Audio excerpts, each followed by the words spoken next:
what we are going to do right now is that we are going to have an opening prayer, which will be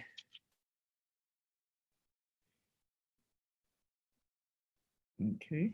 We're going to have an opening prayer offered by Miss Ruhamatu Abudu from Shanghai. Miss Abudu, please, if you are here, kindly let us know, and then we would unmute you.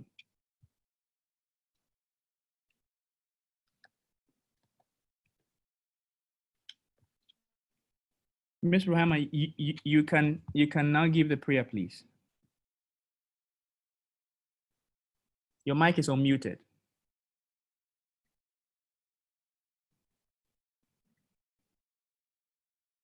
Miss Ruhaima, are you here? Hello, Miss Ruhaima, are you here, please?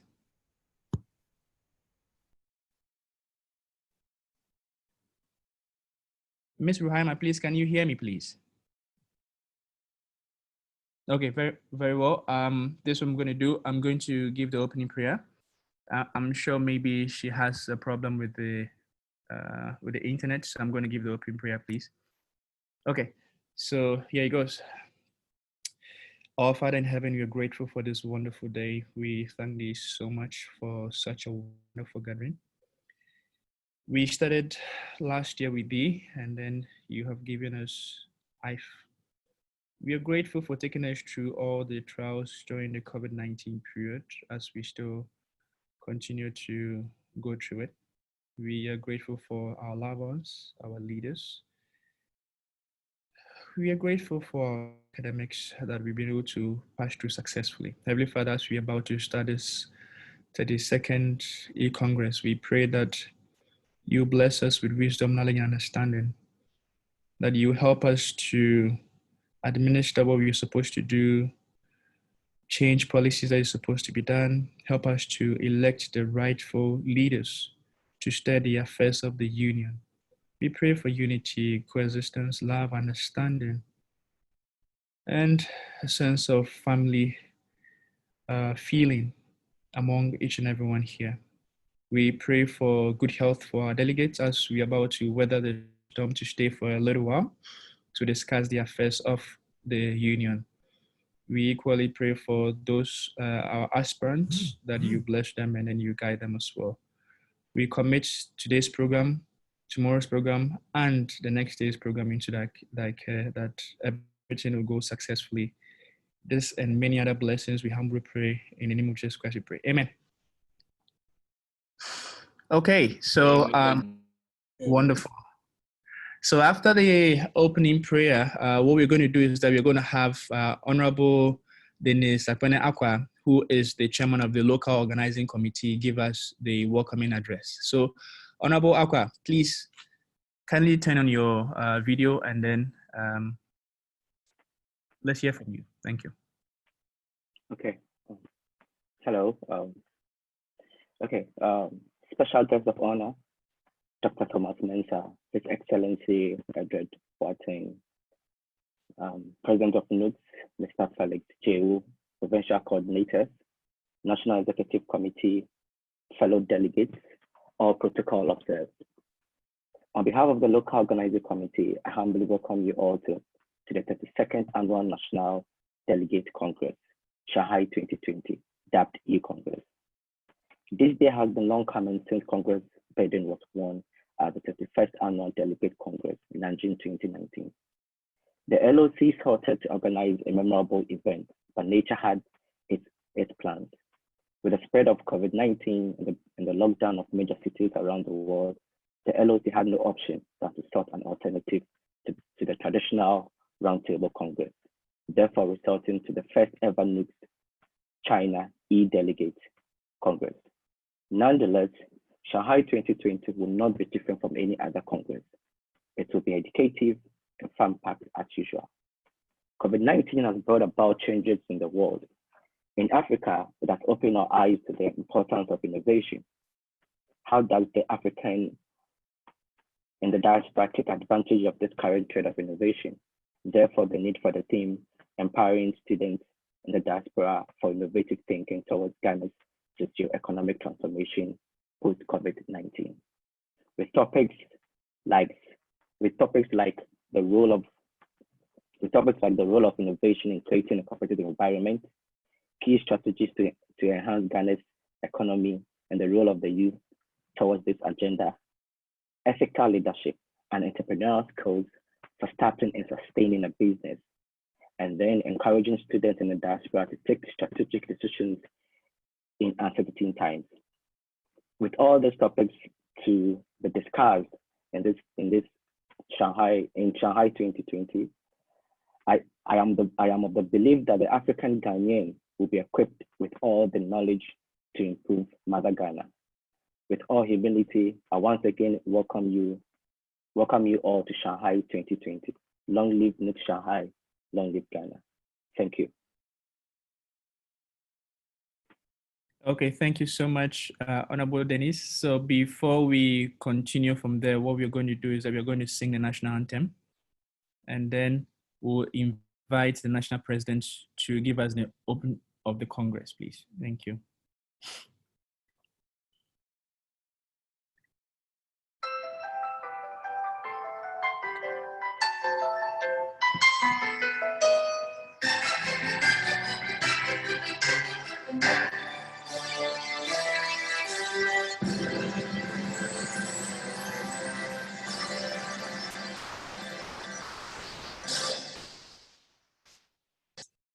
God bless our homeland, Ghana, and make our nation great and strong, bold to defend forever the cause of freedom and of right. Fill our hearts with true humility, make us just, feel us honesty, and help us to resist oppressors rule with all our will and might forevermore. And help us to resist oppressors rule with all the will and might forevermore. And might forevermore. And might forevermore.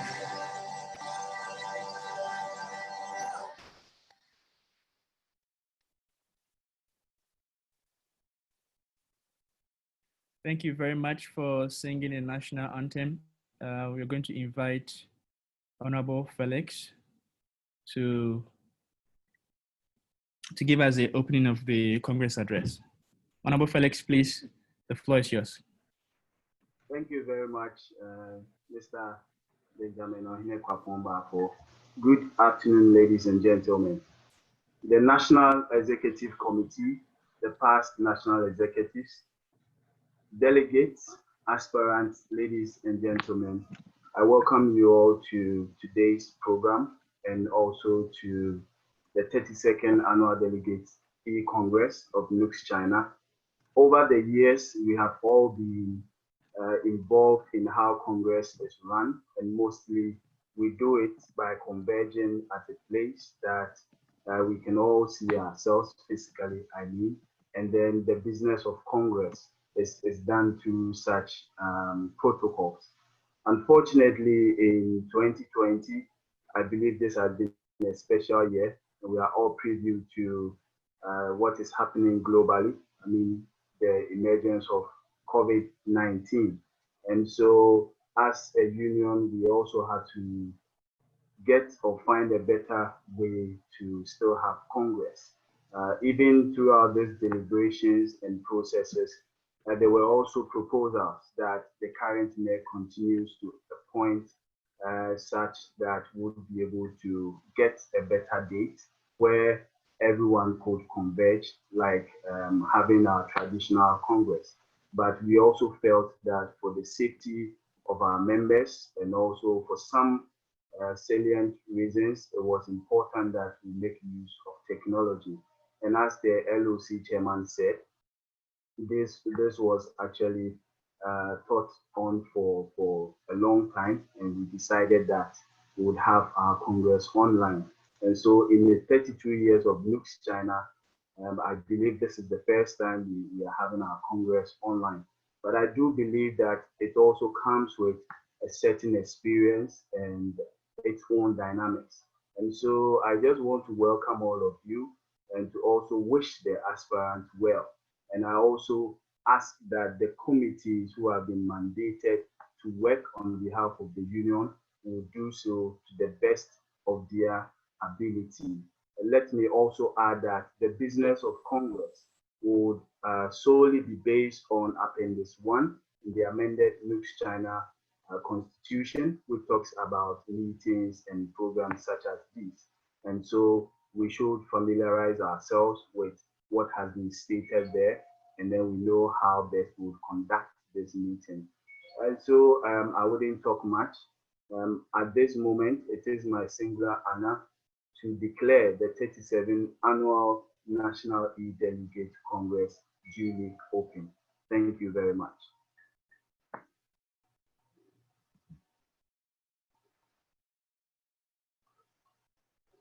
Thank you very much, Honorable Ado. Thank you very much.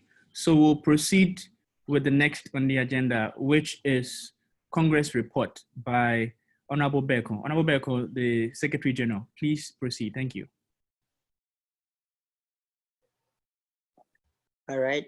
Thank you very much, His Excellency Ben Bafo, a former president of this dear union, NUGS-CHINA.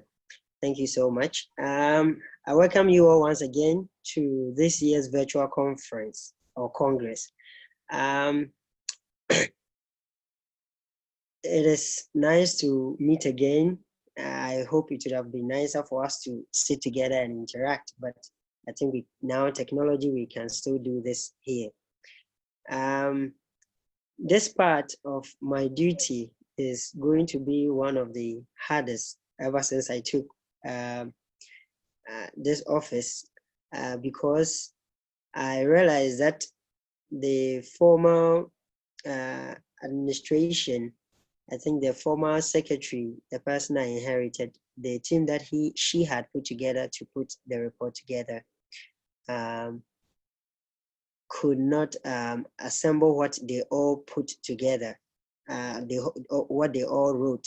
And so the information that I was supposed to receive from my predecessor didn't come.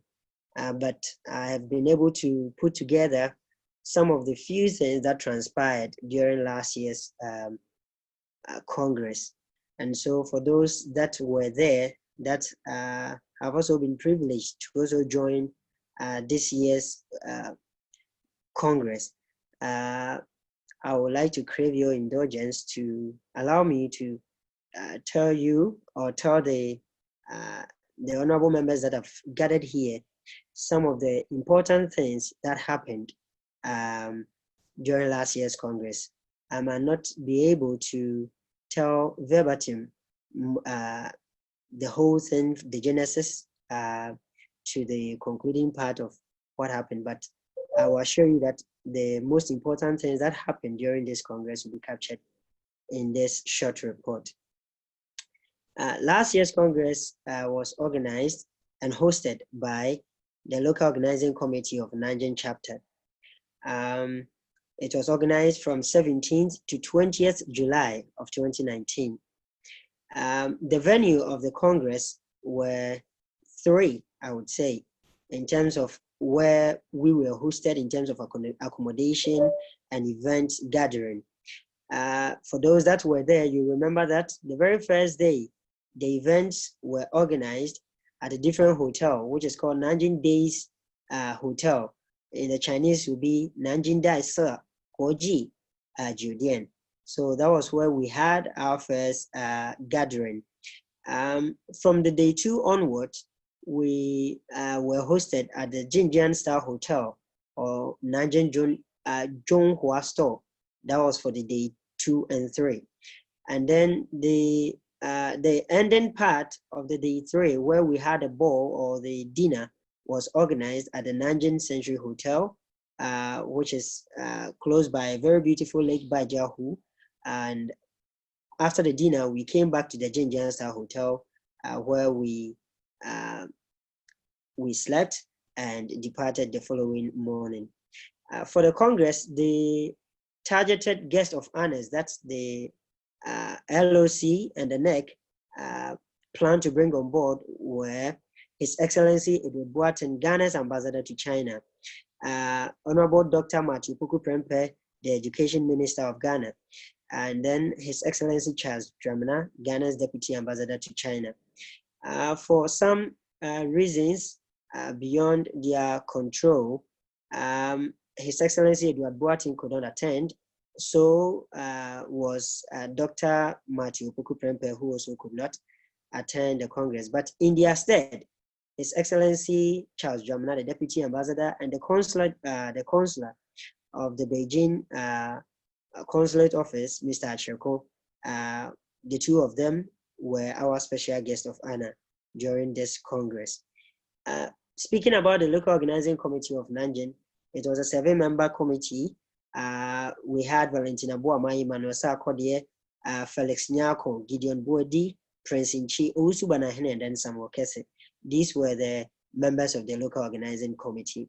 We had about 52 delegates coming from these chapters that I'm going to mention. We had 4 delegates from Wuhan chapter, 4 delegates from Anhui chapter, 4 delegates from Beijing chapter, 3 delegates from Xiamen chapter. Nanjing had 5 delegates. Zhangjiakou had 5 delegates. Hainan had 5 delegates. Shenyang presented 5 delegates. Shanghai chapter also presented 5 delegates. Suzhou presented 5 delegates. Changzhou presented 5 delegates. Chengdu presented 2 delegates, of which one of them was an aspirant. And then we had 3 provincial coordinators, Honorable Confidence Homi, the then Senate Chair, Justice Salom Fliagbo of Hainan, and then Stephen Tete. These members were also there, together with aspirants, committee applicants, and observers. And the special guest of honor and other special people, we had about 80 people attending this Congress. Now, moving on to the day-to-day activities of the Congress. We had day 1, just as we have begun, the introductory remarks, and then we moved on to the report reading. But prior to the report reading, if you remember, the Welfare Committee had to allow room for us to observe a minute silence for some of our brothers who had departed to join the land of the silent. I remember the infamous incident that happened in Xiamen and some other similar situations, unfortunate situations that had happened. And so this minute silence were observed. The introduction of committee members and aspirants were also done on the first day, that very evening. And I remember during the introduction of the committee members, some committee members were not around, so we had to wait for them and actually postpone the endorsement, some of them to the following morning, that is the morning of day 2. Now, after the vetting committee had been endorsed by Congress according to the Constitution, their operations, I would say, officially began from the day 2 when the vetting processes began. We also, for the day 2, actually there was supposed to be a sports event that was originally scheduled for the evening. That was around 7 p.m. to 9 p.m. But situations changed, and so we had to shift the sports event to the morning. And so those that were able to attend, you remember we went to Nanjing University of Aeronautics and Astronautics to have football events, draft, and a whole lot, skipping rope, and the Ampi games. In fact, it was very interesting. I remember I took part in the ladies Ampi game and I emerged the winner. Yeah, that is where that part ends. So I was the winner for the ladies Ampi during that sports event. We also had Congress business meeting. And for some of the business meeting, I remember one thing that is captured in my report here is a video conference call that we had with the GUCS, Global Union of Ghanaian Scholars. The president, Honorable Lord McMensa, had a short meeting with us where he advised us and encouraged us to contribute our quota to nation building. And the steps that we have taken towards coming together in Congress like this to make decisions for unions and for our nation is a step toward the right direction. One of the famous incidents that happened, or one of the outstanding things that I wouldn't like to forget, is a decision that was made by Congress on this particular day concerning the NUGS-CHINA shipment. It was during this Congress that it was during this day that Congress decided that the shipping board, which had been formally chaired by the national organizer, should this time be chaired by the national vice president. And so that decision was carried on day 2 by Congress. Now I'll quickly move on to day 3. Interesting issues also happened on day 3. The vetting committee had finished their vetting on schedule. I remember because they wanted to be on time, vetting had to take a whole night. I remember some people had to stay, the vetting committee had to stay from about 5 p.m. to about 7 a.m. the following morning, vetting people. So the very morning of day 3, Congress vetting committee had finished their vetting processes and presented their report. Interestingly, Honorable Osei Set, who was a then sole aspirant for the position of the organizer, was disqualified from this vetting. He reapplied for the vetting and got disqualified again. That means he couldn't pass the vetting processes. So that position was vacant until Honorable Osei Boniface Kwesi, the now national organizer, vied for the position on that same third day and underwent vetting and passed. We had Honorable Cresven Yara Afenyo, also an aspirant for the Secretary General's position, also being disqualified on this day for not passing vetting. She did not reapply, neither did she petition the JC or anything. She accepted and I think exempted herself from the electoral procedures. And so the Secretary General's position was left to Bakri Bernard Boama, who became the sole aspirant for that position. Now we proceeded to the manifesto reading, and then which was shortly followed by the voting processes. Members of the Electoral Commission or the Electoral Commission, the chairperson of the Electoral Commission, Honorable Gloria Francisca Alonuvo, and her deputy, Mr. Ebenezer Nixon Nikwe. I remember instead of declaring the voting results, they decided that that evening, the Congress board or dinner that was supposed to take place at the Nanjing Century Hotel, that was where the venue that they were going to declare the results. This was very interesting because I remember one of the delegates saying that imagine you go and sit behind your chicken and your fried rice, and while you are chewing and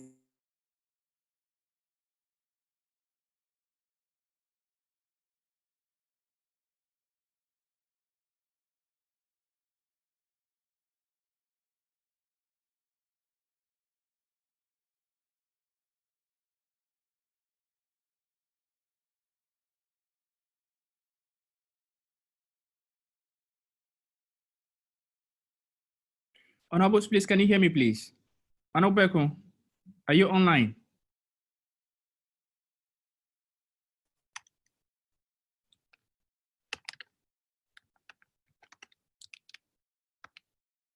Honorable Beko, please, are you online?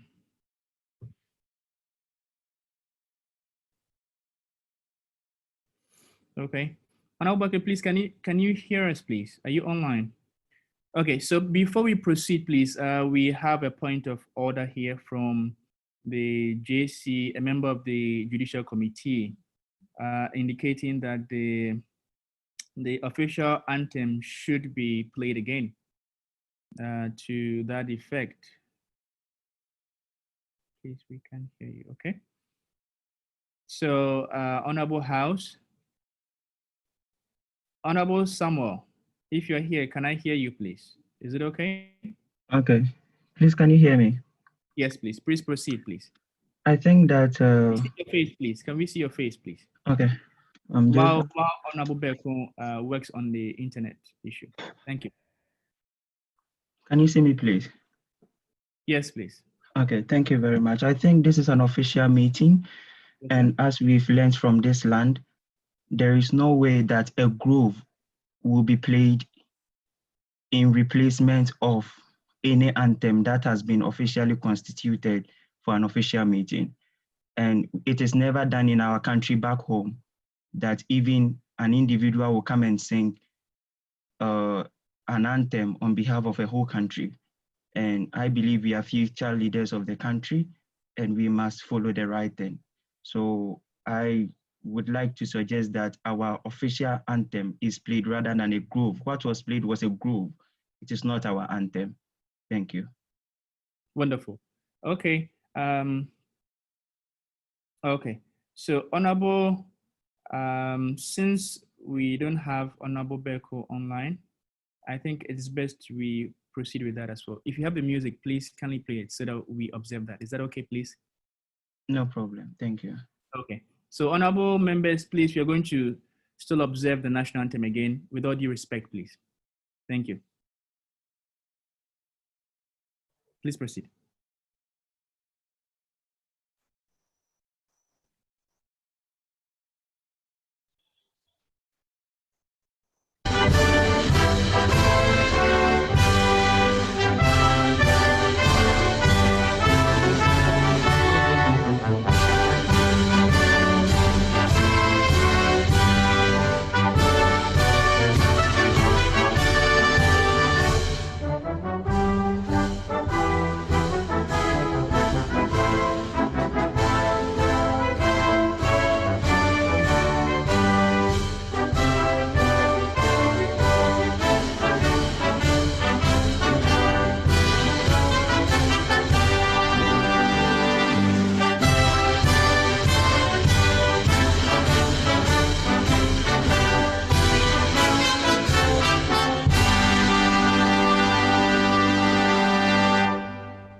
Thank you so much. That was awesome. Honorable Samuel, thank you so much. That was really awesome. Thank you. I hope that's now observed now. Is that okay, sir? Yes, please. It's okay. Thank you. Oh, wonderful. What's important is that we all help each other to move the work forward. That's really splendid. Thank you. Honorable Belko, please, are you around? Is your network working, please? Honorable Belko, are you here, please?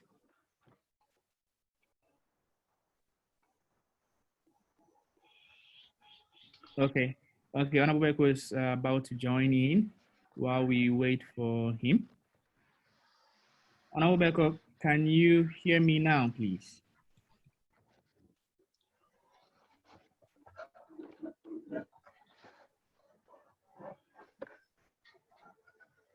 Okay, so we also have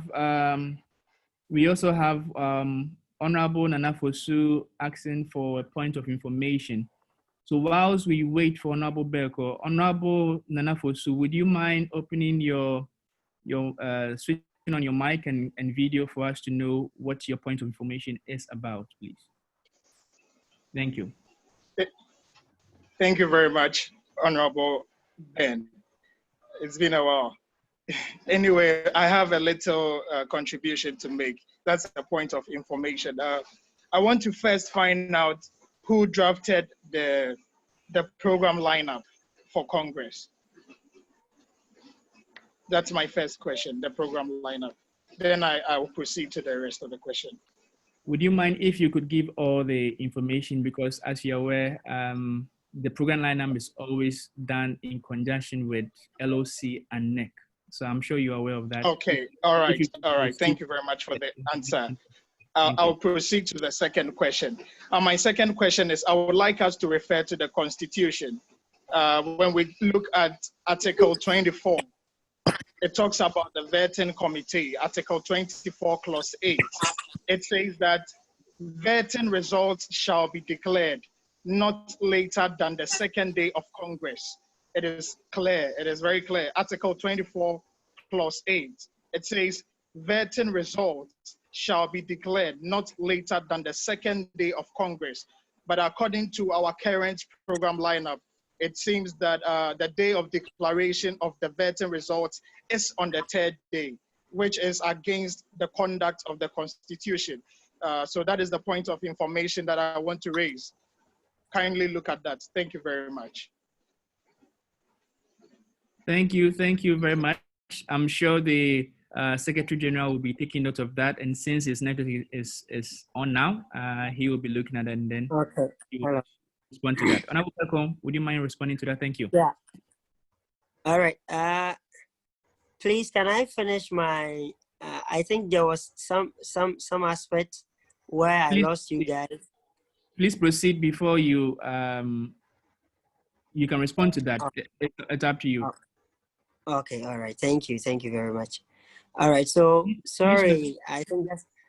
Please note you have less than 9 minutes. Okay. All right. Thank you. I'm sure I'll be done. I'll be done very soon. Okay. So sorry. That's the downside of technology this time. Okay, so I was talking about the dinner and the declaration of results at the 19th Century Hotel. And at the end of the day, those that were elected or the winners are what we have as the current administration of the National Executive Committee. We proceeded back to the Jinjiang Days Hotel, and then where we lodged, and the following morning was departure, where prior to the departure, the then outgoing National Executive Committee members met with the incoming National Executive Committee members to have a closed door meeting, and we saw the guest of honors off before other members departed.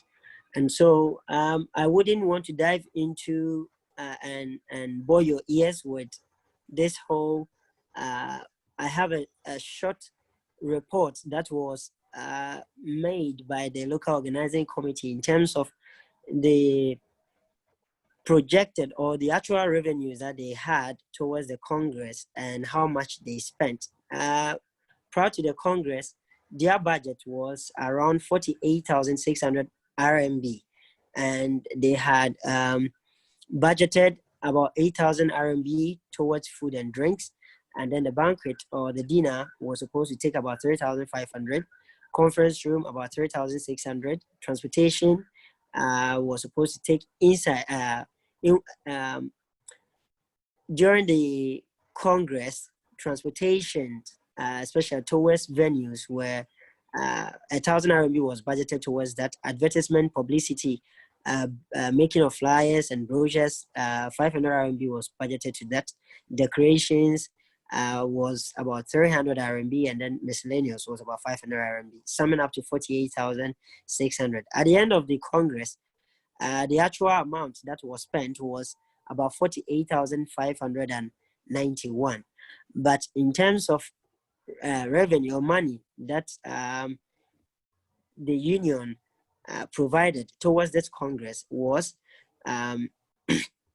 47,980, and interestingly, 47,530 RMB came from the NEC or the national, whilst only 450 RMB was from sponsorship from the LOC, or how much the LOC was able to get from sponsorship. So last year's Congress, in terms of sponsorship, the union really didn't do well in that regard. So I'm sure for the financial statement, these might be captured or will be captured in the National Financial Controllers Report. This was just a snapshot to that regard. All right, so thank you very much. If there are any questions relating to last year's Congress, I'm ready to answer. But prior to that, in answering Honorable Ofosu, right?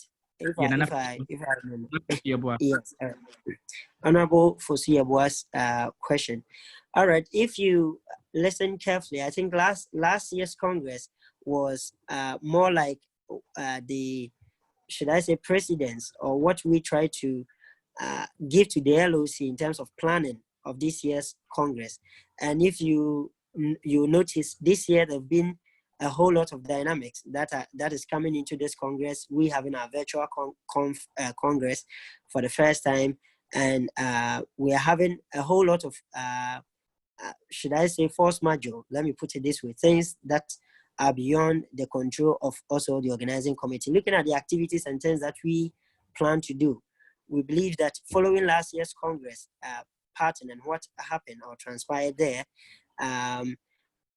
wouldn't affect so much in terms of the organization and the success of this conference and Congress. And that is why we sort of looking at repeating the situations, the ones that we do believe wouldn't affect in terms of the outcome of election results and everything.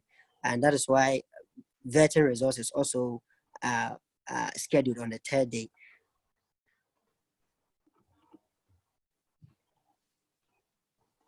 Okay. Thank you very much. I don't know if there's anything you let us know, and then we'll let you know. Now, continuing on the program, we have next on the agenda. Hello? Yes, we can hear you. Okay, so let me share the screen again.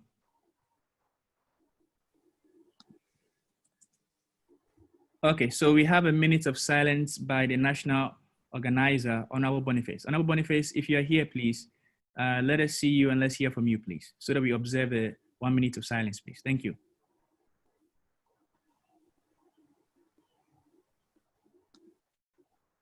Please, is Honorable Boniface in the house, please?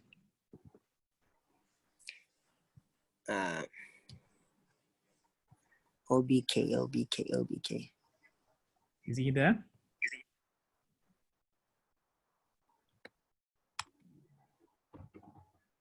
Okay, so whilst he's not around, is the Honorable Vice President around, please? To do that in his stead, is the Honorable Vice President around, please?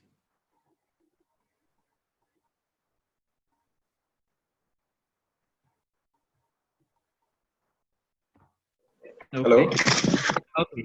So Honorable Robert, please kindly take us through the minute of silence whilst we proceed from there. Thank you, sir. Thank you very much, Honorable Ben. Okay, so to the Honorable House and all delegates observed, we all know in our life situation whereby there is a saying that there is time to live and there is time to die. In this union, as we assume office, we've observed series of incidents whereby we lost one or two people. Basically, the one that we all know is a brother that we lost at Jinan, and it was a sad news to all of us. Recently also, we lost a brother once again, who was also seeking for a medical support. One thing that we all believe in it is that we believe in life after death. And on this note, on behalf of the union and the national executives, as well as the welfare committee, we seek to say that we believe where they are going, and we observe a minute silence as we stop everything to seek for their support and pray with them. Let us observe a minute silence. And when it ends, we all conclude by saying, may their soul rest in perfect peace.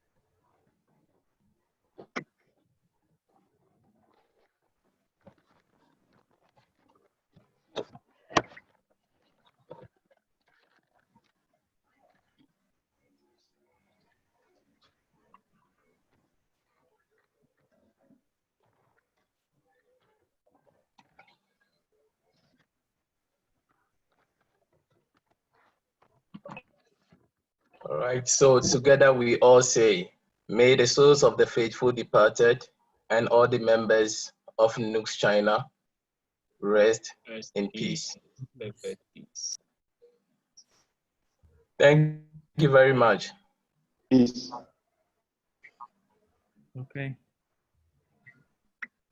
Okay, thank you so much, Honorable Robert. Thank you so much. We really appreciate it. So proceeding to the next on the agenda, we are going to have Honorable Beko. Please, kindly mute your mic, please, if you're not talking, please. Okay, thank you so much. I really appreciate that. So next on the agenda, we have the formation or introduction of committees, which will be done by Honorable Beko, the Secretary General. Honorable Beko, please, the time is yours. Thank you, sir. All right. Thank you very much, Honorable Bafo. All right. Okay, so before I even go into mention the names, I'm sure most of us have are already abreast with the people that have been selected by the Senate for this position, awaiting the endorsement of Congress. On the 3rd of July, the Senate met to look at the applications that had come in for the various committees, and these names against their respective committees, what the Senate has decided should be the members of these various committees for the next academic year. I have with me the list, and I'm going to mention, starting from the audit committee. Please, when your name is mentioned and you are here, you turn on your camera for us to see you, just quickly, and then we move on to the next person. I will suggest, okay, for the sake of time, I will mention all the people in that particular committee. For instance, the audit committee, which is constitutionally supposed to be 3 people. I'll mention all the 3 people, and then if you are here, you open your camera for us to see you, and then I'll go to the next committee or commission. All right, so starting from the audit committee. For the audit committee, we have Honorable Boabin Oye Esther of Janjiako chapter. Please, like I said, if you are here, you turn on your camera. We have Chairman Gabriel of Wuhan, and then Opoku Pius, also of Wuhan. So Opoku Pius of Wuhan, and then Chairman Gabriel of Wuhan. Boabin Oye Esther of Janjiako. Please, if you are here, let us know you. Chairman is around. Okay, that's Chairman. All right, thank you. Yes.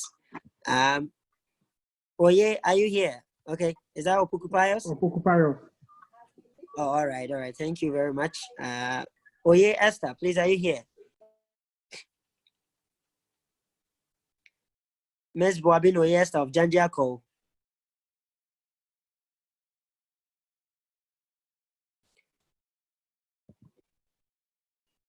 Okay, I'm sure she'll join in later if she's not here. So let me quickly move on to the next committee or commission. We have next the Electoral Commission. Constitutionally, it's supposed to be made up of 5 members, and we have with us the former president of Wuhan, Honorable Adani Michael. We also have Honorable Belinto Mumuni Daniel Nashiru of Anhui chapter. We have Podo Leonard Podo of Chendu chapter. We have Honorable Nixon Ebenezer Nikwe of Nanjing, and then we have Honorable Sai Roxon of Xiamen. So please, Honorables, if you are here. And all right, Honorable Adney, yes, the man under quarantine.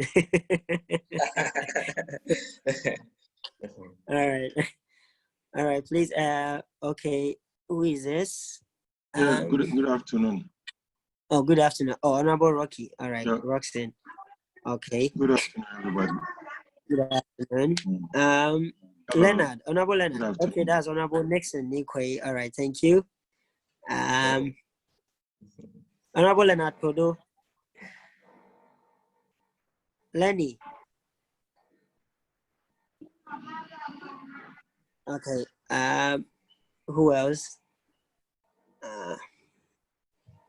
Okay. We've seen Honorable Nashiru Belinto. So Leonard Podo is not here with us. Let me look through the list. Lenny. Okay. I'm sure he'll join in later. Lenny is not with us now. Okay. All right. So I'll quickly move on to the members of the Judicial Committee. Constitutionally, that is also supposed to be made up of 5 members. We have Honorable Abiu Kenneth Sefas, the former president of Shanghai chapter.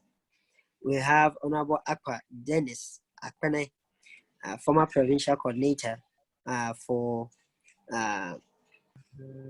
the Shanghai, autonomous region. All right. We have Honorable Ankwana Derek Kujo.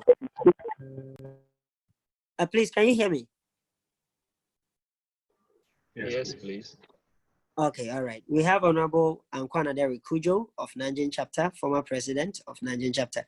We have Honorable Donina Samuel Ofosu of Beijing, member of the Media and Publicity Committee. And then we have Honorable Muhudin Saibu of Anhui chapter. So please, all the committee members that I've mentioned, if you are here, kindly turn on your mic and your microphone if you want to say hi to the house. Hello. Yeah, hello. All right, that is Honorable Ankwana Kujo of Nanjing. All right, yes.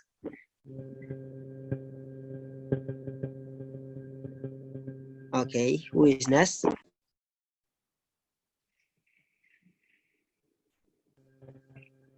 Okay. Honorable Sefas, are you here? Honorable Akuneaka. Yeah, I'm here. Okay, please turn on your camera. We want to see you. Okay, Sam, Samuel.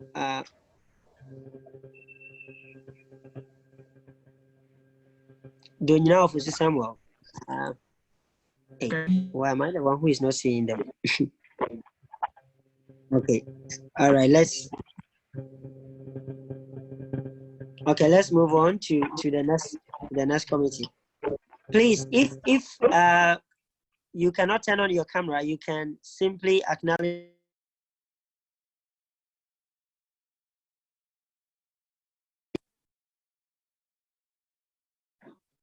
Hello, can you hear me? Okay, so everyone is here. All right, thank you. It seems my device cannot see your videos. Wow.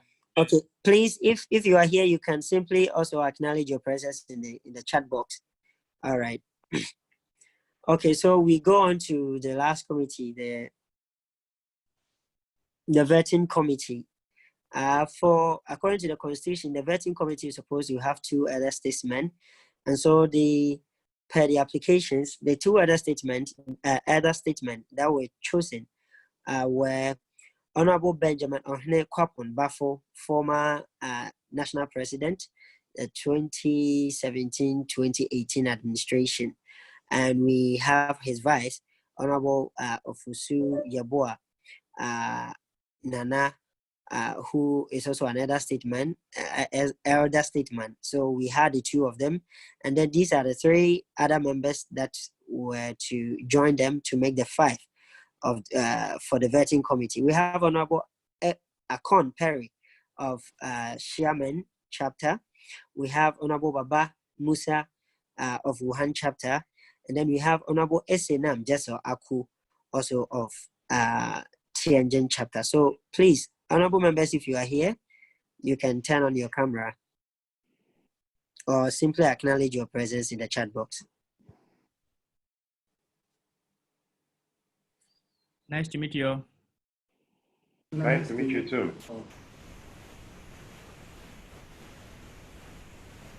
Hello, All right. honorables. Yeah.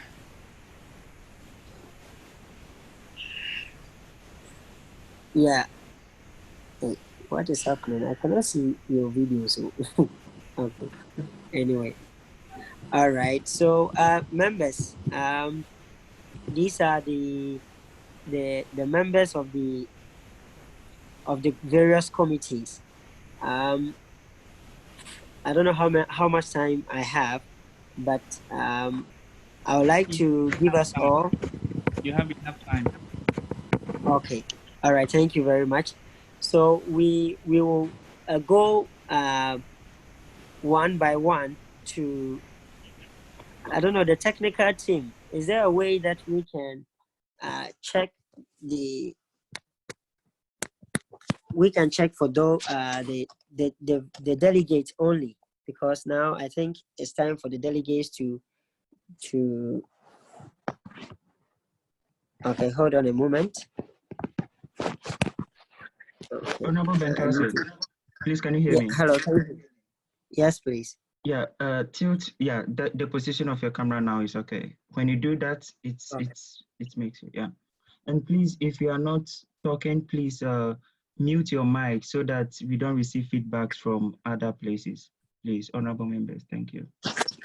All right, thank you, Honorable Sam. Okay, so if members will bear with me or remember, the NEC issued a statement saying that introducing the members or the committee members and requesting anyone who has anything against any of them for being a member of the various committees to submit before midnight of yesterday, or I would say before 11:59 p.m. of yesterday. And as far as my documents are concerned, my account, my emails, we didn't receive anything of that sort. And so one way or the other, we are tempted to believe that everyone, even including delegates, are in support and have indirectly endorsed their candidature for these particular positions. Yet, we would want to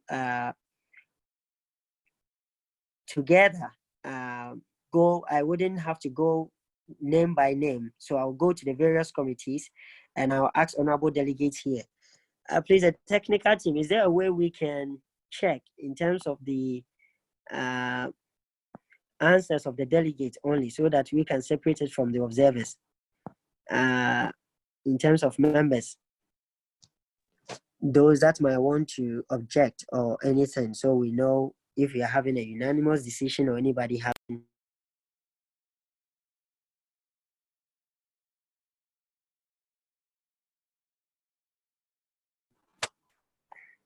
Hey, was my mic muted? Hello, can you hear me? Yeah, we can hear you. You mute yourself at a point. You don't know what. What's happening? Okay, so I'll quickly go on to starting from the audit committee. Please, we have Honorable Boabi Oyesta, who I'm sure is here to join us here. We have Honorable Chame Gabriel, Honorable Opoku Pius, and please, before we move on to the next, these are our members for the audit committee for this for the next academic year, 2020-2021 academic year. Please, if any member of the delegate has anything against them, we have the next 1 minute to bring it up, else we are unanimously endorsing them. This is to only delegates, please, not observers. So it's only delegates that can make a decision here at this point. So we gave room to all members, the general members, and so. Okay, Honorable Fosu, oh, sorry, my device is working, so I cannot see if you raise your hand. Okay. Okay, yes, point of information. Yes, yeah, granted, please, go on.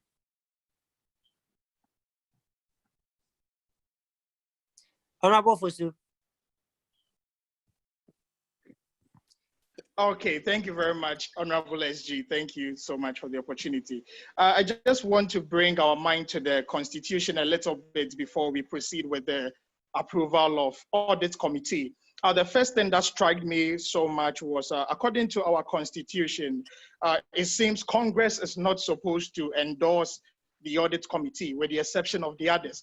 It seems per the Constitution, that is Article 27, Clause 1, it seems audit committee is appointed by Senate at least a month before Congress. And it is in that time that NEC should present the financial budget, that is in the person of the FC, is to present the budget to the audit committee, that is at least 21 days before Congress. And so for the audit committee, Congress is not supposed to endorse it. It is appointed clearly according to Article 27, Clause 1 by Senate. I want to read again. It says, there shall be 3 members of audit committee appointed by Senate at the last Senate meeting before Congress. So it is not Congress that appoints or endorses the audit committee. So if it has already been appointed by Senate, it holds. If there is any objection to that, we can move the motion. If not, there shall be a breach of tenets of the Constitution. Thank you. If there's any corrections to anybody can bring it up. Thank you so much, Honorable. All right, thank you. Hello, can you hear me? Hello, can you hear me? Yeah, please, we can hear you. You can proceed. Okay, all right. Thank you very much, Honorable Fusu. Your remarkable in-depth knowledge of the Constitution is appreciated.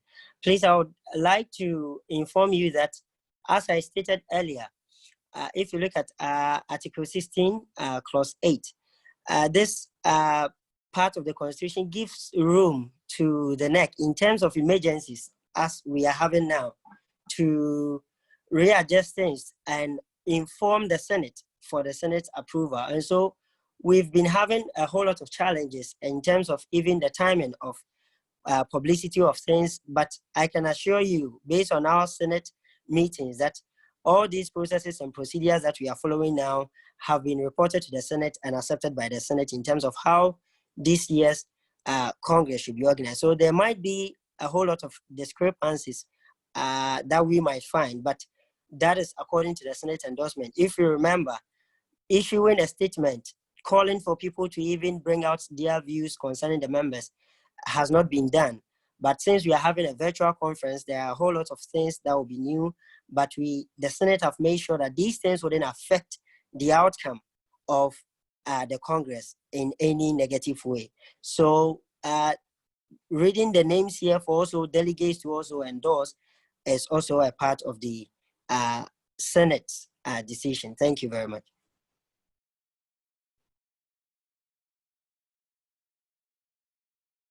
And like I said earlier, in the letter that I sent, I stated that the Senate had already chosen them. Yes, so I stated that these members were not selected by the NEC or anyone, they were chosen by the Senate, as I indicated in the letter or the notice that we used to introduce them. Thank you very much. All right, Honorable Bafo has taken his leave and has requested to join in 5 minutes. All right, thank you. So since the 1 minute time is up, I assume that, okay, I assume that we have nothing against these members of the committee. And so, like I said earlier, Senate has also already chosen them. So we now accept them as the audit committee members for the next academic year. Now we move on to the Electoral Commission. We have Honorable Michael Adani, Honorable Blin Tomumuni Daniel Nashiru, Honorable Kodo Leonard, and then next Ebenezer Nikwe and Cy Roxon. We also have the next 2 minutes if members have anything to say in terms of something against their candidature for this particular position. Thank you.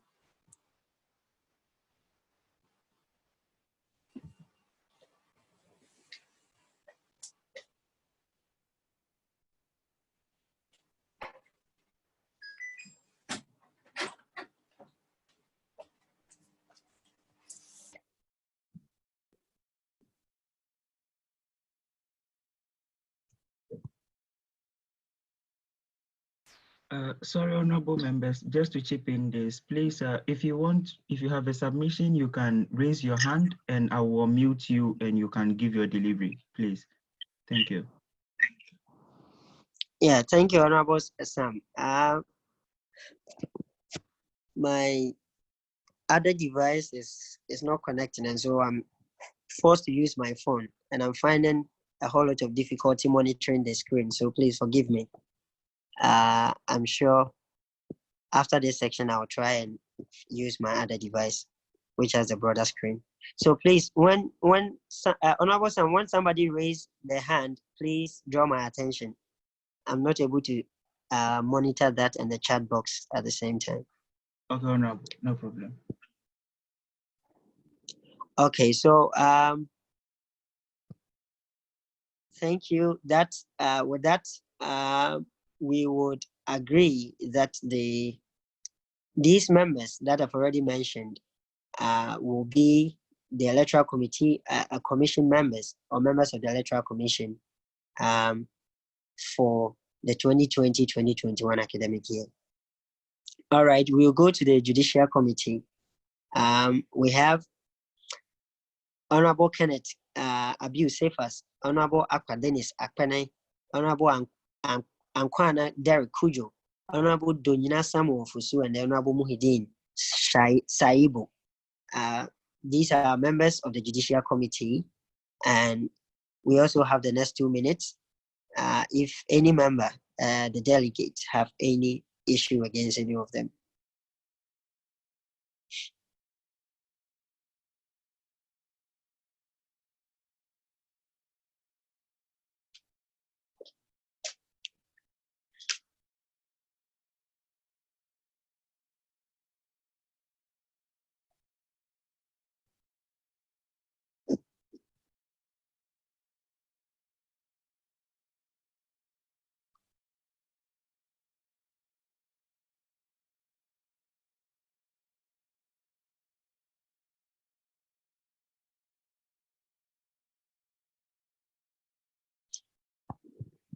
Okay, the Honorable President has requested 10 minutes leave to attend to an emergency, so he will join us later. Thank you. All right.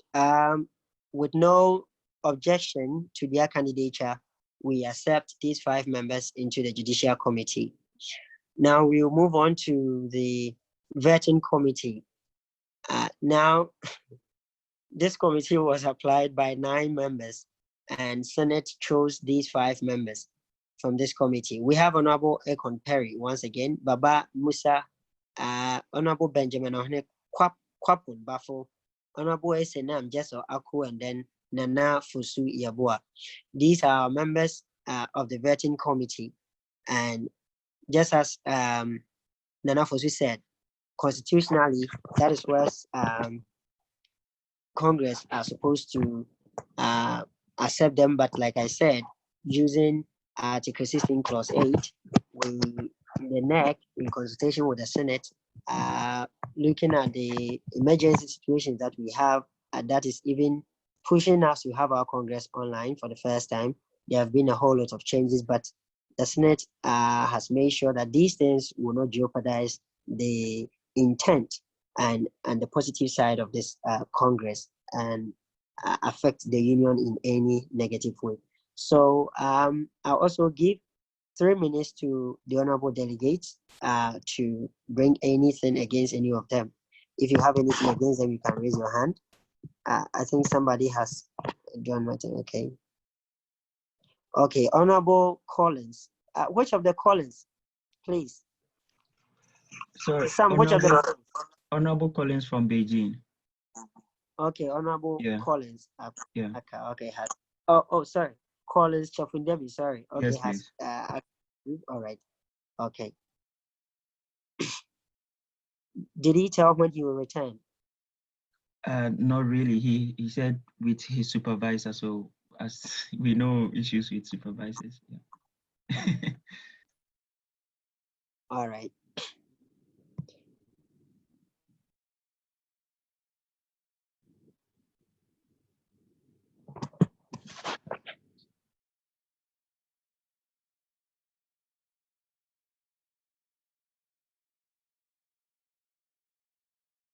Okay.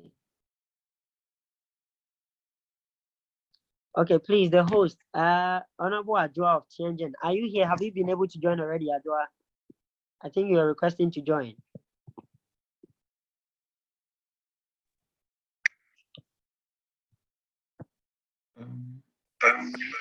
I've been able to join. Okay, all right, thank you very much. Please, Honorable Sam, please monitor the week page also for me in case there's someone have to join in. Honorable, that is what I've been doing. The problem is that people have to enter with their official name and their chapter like you directed, because we cannot allow everyone in the platform like that.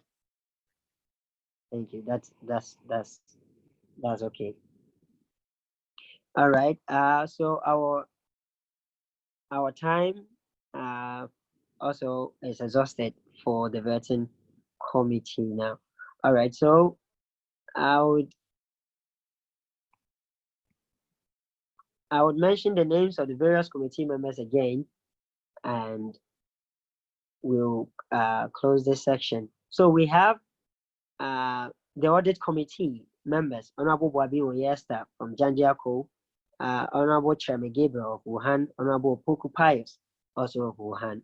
Now, with the Electoral Commission, we have Honorable Adani Michael of Wuhan, Honorable Belinto Mumuni Daniel Nashiru of Anhui, Honorable Kodo Leonard of Chendu, Honorable Nixon Ebenezer Nikoy of Nanjing, Honorable Sai Roxen of Xiamen. The Judicial Committee for the 2020-2021 academic year: Abiu Kenneth Sefas of Shanghai, Aka Dennis Akpene of Shanghai, Ankwana Derek Kujo of Nanjing, Donyina Samuel Fosu of Beijing, and then Muhuddin Saibu of Anhui chapter. And then for the vetting committee, we have Honorable Perry Akon of Xiamen, Honorable Baba Musa of Wuhan, Honorable Benjamin Ohene Kwapon Bafo of Shanghai chapter, and Honorable SNM Jesso Aku of Tianjin chapter, and then Honorable Nana Fusu Yabua also of Weifan chapter. All right, so members, these are your committee members. Thank you very much.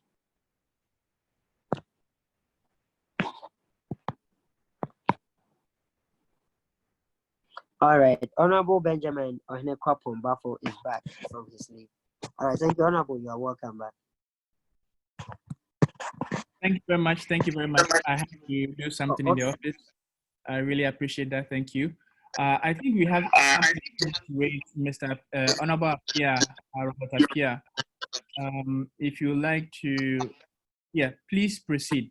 His hand is raised up, please. Please proceed. All right. Yes, please proceed, sir. Okay. We have up to 3:25. Oh. Okay, thank you very much. Thank you. I would like to make a submission or a suggestion on this. Since election is going to be online using online system, taking into consideration the members of the Electoral Commission, actually we don't have a technical team member who will be taking care of the system. So I suggest to Congress, if possible, they will consider adding a technical team member, because electoral process cannot be interfered. And if they accept to add a technical team member, then the person can also help in the process. Thank you. Okay, so Honorable Nana, are you proposing we take a member off and add a technical team member, or we add up to make them 6? Per the Constitution, the team is supposed to be 5, of which these escaped Senate during their submission. So Congress, this is a submission where Congress can decide whether they can accept and then add a member to it, making 6 to help their work. Thank you.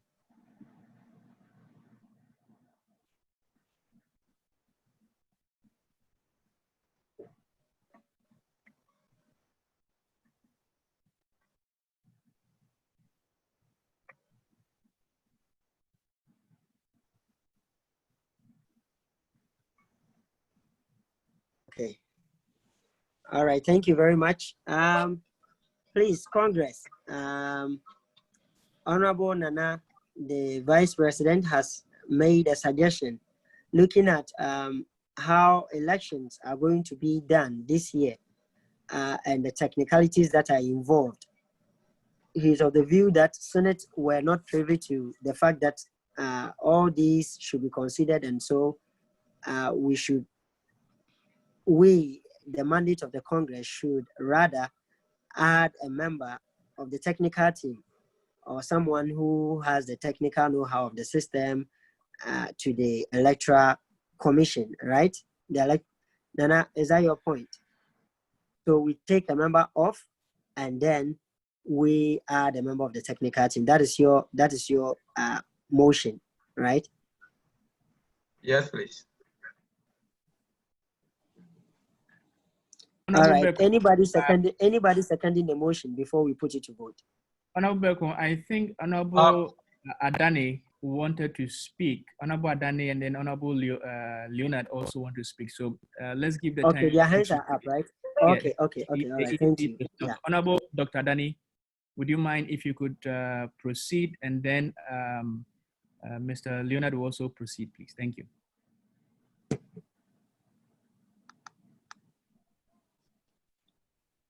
Please, you can unmute yourself.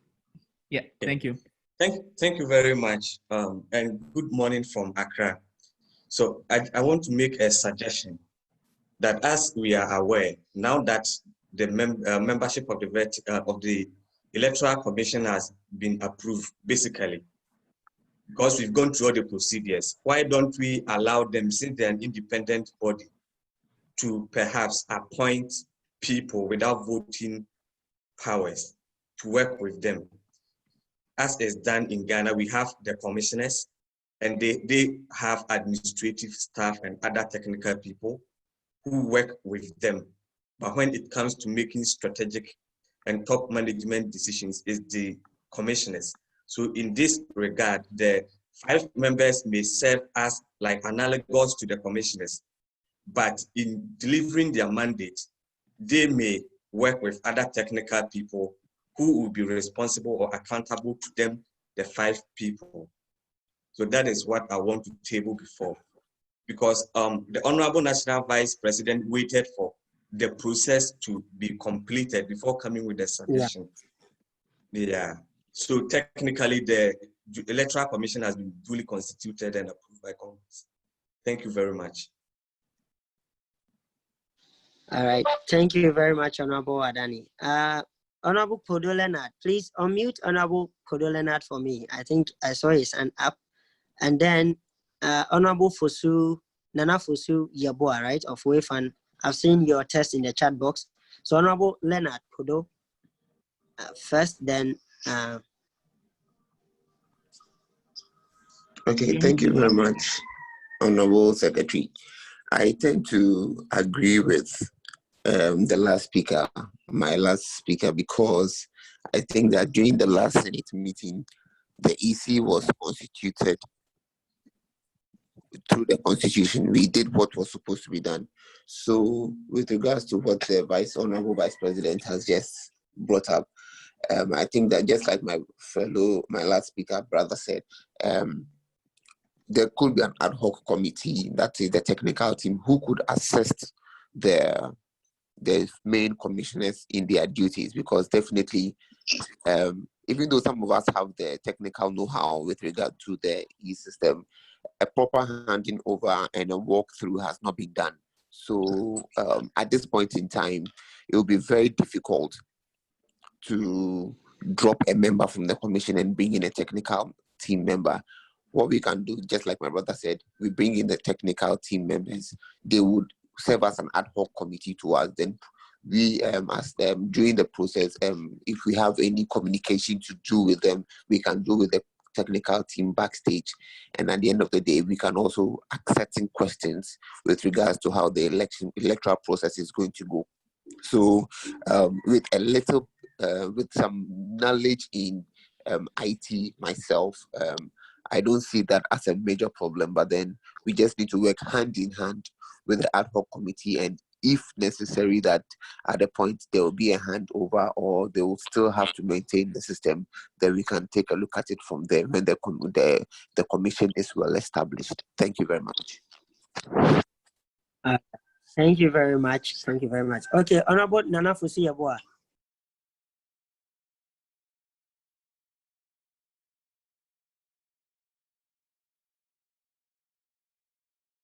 Honorable Fosu, please, the host, try and unmute him for me. Can you be on camera so we can see Honorable, your thank face? you very much. I think I was about to just second what the Honorable said. I think there is a need for us to have an ad hoc committee, not to replace the electoral committee, because Congress is the highest decision.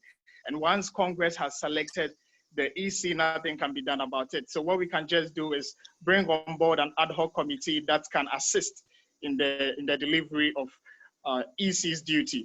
And then one thing that I also want to add, I want to ask as well. I want to find out what is the system that EC is going to use. What kind of system are we going to use for the online voting? Thank you very much. All right. Thank you very much. I think hello, can you hear me? All right. Before I come back to you, or we come back to decide on the two motions. I think Nana, yours is a motion, and I haven't seen a seconder yet. But answering your question, Honorable Nana Fosu-Yeboah, for the chapter election, those that have conducted their chapter elections, you see the database has an electoral procedure inside. Inside it, that is made by the technical team of the Media and Publicity Committee that are in charge of the database system. There's a section that is controlled by the National Electoral Commission. And so these administrative authorities and passwords would have to be shared with the EC, and they will take control in terms of registering the delegates that are here. Delegates will have to be allowed to be able to, conduct the voting on the system. And that is why we had to allow delegates to actually file their candidature for being a delegate online. So in the system, all the delegates will automatically be what we call the electoral college, or those that are going to conduct the elections or going to conduct the voting. And we would also have the other members, the committee members. The Electoral Commission will have to add them to the voting register or the voters register for them to conduct. So we have a voting system in the website or in the database system that will be used. Now coming back to, okay, I'm notified that Honorable Oye is in. All right. So Honorable Oye, what you missed is that you have been endorsed as a member of the auditing committee. Thank you and welcome back. All right. So concerning the motion of Honorable Vice President, we don't have a seconder to put it to vote, and the counter motion that came, if my screen will serve me right, I have Honorable Wukong Gloria Salom Akabla seconding, Honorable Derek of the Judicial Committee also seconding Honorable Adani's motion. That was a counter motion that we should have an ad hoc committee. Honorable Leonard Podo also in his comments seconded that. Honorable Fosu-Yeboah also seconded that. So that is the motion that we have. Indirectly, that's the only motion we have, unless there's going to be a seconder to Nana, the Vice President motion, that we take a member of the Electoral Commission and put a new member who is from the technical team in that. We are going to give 1 minute. If there's no seconder, then we would have to decide implementing the counter motion that came as a Congress. Thank you.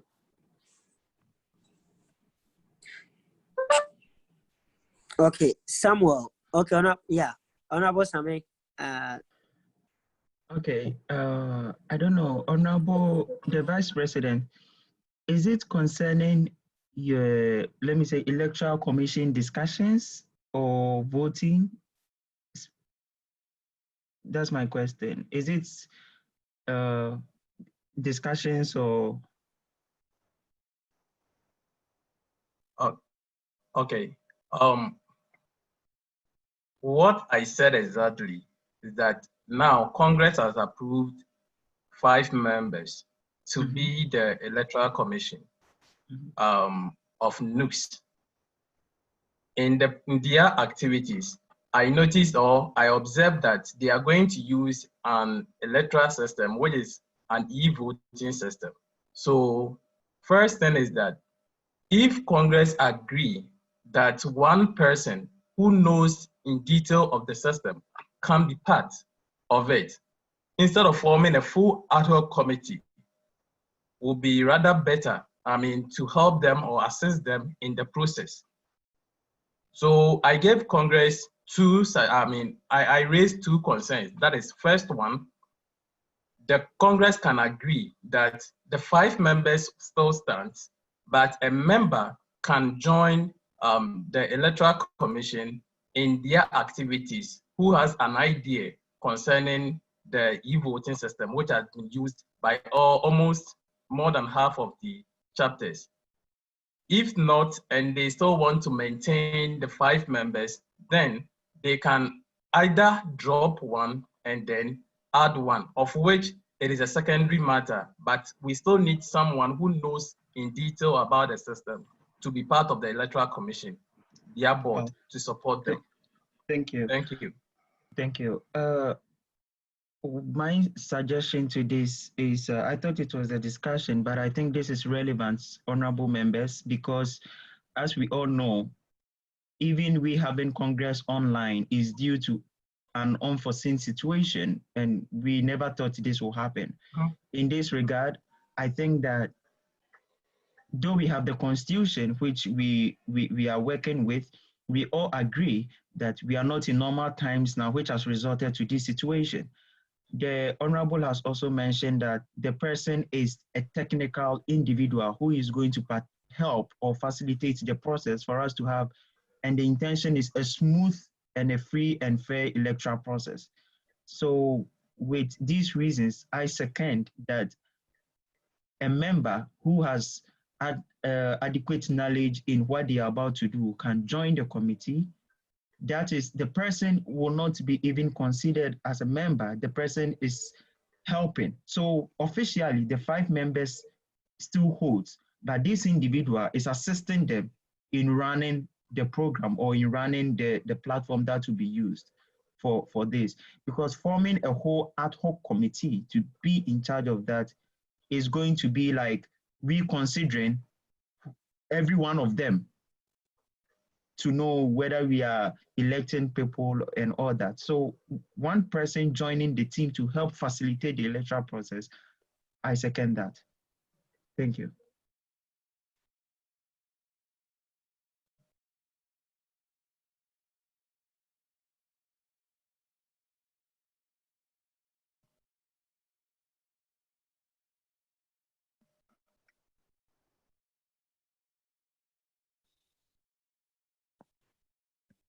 Yeah, all right.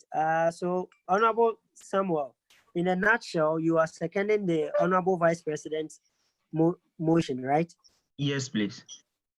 All right. I think Honorable Nixon Nikwe's hand is also up. Oh, okay.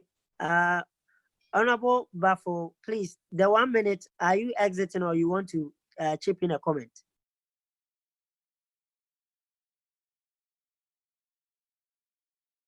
Hello, Honorable Benjamin Bafo. Hello.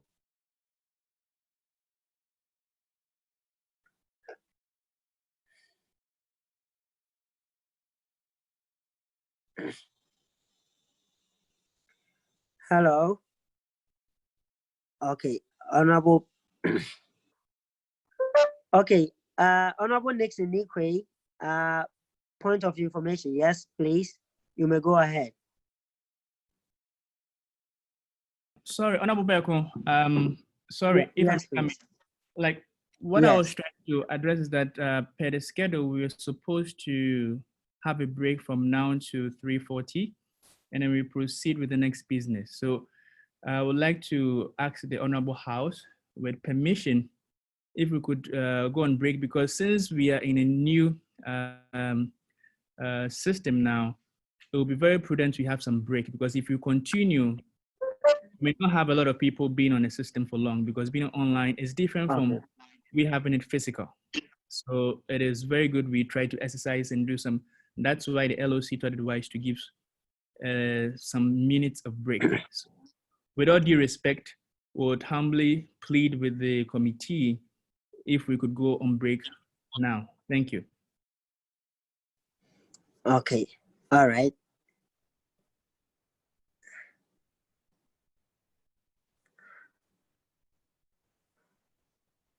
Okay, but Honorable Ben, Honorable Bafo. Yes, proceed, please. I think there is a motion on the floor, and I think we would maybe have to put it to rest. What is the motion, please? I'm sorry, I didn't catch that. Would you mind if you could brief me on that, please? Hello? Honorable, can you hear me? Oh, what's the motion? Hello, please, can you hear me? Can you hear me, please? Hello, can you hear me?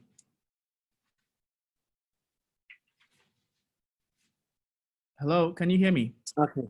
Yes, please, I can hear you now.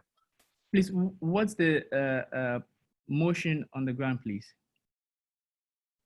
Okay, so Honorable Vice President has motioned that we add a member of the technical team to the EC's team, since this time the elections will be an e-voting system, so that the EC can conduct their work judiciously.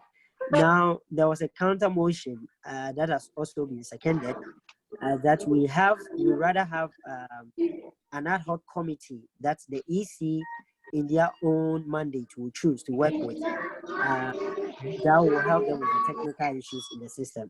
So okay. These are the two issues we are addressing now. Okay, so I think that to answer that, I think the honorable member of the EC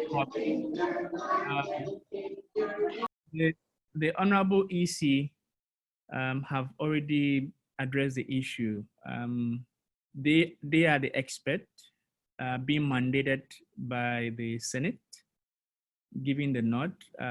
Honorable Robert, what you said, you're right, but I think that as it's being constituted, at this point in time, they have the prerogative authority to set up that ad hoc committee by themselves. So let us give them the nod, or the House can just vote on that right now. That's my submission. We can just type agree. If they agree to the motion, you can type agree.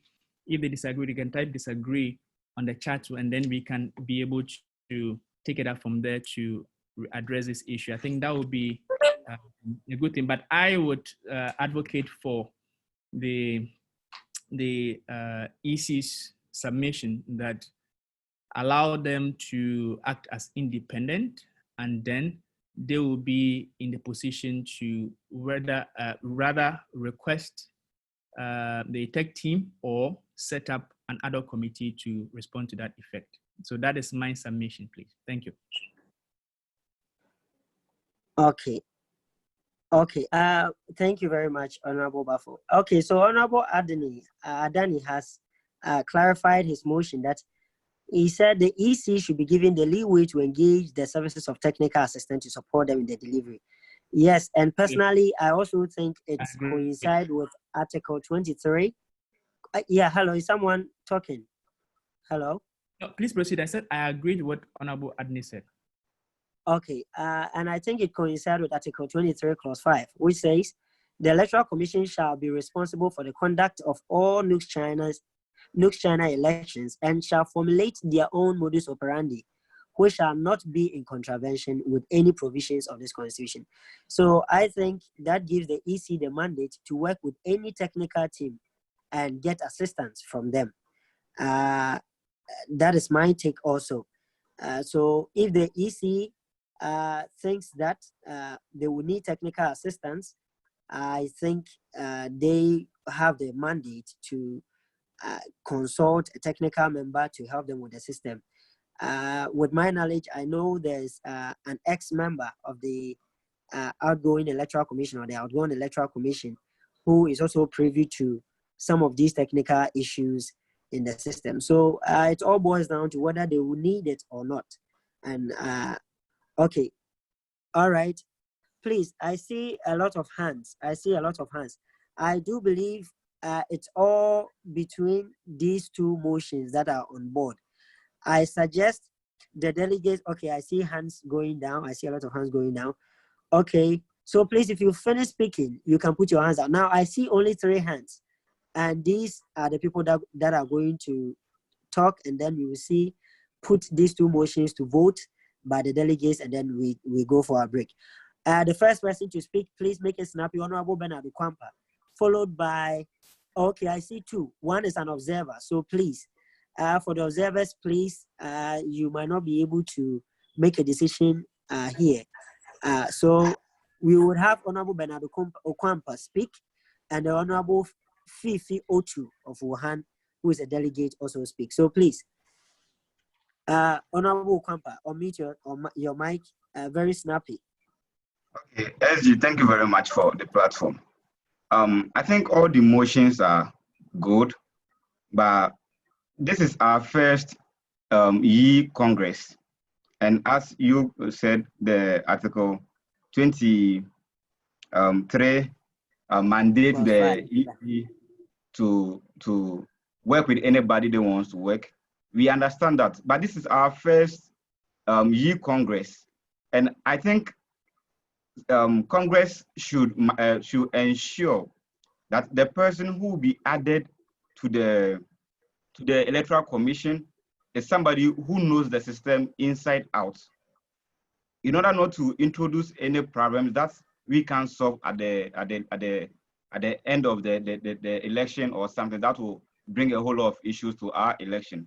So I suggest, with the Article 16 clause 8, that mandates the NEC to assume powers, act before they report to Senate. Now it's Congress. So the NEC can propose to Senate, to Congress, that this is the situation. But the current situation, we want to add a technical member who knows the system inside out to the Electoral Commission to make it 6 members, because right now they are formed and we can't eliminate anybody. So the NEC should propose that to Congress, then Congress will approve. Since Congress is the highest decision-making body in the union, when Congress approves, then we can add a member, because setting the ad hoc committee wouldn't help, because we don't know the people or the technical members who will be added. Are they familiar with the system? That is the question. So NEC should propose to Congress. Then if Congress approve, then we can add a member to make it 6 members. Thank you. Okay, so that is okay. That is your suggestion. Now let's go to Honorable Fifi Otu. Yes, Honorable, please, can you hear me? Yes, I can hear you. Yes, I think this matter that we are going back and forth, I don't really see the head and tail of it. I think the constitution is clear, and fortunately, Dr. Adani has also been clear to bring some clarification to the matter. And the constitutional provision that you just read makes it very clear. As things stand now, we have our electoral commission duly and constitutionally established. Now the constitution gives them the mandate and the opportunity and how to go about their work. So we're trying to tell them how to do the work. I think it is quite unfortunate. We are trying to make it look like the people that have been accepted do not have the capacity to handle matters. They are strong men, they are learned men, they know what to do, they know that if they have to seek the service of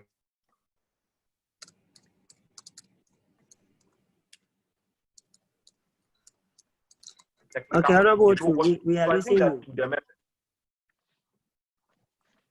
Can you hear me? I think we lost you at some point, yes.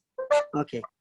Yes, so in conclusion, what I would just want to say is that I think what we are all saying is understandable, but let's give the Electoral Commission that level of respect that it is. These are men of honor who can go about their work creditably and they know what to do. So if they have to appoint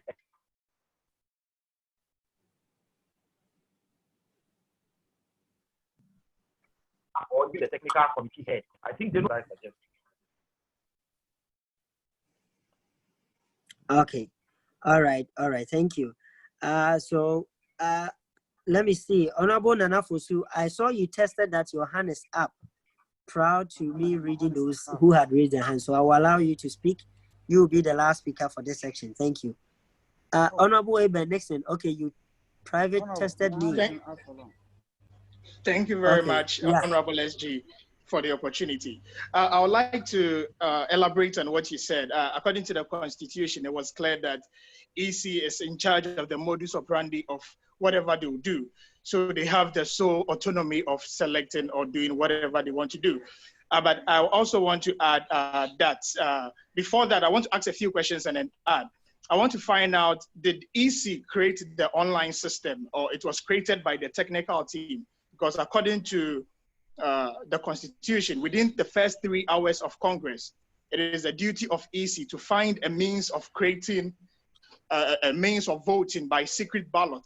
But it seems that this online system was created about 2 months prior to Congress, which I believe that there could be any form of discrepancies. As I want to rightly put this, I have information that as of now, there are hackers on the system. I can prove it with evidence, about 13 hackers on the system who want to rig the elections. I have proof. I've been the chairman of the media and technical team as vice president. So a well-meaning NUGS member brought all these things up to me. That was yesterday. I can prove everything. So I want it to be clear that we should allow EC to find a means of us to vote, not a system that has already been created. Because as of now, there are so many administrators to the online system. And once this happens, the system will be compromised. And so I believe that EC should act per their own discretion, however they feel like we should vote. I think it should be by their discretion. And also, if they feel they have to add a technical member for assistance, it is based on their discretion. So I feel like we should allow EC to operate independently. We shouldn't infringe with their rights. Thank you very much. And we should consider the fact that the online system currently has been tempered. Thank you very much. I have evidence, I can prove it. Thank you. Okay, Honorable Fosu, please, I would suggest you send your proof to the WeChat page because these accusations are, wow. Okay, all right. I think I would like to, okay, you are the last speaker. Please, I would suggest you put your evidence that you are talking about. This system is not like already set up for this particular election. We are saying that we have an e-voting system. So when elections are about to begin, that is when that particular system will be set up. And this happened in the chapter elections. The system is already there, but it's not activated unless election is about to go on for the local chapters and also at national level. So it isn't like we've already opened it there and then they are going to implement it. It's already coded in the system that if you want to conduct elections, you can activate it and use it. So there isn't, I don't know what you are talking about, that there are hackers and administrators. I don't know what you imply. But anyway, you can send your proofs over there to the WeChat Congress page. Thank you. All right. SG, let me make my question. I've never spoken. Okay, please, who is this? Honorable Chiria Francis, right? Please. My concern is that there's a purpose for forming a committee. And then when you form a committee, you give them a task to do. Those who are the composition of the committee mostly is based on the expertise and the tasks at hand. If the EC that has been formed thinks that they don't have a technical person to be around them, they need a technical person to help them in this system, they are supposed to, within them, find somebody to help them sort it out. Once the committee has been composed, when the composition is made up, our duty is just to, we give them the mandate and let them do their work. We don't interfere with their work by bringing in. For you know, we are going forth and back. Do we know the qualities or the background of this? Those who are composing this easy. Maybe some of them have this technological skills that they will be able to solve this issue that we are fighting about. So I think that we should just give them their mandate, let them do their work. If they think they lack anybody in that, then they should report so that we can add somebody to them to help them. Thank you. All right, thank you very much. Okay, the honorable host, His Excellency Ben Bafo, will be handing over to you to conduct the process. If we have to put to voting, yeah, you've requested to take over from here. So please, His Excellency Bafo, please unmute Honorable Bafo for me. Can you hear me, please? Thank you so much. Yes. I would humbly ask that I will be excused for a while. I have to attend to, I have to go to the university's president's office right now for an urgent issue, just briefly. So I would like to turn the time over to Honorable Dennis, who is currently, who is the LOC chair, to oversee the affairs now, please. Thank you. Okay, okay, thank you, Honorable Bafo. But I think if we have to put these motions to vote, Honorable Dennis, you would have to let me finish this part and then you take over. Okay, so I think it all comes down to these two motions, whether we should allow the EC to have their leeway in terms of who to consult, or yes, hello? Yeah, Honorable Ben. I think all the EC members has they've proven that they have the skills and then they know their way out concerning the system and they've tested it before. So myself raising the motion would like to also give the mandate to the Electoral Commission and then allow them to do their work. But I'll also seek that the system that we have developed right now is also for the union as well. So since Nana Fosu has been able to say or has moved the motion that he can prove with evidence about 30 hackers on the system. Personally, we have technical team members who are working for the union. So he can let us know so that we can improve the system by sending the proof on our page so that the technical team members will handle that and improve the system for the union. Thank you.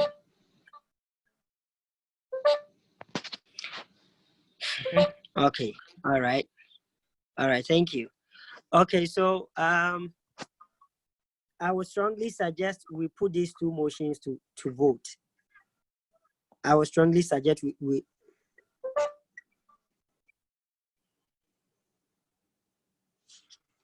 okay. The observers are worried. Okay. Some of the observers, interesting suggestions coming from the observers. All right. Please, the observers, yes, even though your votes might not be decisive here, but you can still channel your suggestions on the page. Yeah, I think it might help some of the delegates in terms of their thinking and how they will argue their points. Okay, so I would strongly suggest we put these two suggestions to vote. I think Honorable Benny tried to augment the motion of Honorable Nana, the vice president, and that next should rather maybe select some members, right? Propose some members so that the Congress will vote on them to add them to the EC. If I'm right. But it all boils down to the fact that we are one way or the other adding a member or two to the EC. Strongly, I believe we can put these two suggestions to vote. If Congress decides that we let a member join, then now we can now choose the member from here based on those that we suggest here. If not, then the EC will have their leeway according to the constitution, the articles, and the clauses that I read to see who they will consult for in terms of their conduct of this election. Okay, Honorable Derek. Honorable Derek says he disagrees. He disagreed that we put the motion into vote. Okay. Okay. Any second that we put this motion to vote, these two motions to vote.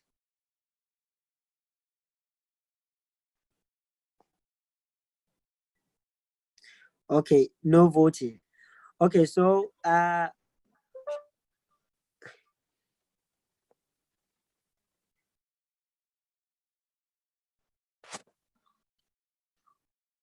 okay, Honorable Saibu Muhyiddin. Okay, I'll give you the platform.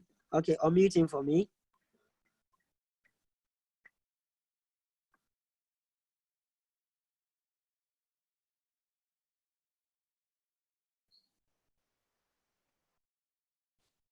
Okay, Honorable Muhyiddin. Yes. Honorable D. Yes, yes, sir. Can you hear me? Yes, I can hear you now. Can you hear me or no?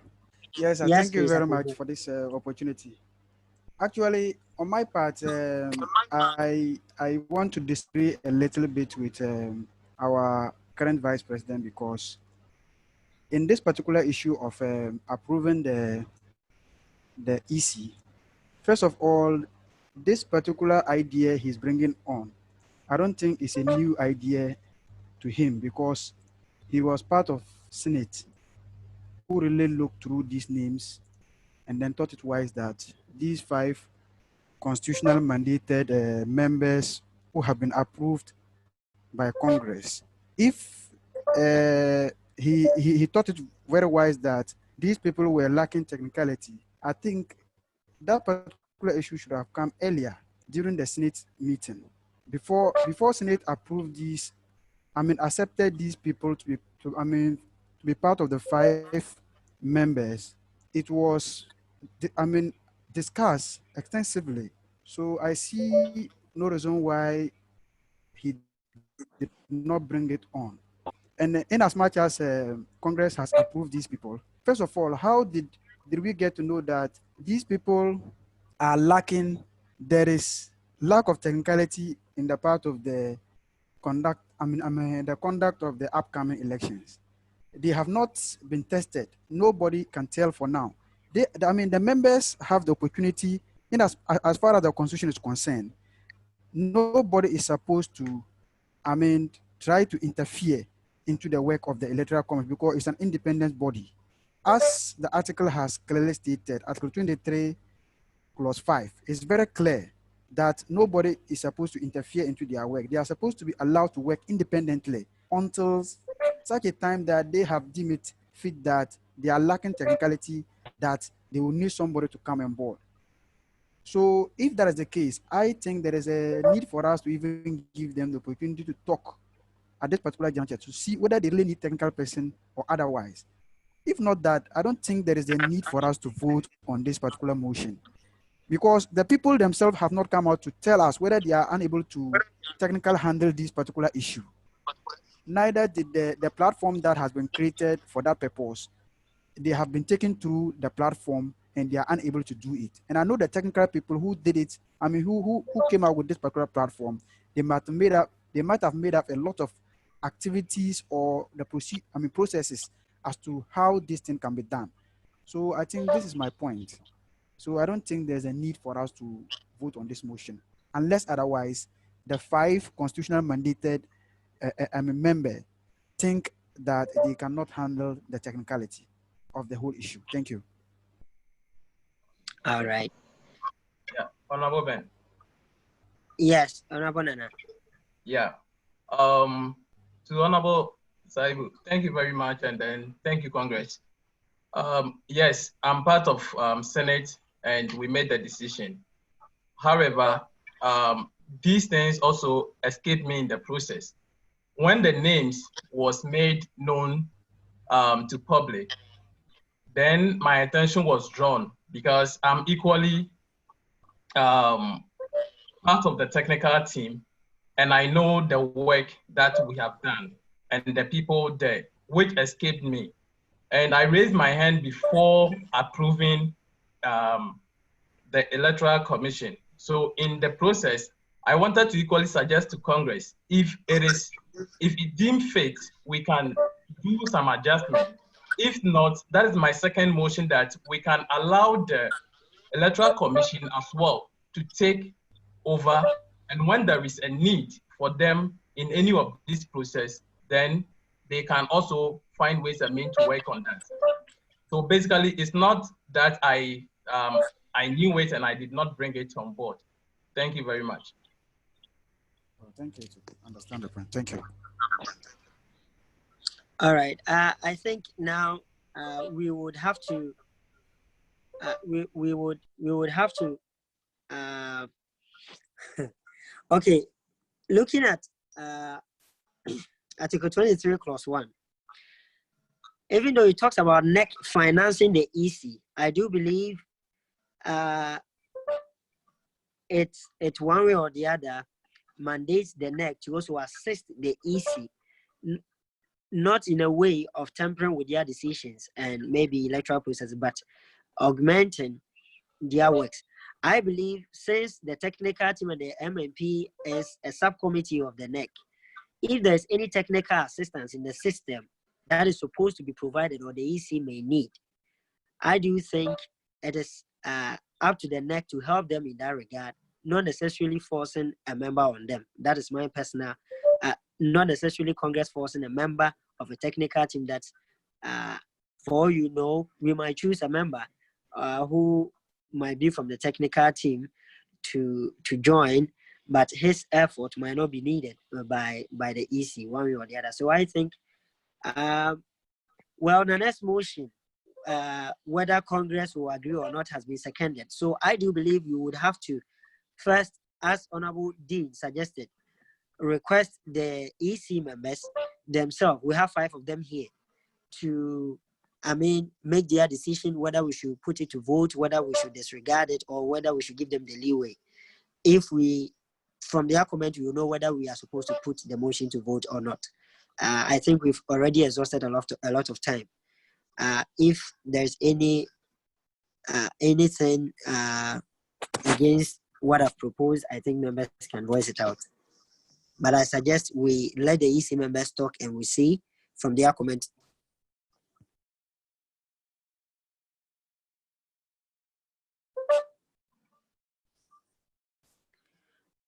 Okay, all right. So the EC members, we have Honorable, sorry, a moment, please. EC, we have Honorable Adani Michael, Honorable Belinto Mumuni Daniel Nashiru, Honorable Podo Leonard, Honorable Next in Ebenezer Nikwe, Honorable Sai Roxon. Yes. I see Honorable Lenny Podo here, please. Yes. Please unmute Honorable Lenny.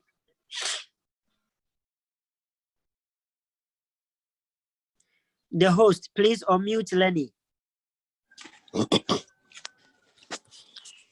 Hello. Yes, please, Honorable Lenny. Please, I would I like would to suggest just, you make your statement brief. What is yes, your it is motion going to on be we very, as very the brief. discussion? Yes, thank you. Yes. My suggestion is that I believe there are technical persons also who understand the system very well. Okay, I, for instance, I have dealt with systems like these before. Okay, I'm an IT person, I'm a computer scientist, and I understand some of these things. The only thing is that I will say, and I believe my other colleagues are also in support, the EC, the 5-member EC still stands. We can have one member, and I believe the member is even on the platform right now, a member of the technical team, to join us so that at the end of the day, a proper handing over into the system will be done. At the end of the day, usually with systems like these, there is what we call an audit trail. Now, that is what we can use to audit the system, whether it has been compromised or not. So at the end of the elections, we can request for an audit trail from the technical. Then we can, based on that, we would know Rather, somebody has gone into the system wrongfully. So I don't think this should be anything we should be going back and forth on. I believe we are capable of handling this thing. So let's not debate on this thing. There are technical people in there who will be able to handle this thing. So it's best we all lay this matter to rest and allow the EC to do their job. Thank you very much. All right, thank you very much. All right, please, I see the Honorable Current JC Chair's hand up. Please, Honorable JC Chair, permit me to take the suggestions of the current EC and then I will let you come in. All right, so please, Honorable Adani Michael, if you are here. Honorable Nashiru Bilinto, if you are here, please unmute your mic. Ebenezer Nixon, Honorable Cy Roxon, please. Let's hear from you. Lenny has spoken.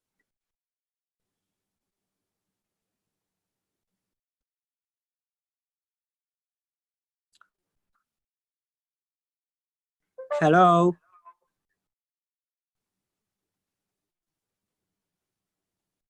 Please unmute Honorable Roxon. Unmute him, the host.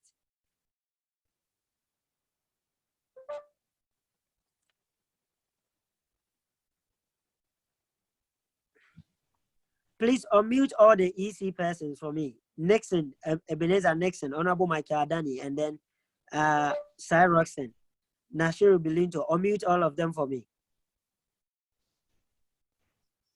Okay, Honorable Bilinto, Nash, please, you can speak. Oh, yeah. Thank you. Thank you very much. As my colleagues just said, I think the committee that agree that we should be the electoral commission members, they know, and they should understand that if we don't know that we are going to use e-election, we will not be part of it. We saw that we are going to use this e-election and decide which we applied. And moreover, some of us have gone through the training. It's possible that all of us have gone through the training and we think that possibly we can handle it. So I don't see why maybe we'll look at it this way. But in otherwise, maybe our chairman, the vice president, maybe because he's a technical member, he thinks maybe somebody probably may be good to help. And with the constitution, as the constitution just said, he may allow us to, the committee, to decide if we have any challenge. Because if we have any challenge, we know those we will contact. Maybe just something that wouldn't be anything that we need to form any committee or getting somebody to add. With what the team I have with me, I know this guy, I worked with him the last Congress, and I know that with him alone, with me, I don't know the other members, but I know with, I don't know, I've forgotten the name. He's a Nanjing chapter. He's a very good guy. Yeah, next, very good. So I don't think we have problem. Looking at the members on board. And Honorable Kodo, he was once a vetting committee member last Congress. So the team is a solid team. And Sai too is also a member. I'm a member with him with this shipping board. So I know them, and I think with our board with these members, I think we can handle it. And that's what's in my side. Thank you. All right, thank you. Okay, so Honorable Roxanne, please, you may speak. Okay, thank you very much, Mr. Secretary, the House. Thank you for the opportunity. I think going back and forth, once a mandate has been given to us, we have not even met to say we have challenges and all those stuff.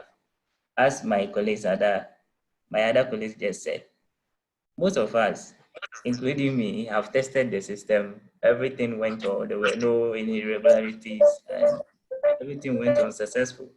So once we meet and things get beyond control or we need any other stuff, we can decide. So I believe that the House shouldn't doubt about our capabilities as to how independent the voting is going to be and all those stuff.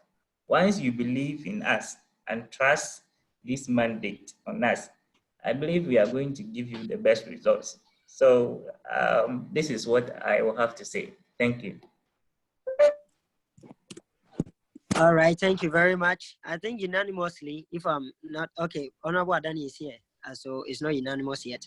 Honorable Adani Michael, please. Oh, okay. Thank you very much. I think I agree with my colleagues. I agree. I just have advice for NEC members. I just cross-check, and it seems some NEC members will still be coming for positions. And we know that NEC members also work with some of the technical team. So if we are not careful, and it seems that NEC is pushing some technical people to work with the EC, as somebody already alleged that the system, people are attempting to hack the system, we may be preempting things, giving people grounds to challenge the outcome of the elections and all that. So please let us allow the various committees to do their work.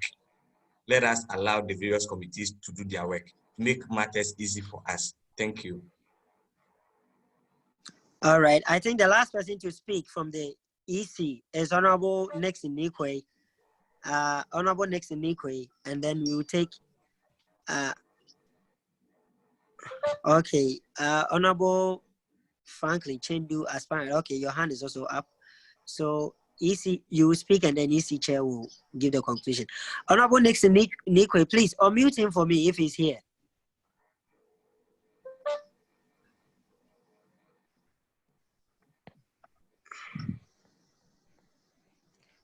Honorable Nixon Nikwe. Okay, I'm sure he has taken his leave. So the rest of the EC members that are here have unanimously agreed that we leave them to do their work. So I don't think we need to put this motion to vote anymore. Honorable Franklin, aspirant, please unmute Franklin for me, and the JC chair, Honorable Max Wedua, unmute the two of them for me.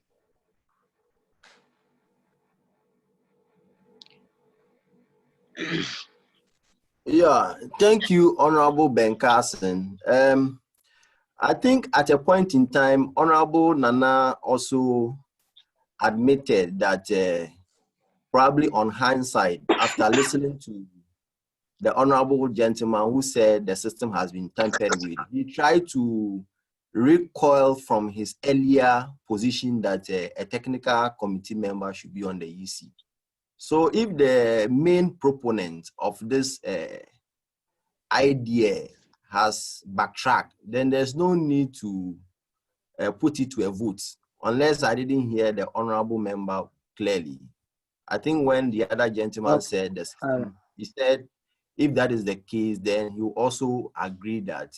So I don't see why we are going back and forth. If the original proponent agrees that the committee should be allowed to work, then let's stick to that. Thank you. Okay, all right. Thank you very much. Thank you very much, Honorable Franklin. All right, Honorable JC Chair, please. Yeah, Your last submission. honorable members, please, can you hear me? Yes, we can. Forgive me for my voice, I'm not feeling very well. I think what even I wanted to say, the Honorable Electoral Committee members, they've already said it. Please, it seems like Congress, we are interfering with the work of the Electoral Committee. Please, based on the article that you just read, Article 23, Clause 1 to 5. Please, I think Congress should just go ahead and endorse the Electoral Committee and let them do their work. And then if we have any suggestions, let's submit the suggestions to them. And then if they find any need for Congress to help to select according to the suggestion given, they will contact Congress and then we can put this motion to vote. Please let us not waste time. Let's give them the go ahead. And then let's explain whatever needs to be explained to them by the technical team. I believe if they guide them through whatever they have set up, they know what to do. They know what to do. I don't think we need to vote on this. And as one of the honorable members said, I think the vice president gave a good suggestion, but later on, after listening to the various submissions, he gave a second option. So please, let's give them the permission. Let's give the electoral committee the permission to do their work. If they have any challenges, they know what to do. If they need the help of Congress, I believe they will use the right method to contact Congress for Congress to give their support. And then another honorable member did mention of some kind of difficult, I think some kind of a problem with the method that they are going to use for the voting. Please, if you have the proof, we have to follow the constitution. You either submit this to as a suggestion to the electoral committee, or just file a petition to the judiciary committee so that the right thing can be done. So please, let's try to follow the constitution so that this virtual meeting can be successful. Thank you very much. Thank you very much, JC. I think, yes, that has been very conclusive. So please, there will be no need. Honorable Franklin, you can put your hand down. Yes. Okay, so there will be no need to put this issue to vote. The EC that has already been endorsed by the Congress will have their leeway to conduct these electoral processes. Thank you very much. It's been a lot of exhausted time, but it's all for the progress of the union. And thank you, participants and observers. I would like to draw the curtain to this section of the program. I'll hand over to, if Honorable Ben Bafu is here, I would like to hand over to him. Thank you. Okay, I just came back. Thank you so much. Yes, so on the program, I'm going to hand over the time to Honorable Dennis. Honorable Dennis, you're now a co-host, and then he's going to take over from the afternoon to evening session. Honorable Dennis, please, the time is yours. If you could switch on your camera and then your mic. Thank you.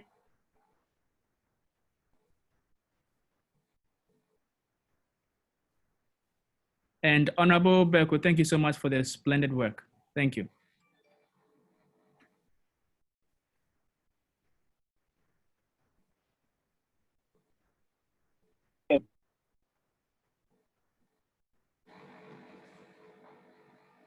Honorable Dennis, your mic, is it working? Can you hear us, please? Honorable Dennis? Hello, Honorable Dennis, can you hear us, please? Okay, so since we cannot hear Honorable Dennis, we proceed from there. Okay. Okay, so I'm going to share my screen, and then we proceed with that.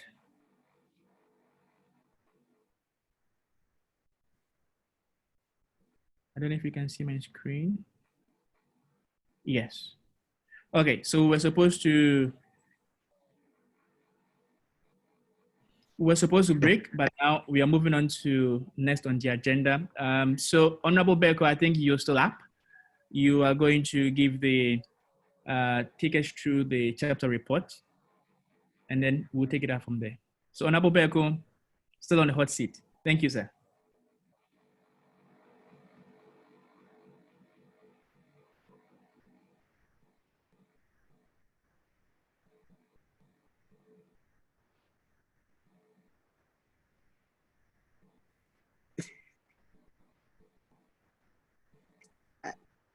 Yeah, all right, thank you. Yeah, I'm unmuted now.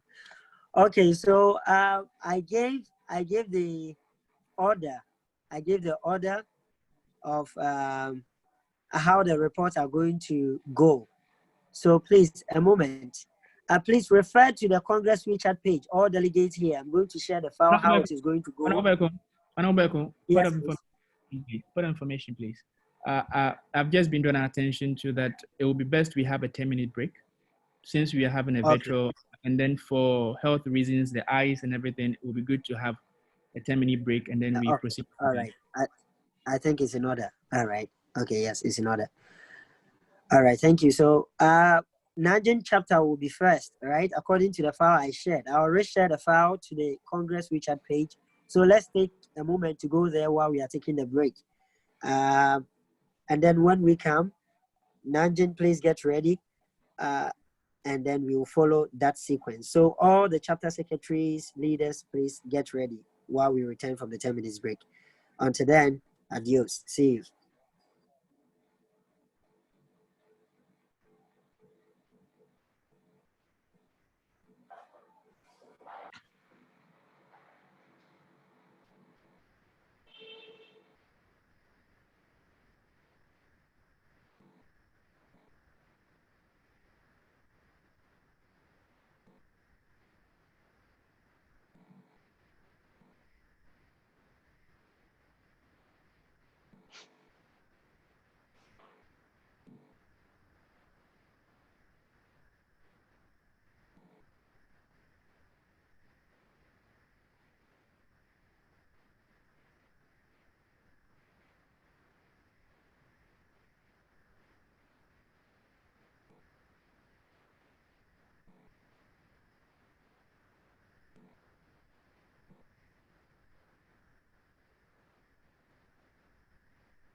Hello, Ben. Ben. Yeah, Honorable Dennis, we can hear you. We can hear you, please. Okay. Okay. Thank you. Thank you.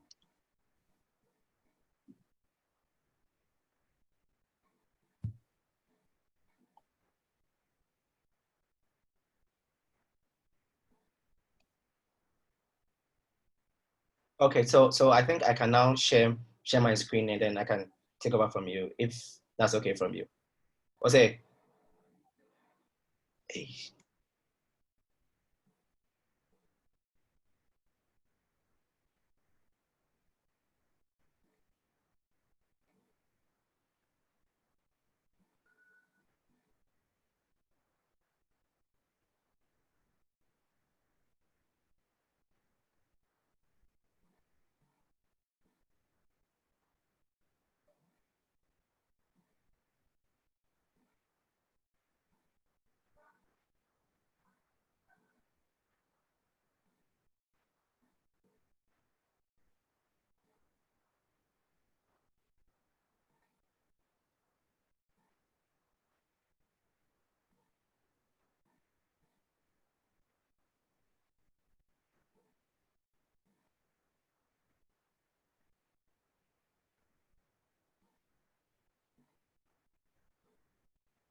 Kaja Israel, Kaba Egypt, Kaja Ethiopia, Sudan, Waja Shong.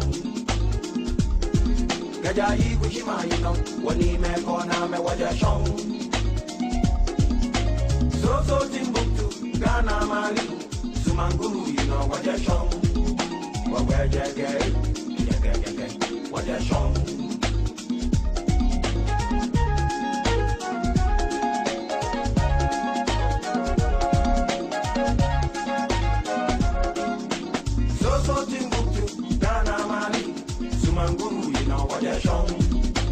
Manchester, you know, Sumanguru, you know, walk where they get, what you show.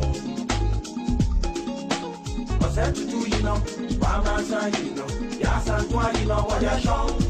Kaja Israel, Kaba Egypt, Kaja Ethiopia, Sudan, what you show. About you know.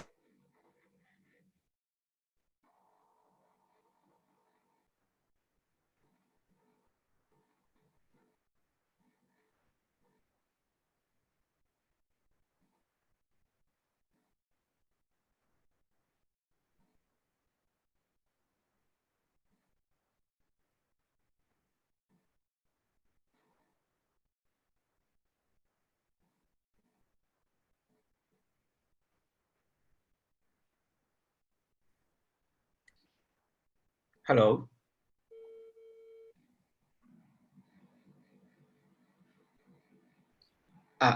Amasate. Okay, but then.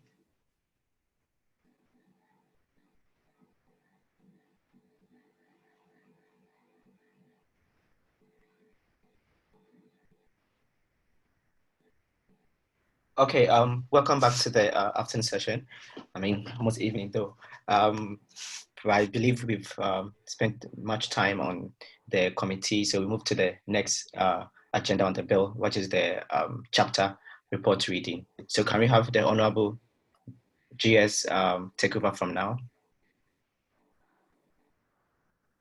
Honorable Ben, are you there? Yes, please, I'm here. Honorable. No, I mean SG.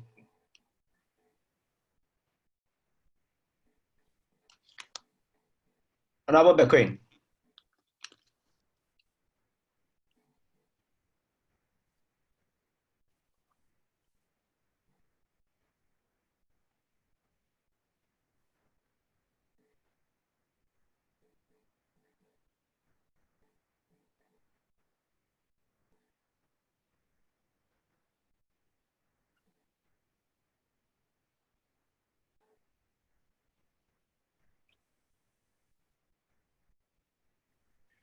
I think he's not in. Okay,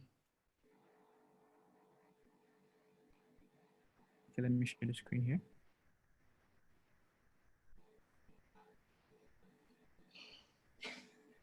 Honorable Beckham, please, are you in? Honorable Ben Carson. Please, I think sit down. he's now entering the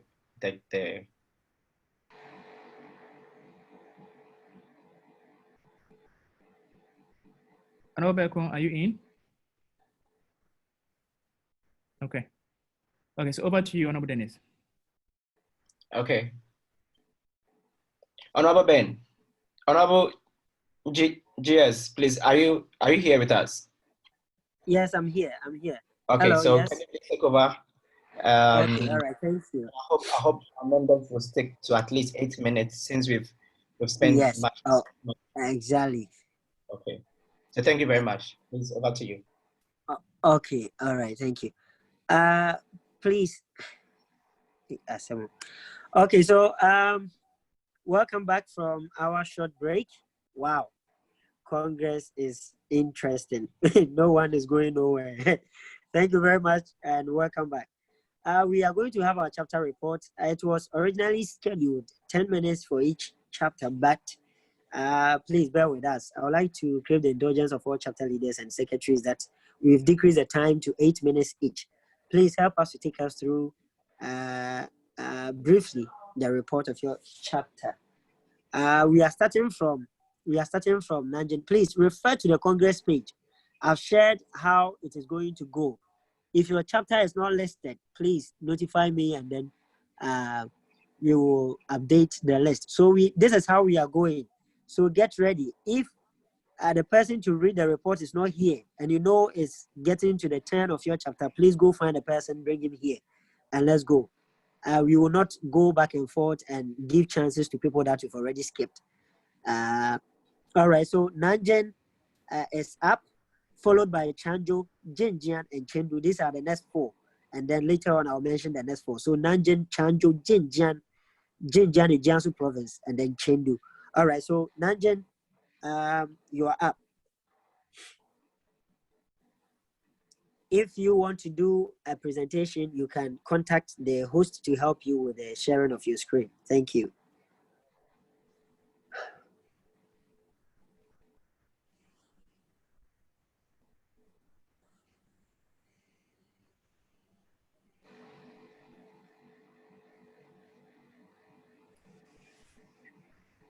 Okay, Nanjing chapter, please unmute the president of Nanjing D. Unmute D. Sorry, Honorable Derek Ankwana Kujo. Unmute Honorable Derek Ankwana Kujo. Thank you. All right, thank you very much. I'm presenting the report for Nanjing for the 2019-2020 academic year on behalf of the General Secretary, who happens to be in Ghana at the moment. So the National Executive Committee, the National Senate, delegates present, all protocols duly observed. I reserve the honor to present to you the report for Nanjing for 2019-2020 academic year. So through the all-powerful agent of time, the mandate of leading the great NUGS Nanjing was given to us on the 25th of August, 2019. NUGS Nanjing currently has a total number of 328 members covering 13 universities in Nanjing and one outside Nanjing, that is Huayan University. Below are the careful delineation of NUGS Nanjing universities. I'll be very snappy with this. China Pharmaceutical University, Hohai University, Jiangsu Food and Pharmaceutical College, Nanjing Audit University, Nanjing Agricultural University, Nanjing University of Post and Telecommunication, Nanjing Medical University, Nanjing University of Science and Technology, Nanjing University of Astronautics and Astronautics, Nanjing Arts University, Nanjing Tech University, Nanjing University of Information Science and Technology, Southeast University, and Huayan Institute of Technology. It is vividly undisputable that NUGS Nanjing is one of the well-organized chapters and one that most people hold unflinching adulations for. Aware of this, we assumed office loaded with ideas and were determined to selflessly serve our dear union. And acknowledging the axiom that the world is a place of the survival of the fittest and the dying of the least suitable, and with apt punctiliousness to our objectives, we designed programs and concocted initiatives to ensure that our members are well fit and positioned to survive in this demanding academic and business environment. I have therefore carefully enumerated the main activities undertaken among the many others. Airport and train station pickups. This was an initiative which ensures stress-free travel for our new members, and I owe my appreciation to Mr. Sifas Abio, my colleague in Shanghai, for his selfless support in making this exercise a success. Schools visitation was also an initiative that bred a deep connection and esprit de corps amongst the members, with the rippling effect demonstrated in our programs. We had Aquaba Games and Awards. This program gave our new members the well-deserved welcome and enhanced their smooth transition into the NUGS Nanjing fraternity. Security awareness program was, as the name implies, particularly to sensitize our new members with necessary needed security information in their new environment and to remind the current members of the essence of their safety in the city of Nanjing and around China. Asida Praise was organized in the last month of 2019 with a principal purpose of appreciating and thanking our Maker for his protection, guidance, goodness throughout the year. And I thank my sister chapters that represented IE, Shanghai, and Xinjiang Intellectual 2020, as it is said, where there are no intellectual needs, intellectual pleasures are not possible. The very fundamental nature of our education conspicuously divulge the essence of intellectual activities. We therefore organize this program to help address the academic needs of our members, especially those pertaining to research and publications. Keeping the passion of love alive. This was a very special program that was held on the Love Day of 2020, that's the Valentine's Day. And the purpose was to recount and to rehash to our members the essence of always stirring up their love for their partners and to share some relevant information to assist the singles in the chapter who sought and still seek their own partners. We had entrepreneurial conference, which was to make available the needed information to our members who are into entrepreneurial ventures or seek to enter one and to excel in their business endeavors, especially in this technological age. We created the NUGS Nanjing Men Forum, and this was done being well aware of the women platform, recognizing the significance that there exist issues that pertain only to gents. We also created WeChat group for the respective academic programs, and this we did before NEC took the initiative, and I'm happy about that. This initiative was meant to enhance knowledge sharing, build academic networks, and to have our academic needs met. Sensitize the NUGS Nanjing WeChat platform page. This initiative was meant to fulfill two core objectives. A, to help address the issues of scams that we were confronted with hitherto assuming office. And it was a snare that unfortunately most of our members had fallen victims. And to also pave way for new members to be added. Importance of gender equality in national development was another great program that we had. The increasing significance of both men and women in families, communities, and national affairs underscore the motivation for this program. The program sought to inform us to recognize the underpinning importance of gender equality in the development trajectory of our nation, especially in this current epoch. Lastly, we patronize two ways loudspeaker systems for NUGS Nanjing. And this is a legacy that we believe will enhance our programs, as it will lessen the financial burden on the union through rentals that cost the union on average of 500 UN anytime we do so, and also to be an income generating asset to the union if the successive leaders agree to give them out to rent. Now, challenges. Though I reckon that our tenure of office was undeniably successful, there were some few challenges. Finance was always a challenge. It rendered us incapacitated somehow to roll out our proposed welfare policies. However, through the sacrifices of the executives and a few of our members that fulfilled their dues obligation, we managed to organize all our programs and to leave behind a positive balance devoid of any debt. We cannot live in self-delusion of the fact that there are certain occasions where the WeChat platform of NUGS Nanjing was flooded with lewd comments, which in a way or the other served to denigrate the integrity of other members. This we hold the view that served as encumbrances to member participation to relevant discourses and programs. The deadly coronavirus pandemic, which has made the year 2020 insipid in the eyes of the entire globe, is inevitably counted amongst our challenges as it potentially disrupted our laid down plans. Notwithstanding, I appreciate the invaluable experiences garnered as a leader and believe that they would undoubtedly help, should God forbid there be a similar occurrence in my future leadership roles. Now, members reported sick. During our tenure of office, 4 of our members were critically reported to be sick. Out of the number, 2 went back initially to Ghana for treatment, and prior to their departure, Nanjing worked in collaboration with the NEC to raise funds to support them. And the 3rd person successfully recovered in a hospital in Nanjing, and the last person recovered recently on the 24th of June and was discharged from the hospital and later joined the recent evacuees to Ghana. On our financial reports, we inherited in essence an amount of 4,446 yuan, 0.99 yuan. that was meant for the chapter, and we are much appreciative to our leaders for their service. Our objective of not leaving behind any national debt for our next line of executive as we inherited was fulfilled, and we are much grateful to God. NUGS Nanjing under our administration bettered our previous contributions to NUGS-CHINA with an amount of 5,350 UN, and I believe that our current executive will do better than we did. We also left behind a total amount of 6,001.69 UN to the new administration, and this is devoid of any debt to NEC.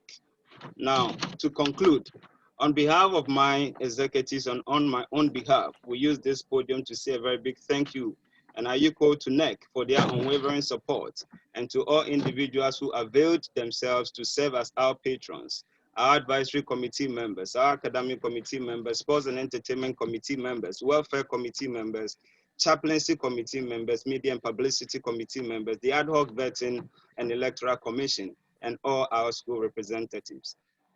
On my own behalf and on behalf of my team, we seize this opportunity to render our sincere apologies to anyone, especially members of NEC, that we offended during our service. I want to say that may the Lord bless us all. And to this end, I say that Viva Mother Ghana, Viva NUGS-CHINA, and Viva NUGS Nanjing. God bless you and thank you for your attention.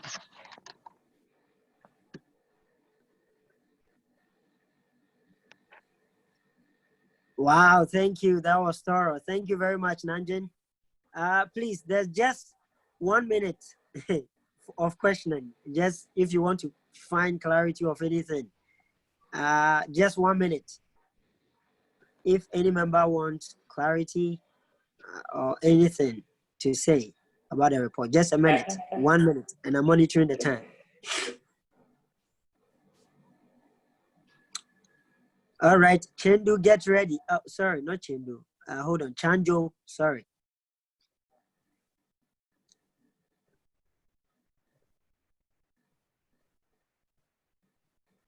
All right, so thank you very much, Nanjing. That was very thorough, and you've done a fantastic job. I can attest to that. I'm a member of your chapter. I'm your member and your citizen. And I have enjoyed the serenity and the utopia of a chapter. In fact, what every chapter will dream of is Nanjing so far. Me and you were not there. All right, so, but I was here. Thank you very much. Let's go to Chanjo. Chanjo, if your rep is here.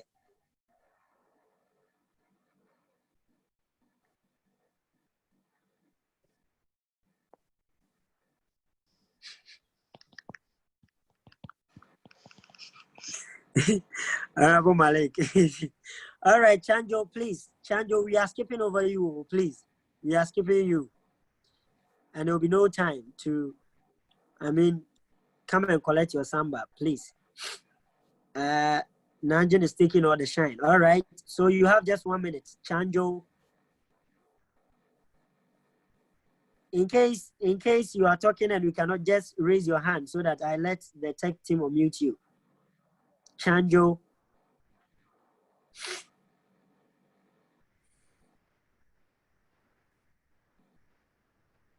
Wow, okay. All right, let's go to Jinjiang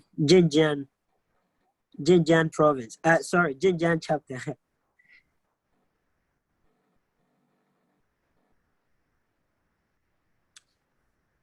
Please, Honorable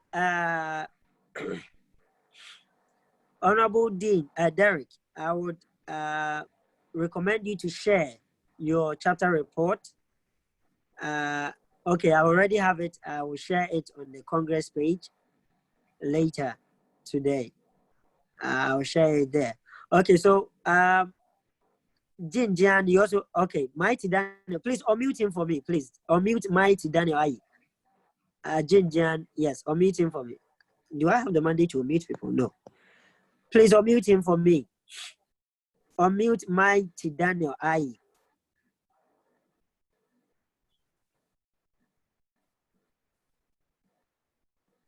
Hello?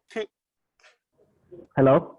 Okay, yes. Hello? Yeah, can you hear me? Please, my tech guys, please be on point for me. Thank you very much. Okay, all right. Mighty, let's go. Jinjiang chapter report. Oh, okay. Good afternoon, everyone. Good afternoon. Yeah, I want to give the chapter report for Ginger. So, our chapter is made up of two.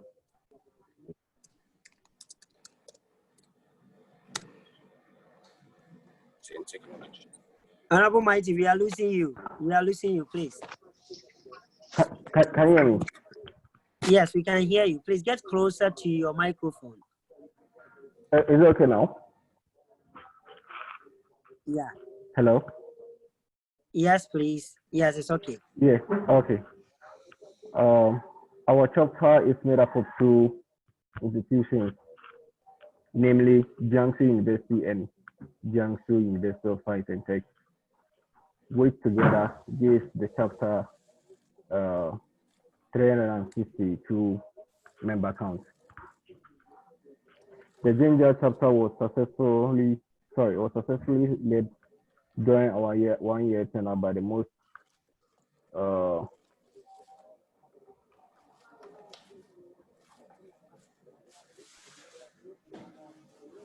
sorry, hold on.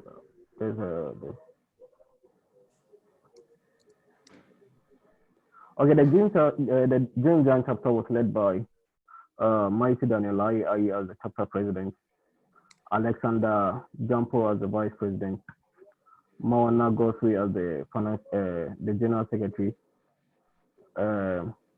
Rita Cindy as the financial controller, Kingsley John as the organizer, and Belinda Obin Palmer as the women's commissioner. Even though there were a lot of unforeseen challenges, we managed our way through them. After being handed over as new executive last summer, a part of our plan was to increase unity through inclusivity of all our members. Hence, a couple of programs were planned and organized. Sadly, due to the current state of the world, with respect to the spread of the coronavirus, some of the events planned did not come to pass as we could not meet any longer for them. However, here are some of the events organized successfully with quite an impressive turnout in comparison to the previous years. To welcome our freshmen, we had our freshman orientation day for both institutions. Just a moment. Sorry to interrupt. Honorable Mighty, please turn on your camera. All right, sorry.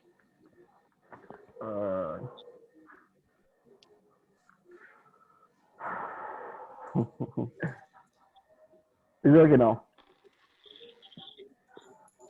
Okay, yes. Yeah. Okay. Okay. Please go on.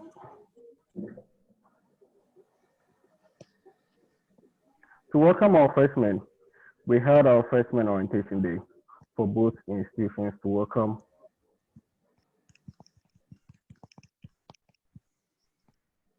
join our big family.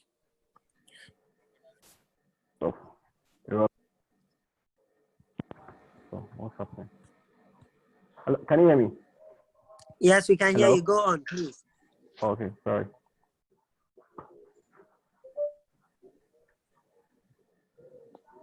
We organize various sets of aerobic workouts monthly as a way to keep and also spend time together.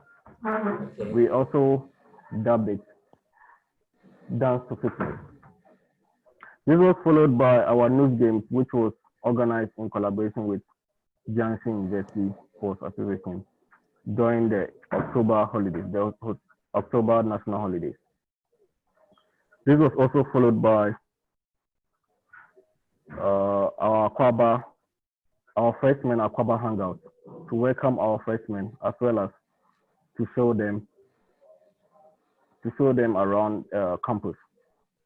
We then had our series of general meetings as well as an open forum session, which was graced by the presence of our national president and the national secretary. To end the year in style, we organized our first ever official dinner and awards night ceremony, which was aimed to celebrate and honor our dedicated members, as well as to encourage our members to do exploits in their various academic works. It was such a beautiful event with a wide variety of beautiful Ghanaian colors, food, music, and our rich culture. We were happy to have, we were happy to be, we were happy to be, we were happy to have been joined by executives from our sister chapters, Nanjing, Changzhou, and Shanghai. Also present was our national president, Honorable Felix, and our national secretary, Honorable Bernard Berko. A very special project was also being undertaken in our tenure, which was the chapter constitutional review to address many misinterpretation difficulties in our current national constitution, which has been in operation for so many years now. We set up the Judiciary Committee, which under the leadership of Emmanuel Kwampa, to help write a chapter constitution with the national constitution as a guide. The committee is so far advanced with its work, and it's quite unfortunate our administration could not finish this task. That is so dear to us. We trust the new team will continue and finish it as soon as possible. I move to our challenges. Apathy on the part of some members. This was one of our biggest challenges. Though we saw some improvements in membership attendance to programs, the situation still leaves much to be desired. Inadequate funds. Although we were able to mobilize some funds, funding was still a challenge. Most of our members did not pay their dues. This made it difficult for us to organize events. And in all of this, we are proud of how far our chapter has come, and we are hoping that the new executives who have been handed over to continue the good work. I would like to read our financial reports.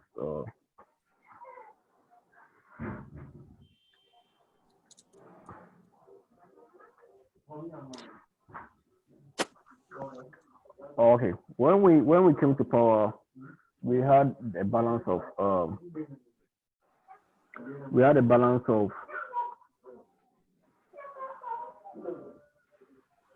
please hold on, excuse me.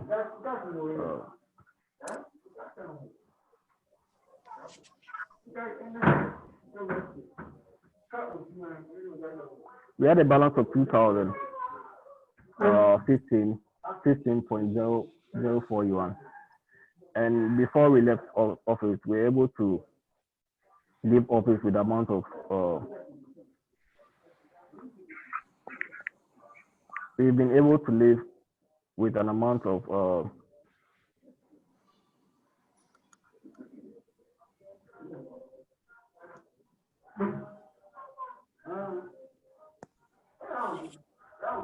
we've been able to live in our coffers with an amount of 7,550 yuan.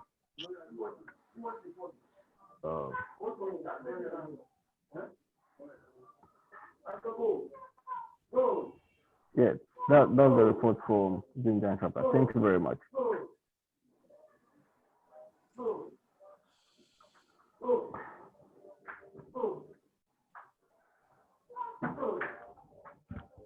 Oh.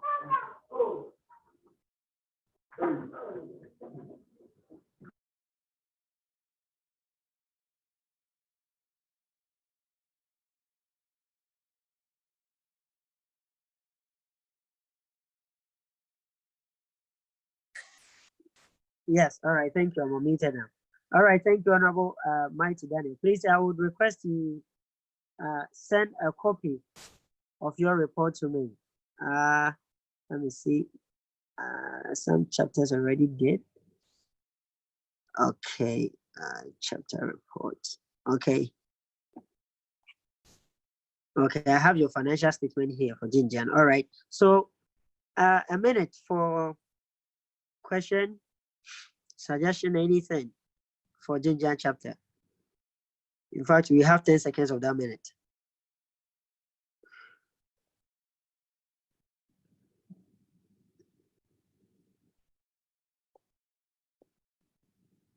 Okay, so the rep for Chendu, please. You can raise your hand. I will mute you and then. All right, thank you very much, Honorable Mighty. All right.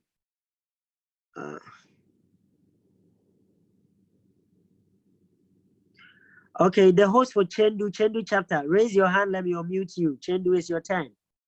Chendu.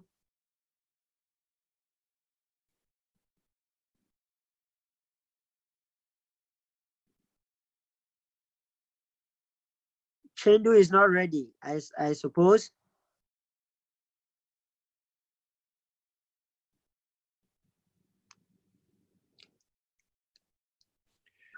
Okay. Sorry, Honorable Welcome to interrupt. Honorable Collins, please, would you mind if you could check the message, please, if you don't mind? Thank you.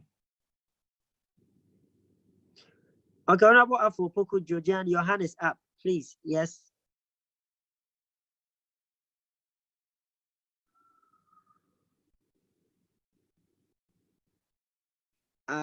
Okay, let me unmute you and unmute. Where is it?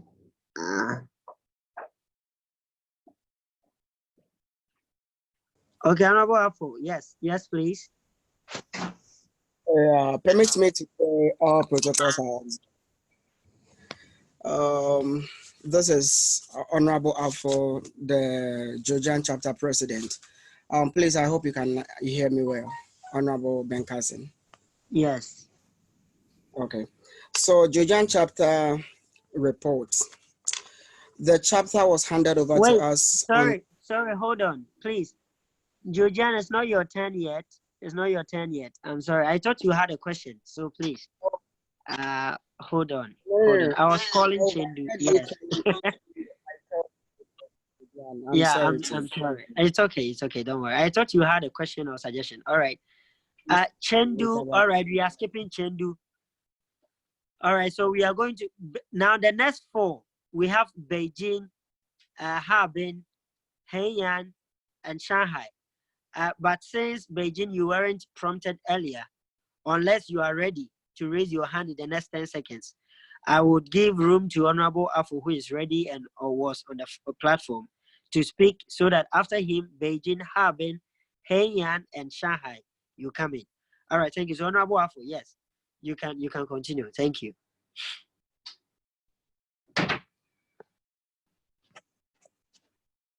Let me unmute you. Unmute. Okay, so Beijing, you get ready. Harbin, Haiyan, and Shanghai. All right. Thank you very much, Honorable Ben Carson, for giving me the platform again. So, like I said, the chapter was handed over to our and by then we had a total number of 45 candidates representing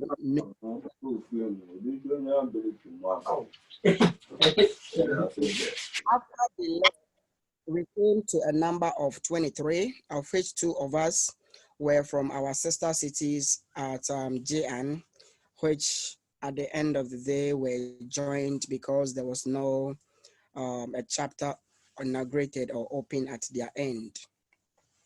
When I came into power as the president, in collaboration with the provincial coordinator, who happens to be, who is also a member of my chapter here in the person of Otnel Kojo Ochiri, we liaise with the national executives in the person of the president and then the general secretary, and we were able to canvass for a chapter to be also opened or yet to be inaugurated in Nanshan, so that at least the Georgian or the Jiangxi province could have about 2 or 3 of the NUGS chapters.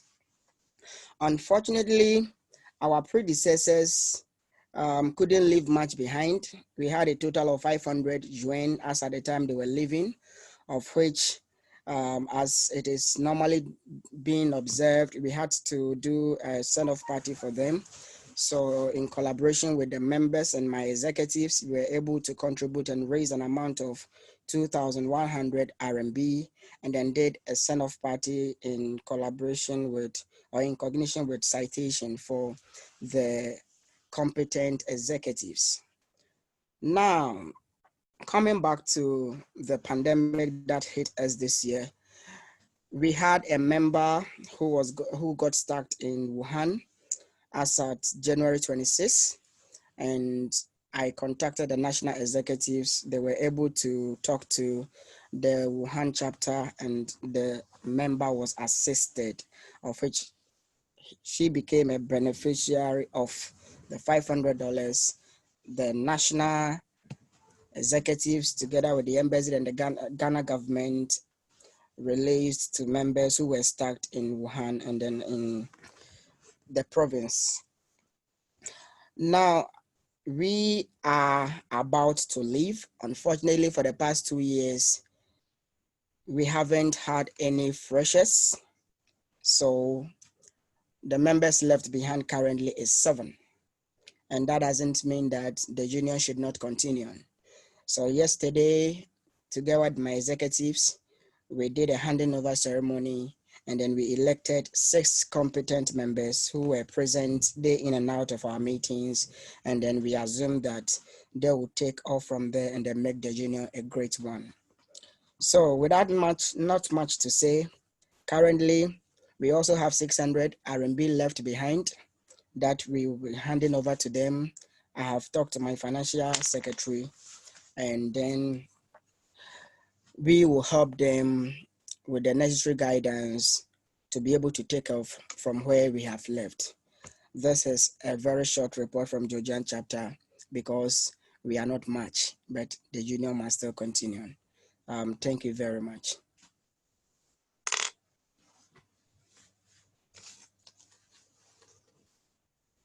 All right. Thank you very much. Thank you very much. Sorry. All right. Any comment? I'm sorry.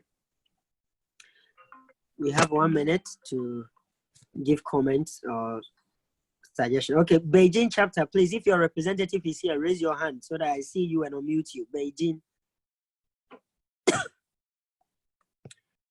I see a lot of delegates from Beijing here. Who is a rep for Beijing?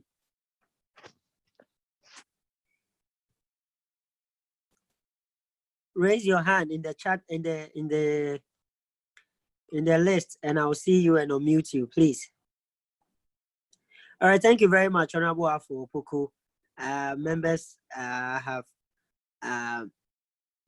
heard your report, your thorough report, and we are glad that you've been able to pull some strings through, looking at also having another chapter to join. Thank you very much. That was a thorough one. Beijing, hey, I can see phone in you. Okay, all right, yes. All right. Honorable Gospel, please, yes. Honorable Memnia, please, you are next. Yes. I thought your people had run away. Okay, so let's give our ears to Beijing. Yeah, all right. Honorable, you are next.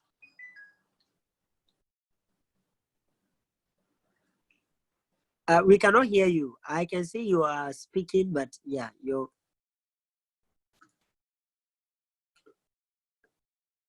Yeah, we can hear you. I see your lips moving, but.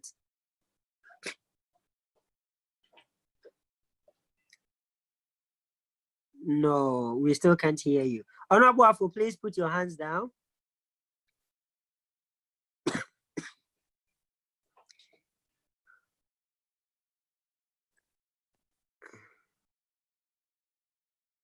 Hey, Georgian, for please, you are taking your samba. Yeah, that's nice. Oh, please, Honorable Winia. Sorry, I hope I mentioned the name right. You are speaking, but we cannot hear you. I think you are muted, right? Hold on. Oh, yes, he's muted.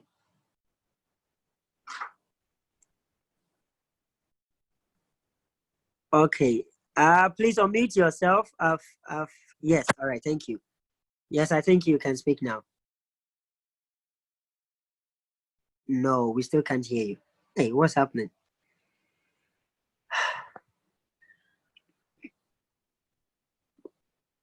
Okay, I don't know if you would have to exit and join again. So we will wait for you.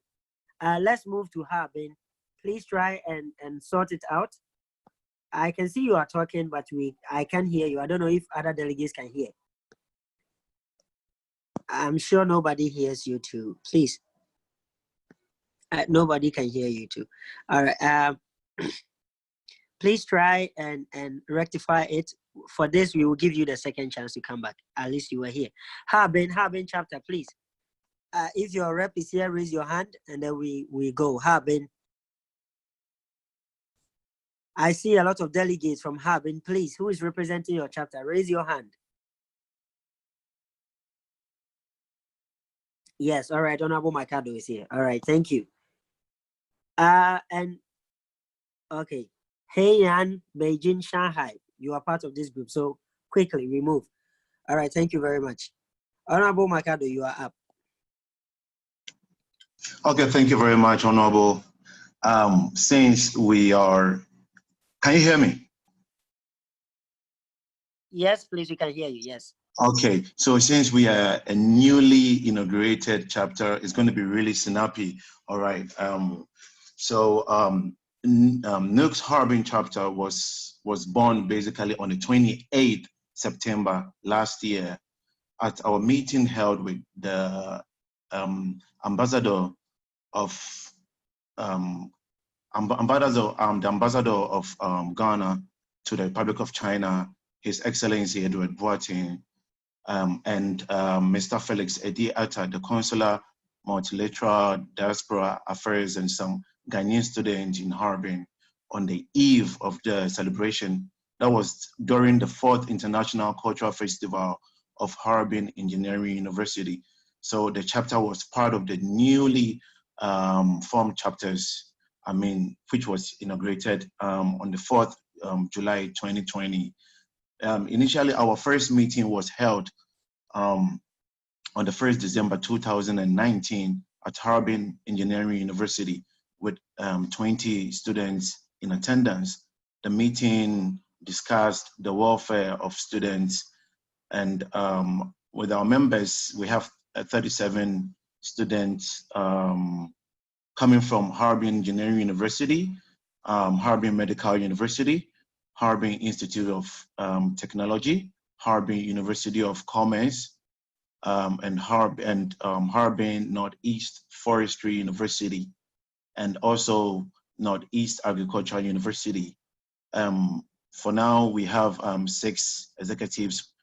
We have the president, that's me, the vice president, who is in Ghana now, Frank Okoye, and then we also have general secretary, who is Harriet, also in Ghana now, and the women's commissioner. We have the organizer, and also we have the financial controller. So we don't have a lot to say. Thank you. We hope to start working very hard, and the next time we'll give a very strong report. Thank you very much. Thank you very much. That is already strong. I'll comment. That's very nice. Thank you very much. Okay, Honorable, please. Honorable Beijing Rep, I hope I mentioned your name right to Winia, right? Yes, let me unmute you.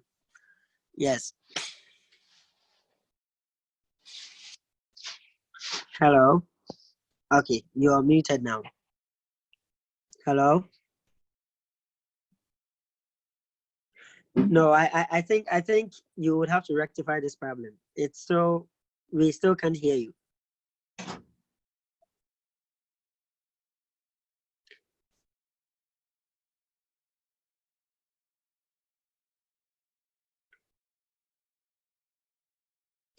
No.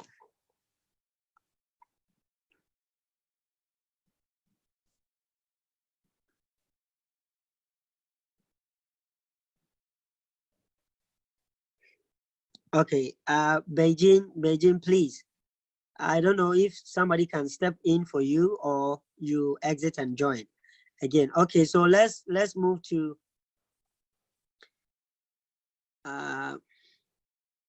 Sorry, hold on. What's happening?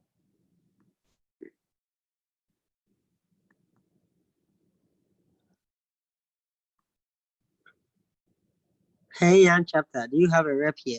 Hey Yan, if you have, please raise your hand and I'll mute you. Hey Yan chapter.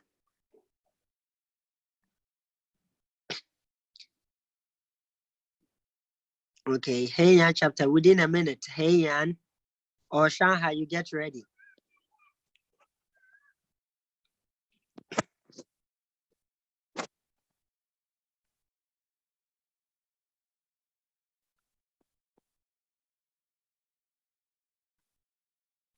Okay, so Shanghai representative, please. You quickly take us through, and then Shanghai rep, raise your hand in the group, and I'll mute you.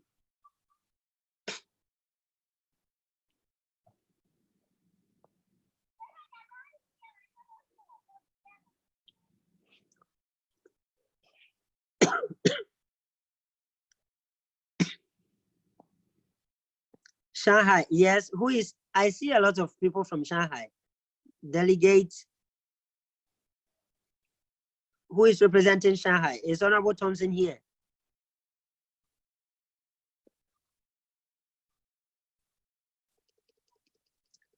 Wow. Okay, Honorable Beijing rep, please raise your hand. Let me see you and unmute you.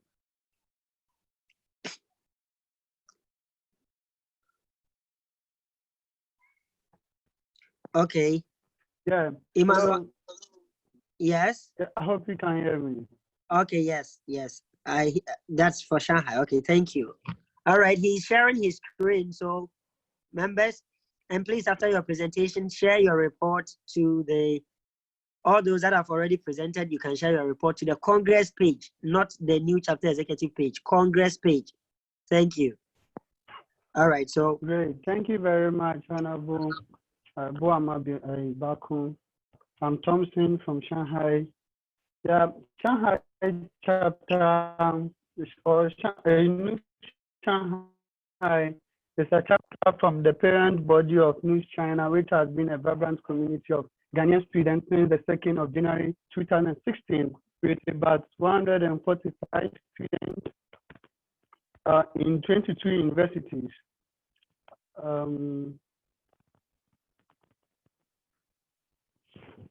Hello, is somebody, it looks like somebody is controlling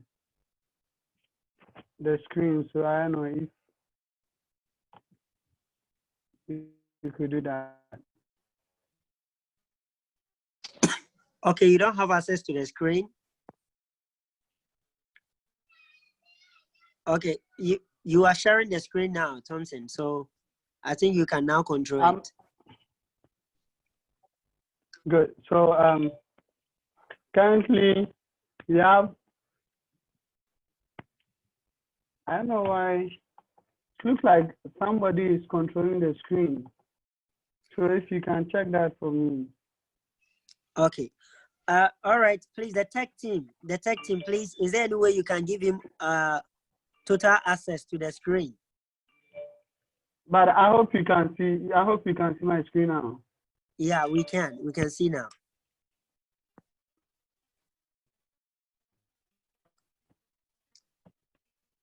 Great. So currently, we have 6 executives, which we have the president, Emmanuel Anu Thompson, myself, in Shanghai Maritime University, pursuing a master's in transport planning and management. We have the Honorable Gilbert Owusu Efuye, the vice president in Shanghai Ocean University, aquaculture master's. We have our general secretary, which is we have Honorable Akosia Lisa, who is in Shanghai University pursuing international business masters.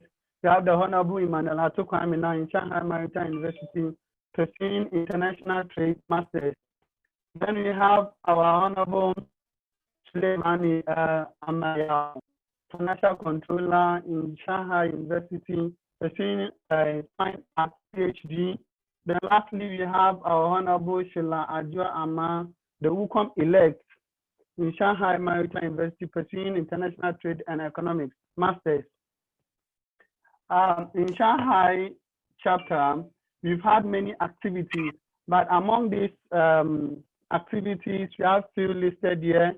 We have the WW Ladies Hangout, that is the Rings, Wine, and Women.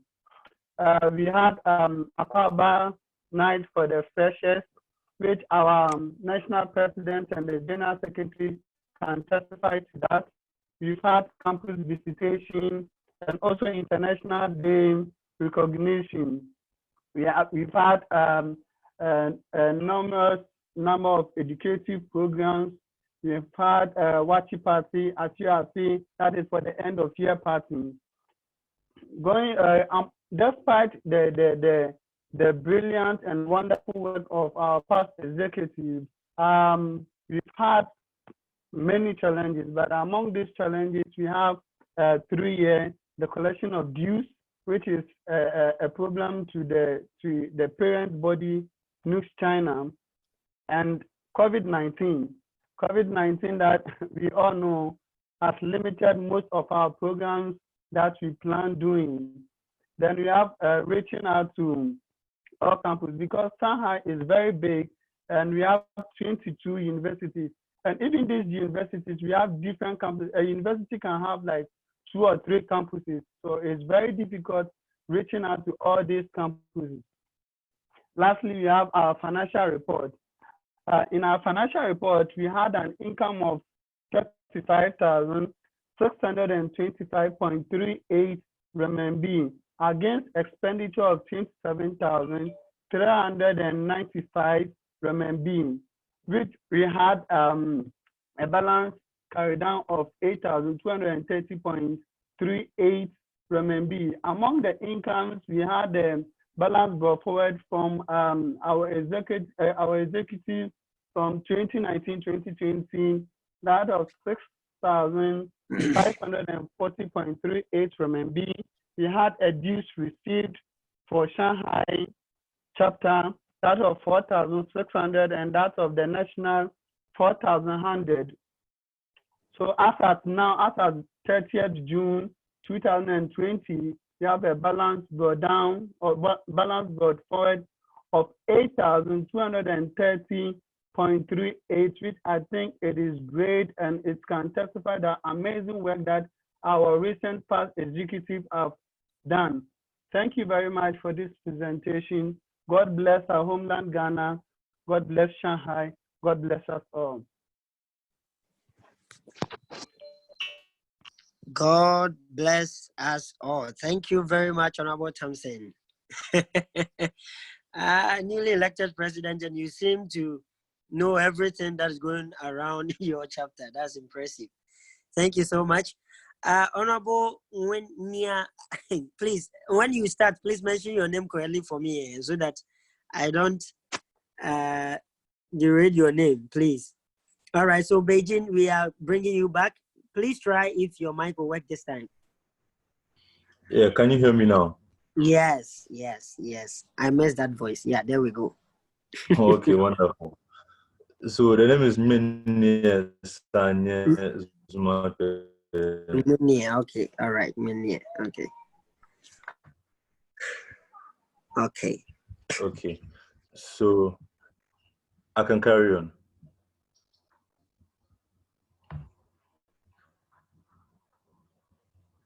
Yes, please, you can carry on. Hello? Yes, please, you can. Yes, you can. Okay, Please go. all right. So the outgoing administration assumed office in August 2019. Beijing chapter currently is responsible for approximately 170 students, inclusive of PhD, master's, and undergraduate students. NUGS Beijing currently operates a group of approximately 237 members, which is separate from the 170 members that we have. The 237 members are alumni members.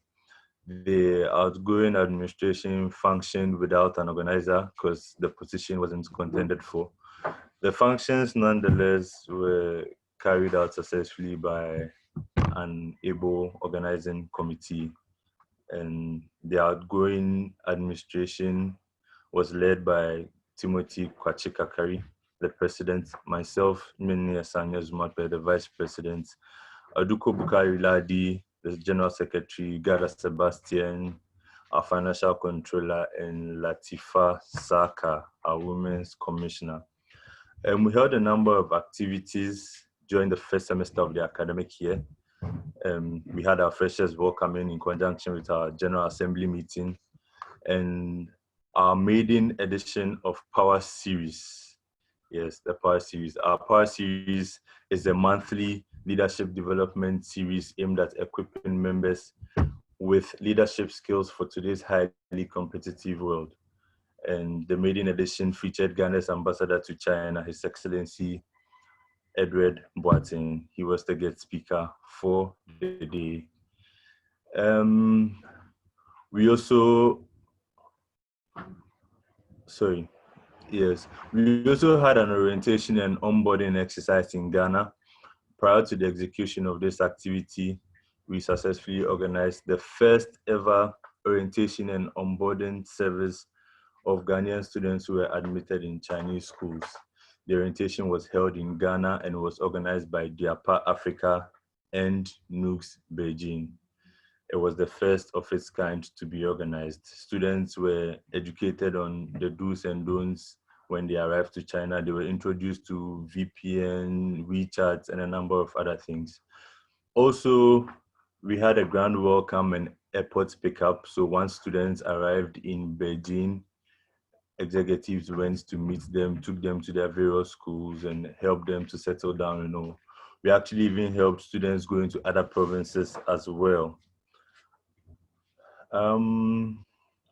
Also, we held our second and third Power Series, which I explained earlier. The subsequent editions of our Power Series were held in November and March, respectively. The second edition featured our very own Hajia China, our former women's commissioner. She is a media personality and a popular China Africa speech contest winner. She spoke extensively on her journey and her experiences so far in the field of media. The third edition of our Power Series was dubbed the Why and How of Investment, which featured another prominent NUGS member, our very own Richard Dankwa, who has over a decade experience in banking and investments. We also held some activities during our March Independence Day. There was our Fishapa celebration in December 2019. We also held our second general meeting in March 2020, and eventually we conducted our elections successfully in June last month.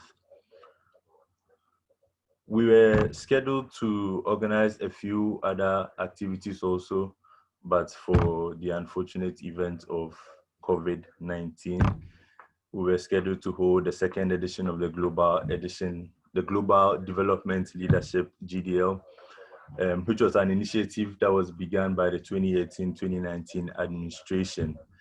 The second edition of this program was scheduled for our second semester, but unfortunately we couldn't hold this. We were also scheduled to go on a fun trip to the Beijing Glass Bridge. That was also unfortunately cancelled. There were a few problems during our tenure of office. We had complaints of fraud and the likes, one of which I think we would have contacted Nick on the matter. A student named Nick who was defrauded of, I think, about 3,000 US dollars. I think many of these issues are, we experienced this issue of fraud, of students saying, I can secure scholarship for you when you come, and all of that in other provinces as well. So Beijing chapter was no different. We had these issues, and I think we reported to NEC. I think basically our major challenge in this administration was COVID-19. It impacted us greatly. and a number of activities we couldn't hold. Nonetheless, we could boast of a few successes, the first being our first ever onboarding stroke orientation, which was held in Ghana, our airport pickups, our innovative power series sessions, and through the use of online media and traditional media in Ghana, NUGS Beijing as well as NUGS-CHINA is well known. And finally, also, our president was able to break a deal with a Chinese company to have NUGS use the boardroom and the office facilities of the company for our meetings without charge. Well, of course, in exchange for expert advice in Ghana and business, Ghana-related business. Yes, so due to COVID-19, we were never able to host a meeting in their boardroom, but nonetheless, it is still available to the current administration. So I'd speak a little on our financial accounts as well. We inherited an amount of 8,520 from the previous administration, and we are leaving them with an amount of 15,466 yuan, which is more than double the amount that we inherited. Yes. And the dues we received was, I think, 10,800, and we were able to make 7,205 from our annual Afishapa dinner, which we greatly appreciate our ABLE Programs Committee for. They helped us so much. So the 2019-2020 national dues, I think we paid 3,800 to national, and 2018-2019 national dues was 2,000. This is our expenditure, by the way, a brief expenditure. I'll share the report in the group later so everyone can have a look at. We spent a bit on our General Assembly, our airport pickups, Congress, and courier and printing. For the sake of time, like I said, I'll share the report in the Congress group and everyone can have a look at. So basically, like I said before, we inherited 8,520 yuan from the previous administration, and we are leaving them with 15,466 yuan, more than 100% of what was left with us. And we are hoping that the current administration would maintain this or do even better. So thank you very much for the opportunity granted. Wow. Cash. I see somebody writing cash for Beijing. Oh, that's interesting. Thank you very much. A very thorough and report. Also, sorry, to wrap up, NUGS Beijing is presenting 3 aspirants for the coming Congress. So I'd like to put that out also. So thank you very much. All right. So Beijing is really, okay. I think I said Nanjing is a utopia, but now I think I'm tempted to change my mind. All right. So thank you very much. You're welcome. All right. I submitted the list of the next chapters that are next. Taiwan, Yichan, Wuhan. Hey, I'm sure everyone is going to wait for Wuhan chapter report. Okay, Tianjin and Jiangjiakou. Okay, so that's the list that we are going by. I see Emanuela, my goodness, Haluri. Okay, so please, Honorable Franklin, if you are here to give me the report of Chindu, we've already passed you. So it means we are going to go to all the chapter reports and then Congress will decide if they want to hear yours. We called your name multiple times, you didn't show up. So please, you can put your hands down for now. Emanuela Haluri. Please, which chapter are you representing? Hey Yan, okay. Hey Yan, hold on. Did I call your name earlier? hub in Shanghai?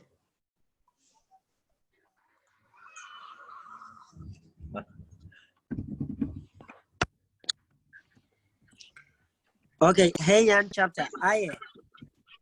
Hello. Emanuela, please. Yes. Yeah, please, can you hear me? Yes, I can hear you. Oh, thank you very much for the platform. Okay. Good you evening, may everyone. proceed. Yeah, good evening. Okay.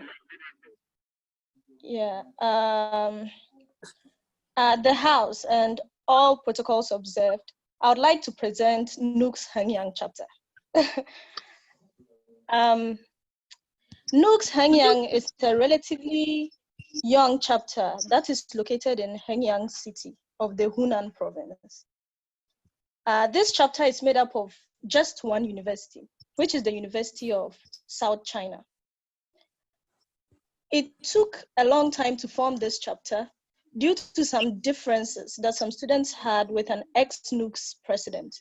However, we are proud to announce that NUGS-CHINA, though new, is quite vibrant, and we believe that in the near future, it will be one of the biggest chapters in NUGS-CHINA. Talking about the achievements of NUGS-CHINA, the first and most important will be the participation of members. Some people may wonder,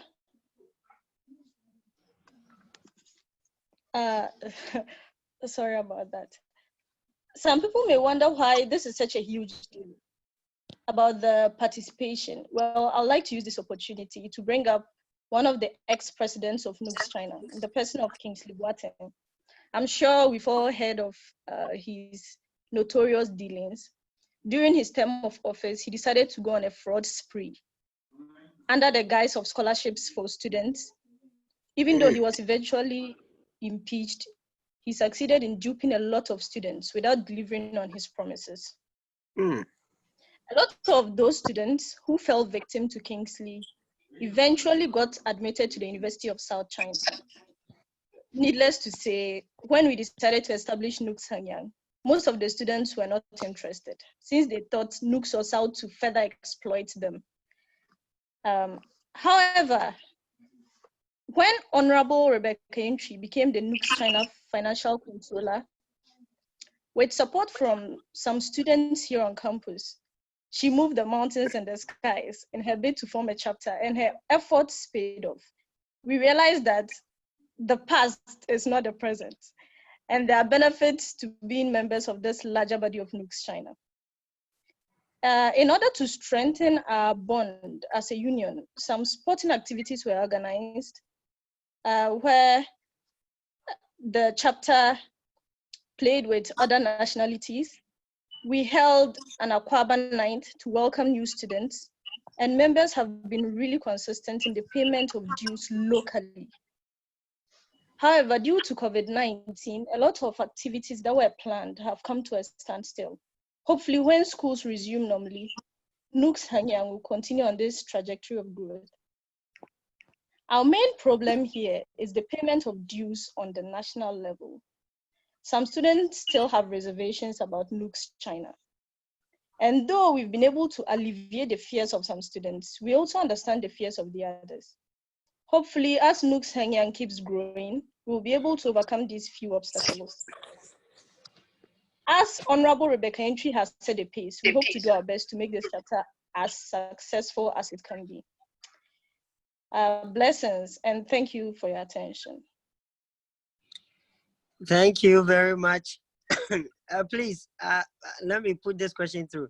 When you say some of your members have your reservation concerning national, what are the reservations and what can the national do to, persuade your members? As I mentioned earlier, there was an ex-NUGS president who decided to defraud people. And a lot of the students ended up here on this campus. And so those reservations I was talking about were the fear that if an ex-president, a whole president of NUGS-CHINA could defraud them in the past, then what is stopping NUGS-CHINA from doing it again? and their fears they have basis. Their fears are real. So right now we are hoping that as we're able to talk to other students and get their support, we'll be able to do same with the other students who are still, not very certain. All right, thank you very much. I like your cap with a hat though. Yeah, Thank and you. that's smile. All right. Oh, so before I go, please, our chapter is presenting Honorable Rebecca Inchi. She's standing for president. I hope we can all support. Thank you.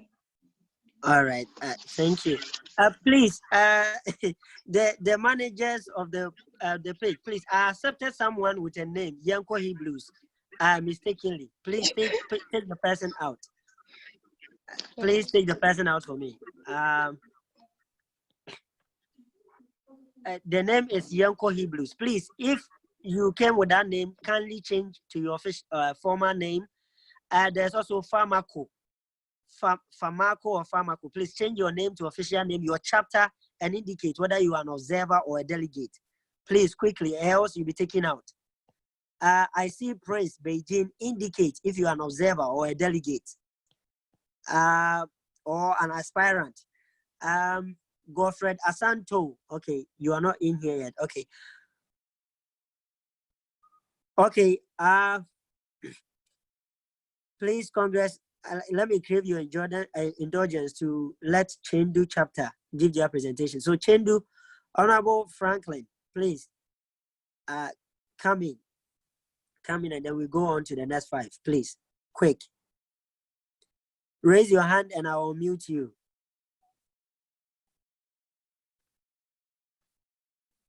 Okay, all right. Okay, Honorable Franklin, you are up. Please unmute yourself and take us through real quick.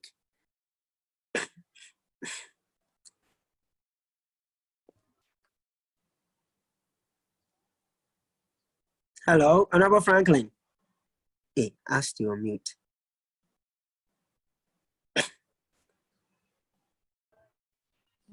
Hello, can you hear me? Yes, we can hear you. We can hear you. Okay, yes, okay. Thank you for the opportunity to present our annual report. And sorry for that delay. You know, the network in Ghana is a bit epileptic, so pardon me for that. So let me quickly go through the annual report of NUGS-CHINA chapter for the 2019-2020 academic year. Introduction. It is not gainsaying to describe the 2019-2020 academic year as unique and eventful. Indeed, it will go down in the history of NUGS-CHINA as one of the most eventful years in the life of this great union of ours. On the 23rd day of June 2019, ushered in the 2019-2020 administration with 4 elected officers, including President, General Secretary, Treasurer, and Organizer, which will soon come to a closure after Chendu Electoral Commission has conducted elections to get officers elected to enable us hand over the leadership baton to our successors as soon as possible. The leadership baton has not been handed over to a new administration simply because of some of the challenges the chapter is faced with. The reasons are espoused below. Since the opening of nomination on the 29th of March 2020, the Chendu Electoral Commission has not been able to hold elections to elect leaders for the 2020-2021 academic year because 2 aspirants got disqualified out of 4 aspiring candidates at the vetting stage. An aspirant who got disqualified by the vetting committee petitioned the JC. So on the 5th of July, the Judicial Committee rejected a petition and advised the EC to open for renomination. The EC has now reopened nominations for the positions of Vice President, General Secretary, Treasurer, and Organizer. In the light of this, the chapter wrote a letter to NEC, Senate, and the National Judicial Committee indicating to them our challenges so that they should bear with us so that as soon as the EC holds election and we have elected officers, the handover will be done. Now, currently, Chendu, so in midstream of our administration, Chendu decided to go to General Assembly to have officers elected to fill 2 vacant positions. What happened was that at the very beginning, only 4 people contested for 4 positions. So we were not having vice president and WUCOM. And as you know, NEC was requesting a rep on the WUCOM platform. So we needed to fill in those gaps. So we wrote to the JC, and JC advised that let's go to General Assembly. And when we went, the General Assembly elected 2 persons to fill that position. So currently we have Franklin Kumasa as president, and there's also Ansar, the Basa coach, as the vice president, William Aivi as general secretary, Fifi Kwesin as treasurer, Malik Nkrumah as organizing secretary, then Deborah Daku as the WUCOM.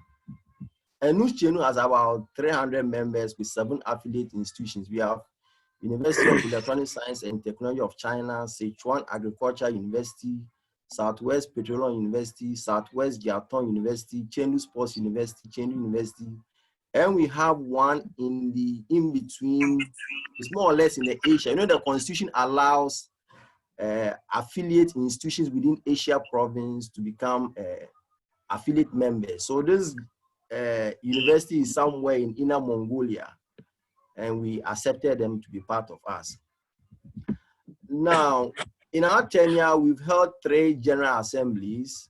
One was done on the 24th November 2009, and the agenda was to ratify our various committees, elect the vice president and the WUCOM that we initially didn't have, then approve chapter annual budget. The second one was held on 20th June 2020 on a Zoom platform to consider the Chengdu welfare policy. You know, the national welfare policy says chapters must have a local welfare policy that would dovetail into the national one. So we felt we needed to have a local policy, which we've done.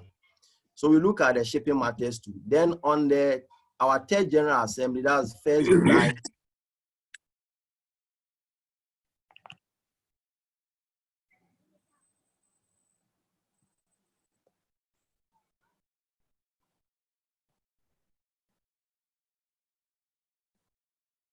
Yeah.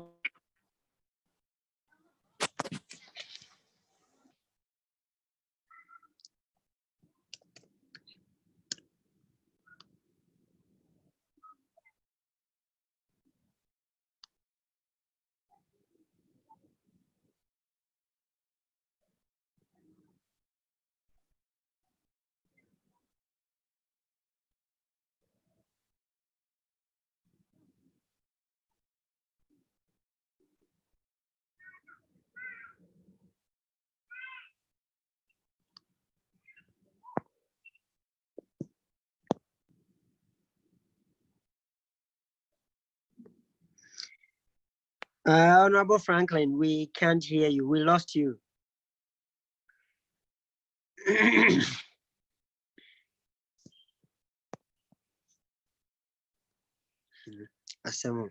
All right.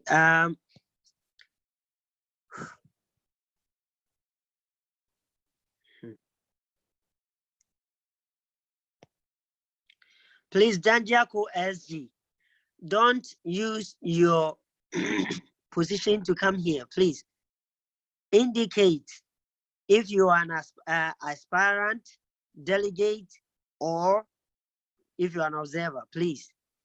So you write your name, then your chapter, and then your status. Okay.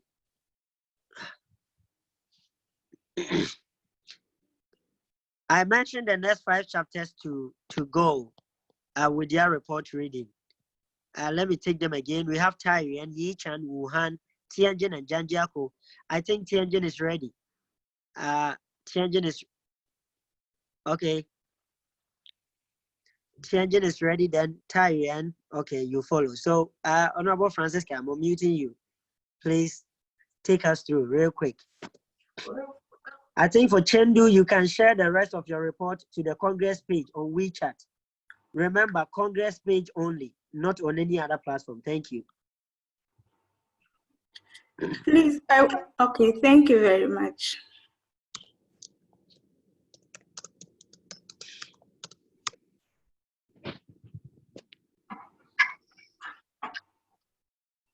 Oh, wow, nice PPT. Good afternoon or good evening, honorable members.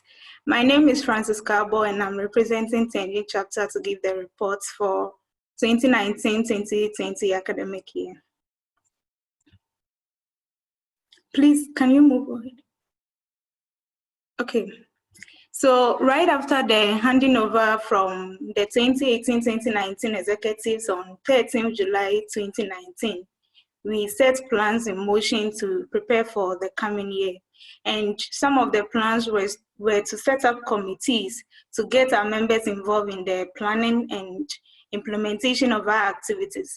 So we were able to set up hospitality committee who were supposed to be in charge of providing hospitality during our programs, welcoming committee to welcome new members, media and publicity committee, and also we had organizing committee and school reps. Please, next. Okay, we also had an action plan for the year, and we plan to have a welcome party on 21st September 2019, and a New Year program, which we're supposed to include inter-schools cooking competition. We plan to have our Independence Day celebration, and we wanted to have a hype games on 29th. We also plan to have trips to Inner Mongolia, as well as to have some mini trips around Tianjin. And we planned other programs such as Aseda Praise and Ghana Meets Niger. And lastly, our end of year or a handing over ceremony. Okay, so with regards to our numerical strength, we are 59 in number. We were handed over with 37 members and we got 22 new students. And these students are in 9 institutions: Tianjin University, Hebei University of Technology, Tianjin Medical University, Tianjin Chongqing University, Tianjin University of Traditional Medicine, Nankai University, Tianjin Polytechnic, Tianjin Chinese Cultural University Institution, Tianjin University of Science and Technology. Please, next. Okay, so with regards to our activities, we had a welcome party on 21st September 2019.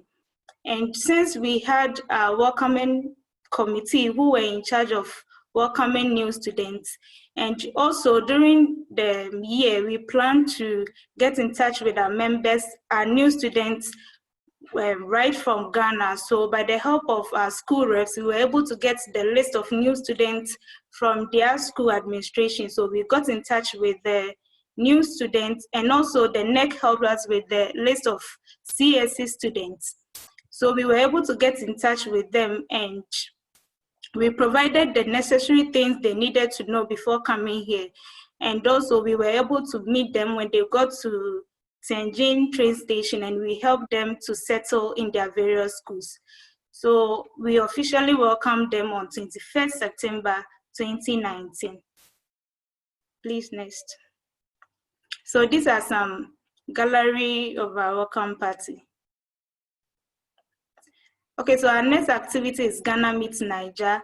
This took place on 28th December 2019, and it was a time for Ghanaians and Nigerians in Tianjin to meet, wine, and dine as a family.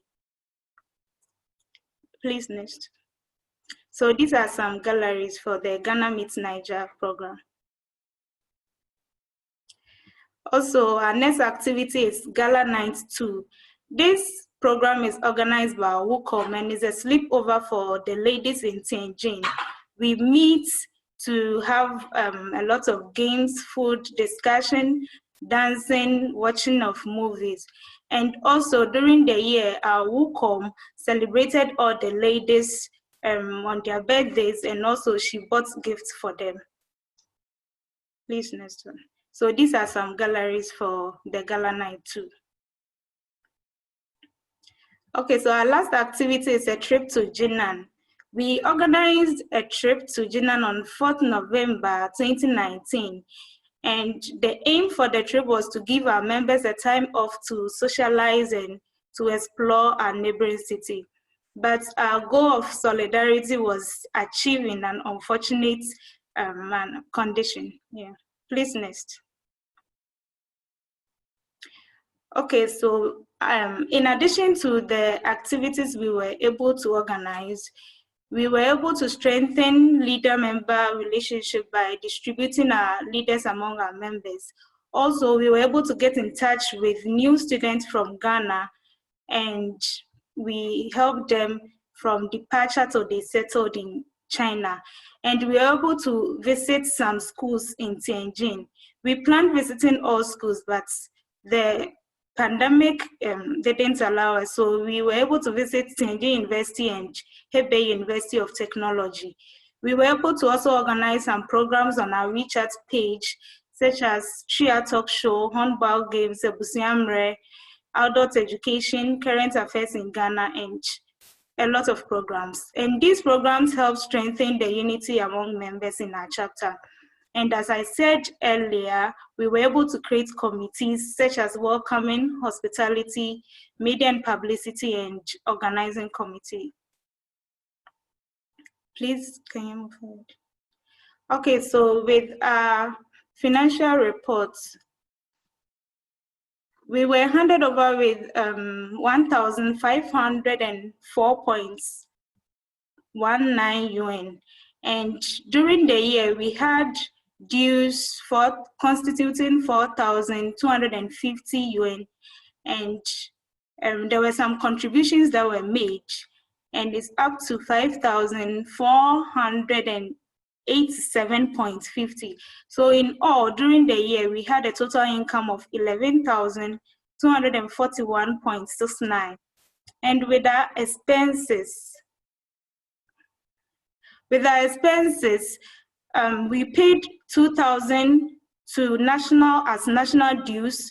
We had donation of 2,137.50, and we spent 584 during our welcome party, and also we spent 3,246.30 during our trip to Jinan, and we spent 500 UN during the Ghana Meet Niger. We also awarded some students for their hard work for the chapter, and we bought plaque for them, which cost 110 UN, and also 180 was spent for transportation and 150 for miscellaneous. So in all, we had 8,907.80 as our expenses. So when we deduct from the income, our balance is 2,333.89, and this is the balance carried forward to the next administration. Some challenges that we encountered during the year. So there are some security issues in Tianjin, and this made most of our plans hit a snag. Also, some members were unwilling to participate in our programs, and members' unwillingness to pay their dues. Also, the pandemic posed a major challenge that hindered most of our plans being achieved. Please, next. So the way forward. Okay, so we successfully handed over to the new administration on 26 June 2020 via a Zoom conference meeting. And during the handing over, Honorable Yawa Akwene Amaglo and Godfred Asainto were given a plaque to appreciate their hard work towards the union. Also, Ebenezer Bedu Entry was awarded the outstanding member for the 2019-2020 academic year. So appreciation, we end our tenure of office by expressing our gratitude to God, the leadership of NEC, and some outstanding members of the entire NUGS-CHINA members for their support. And we wish the new administration well, and our doors are always open for any consultation to make the chapter and the union as a whole better. Thank you very much for your time. Thank you very much, Ms. Abo. That was very thorough.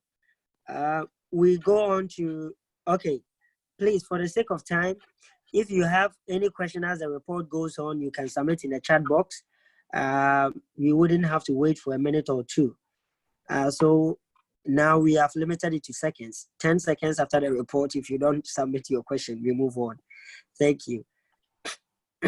Okay, so let's quickly go on to Honorable Nati of Taiwan. Please, your hand is up. You are up.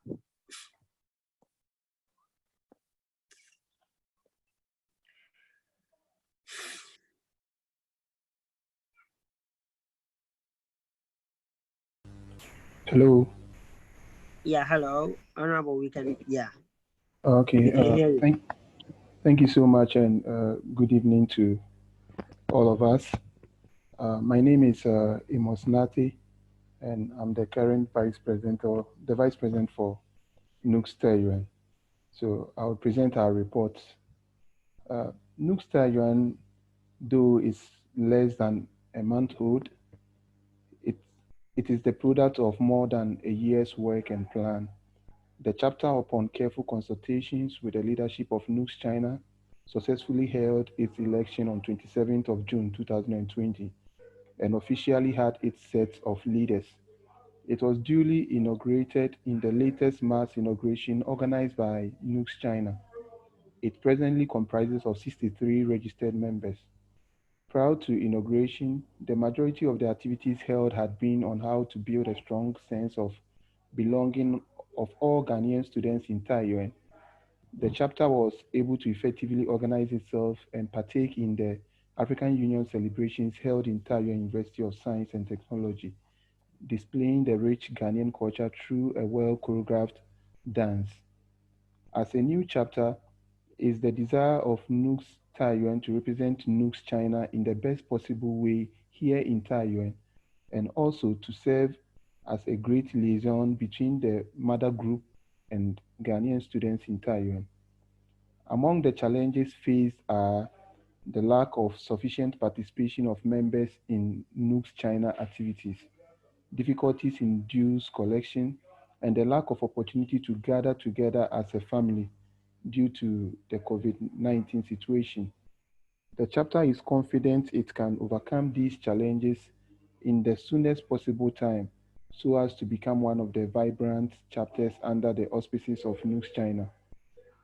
The executives for NUGS Taiwan are Mr. Osei Lati Patrick as the president, Mr. Nati Amos as the vice, Ms. Azani Sophia Akusia as the general secretary, Mr. Ade Emmanuel as the organizer, Mr. Inkitia Edward Apeu as the financial controller, and Ms. Opoku Erica Ojura as the women commissioner. So just like I said, we are relatively less than a month old, and this is the report that we were able to present for your perusal. Thank you.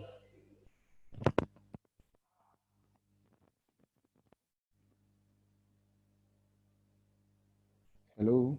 Okay, thank you very much. Yes. Thank you very much, Honorable. Yeah, a month old, yet you've submitted a thorough report. Thank you very much. Now let's go on to Honorable Franklin. Please, I think it's best you share the rest of your report to the Congress page. We will have to move on. Sorry. Okay, so we have Yi-Chan, Wuhan. Any of these two that is ready, you can raise your hand. Yes, Yi-Chan, Wuhan, please. In 30 seconds, Yi-Chan, Wuhan. Okay, Yi-Chan is ready. Okay. Please, those that have already presented, put your hands down. Thank you. And Honorable Franklin, please, I would suggest you put your hands down. Unless we finish and Congress agree that you complete yours, then I'll call upon you. Sorry, but yeah. Okay, so those that have already presented, please kindly put your hands down. Honorable Osei of Yi-Chan, please, you are up next. All right. So I'll just present a very brief report. Actually, we are not that old, but we have done a lot.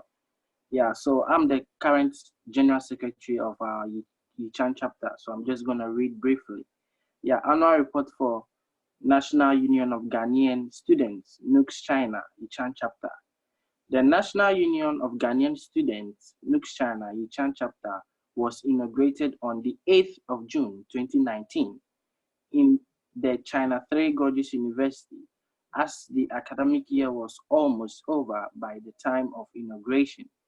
We, the elected executive, assumed full and active duty in the 2019-2020 academic year, which is also coming to an end.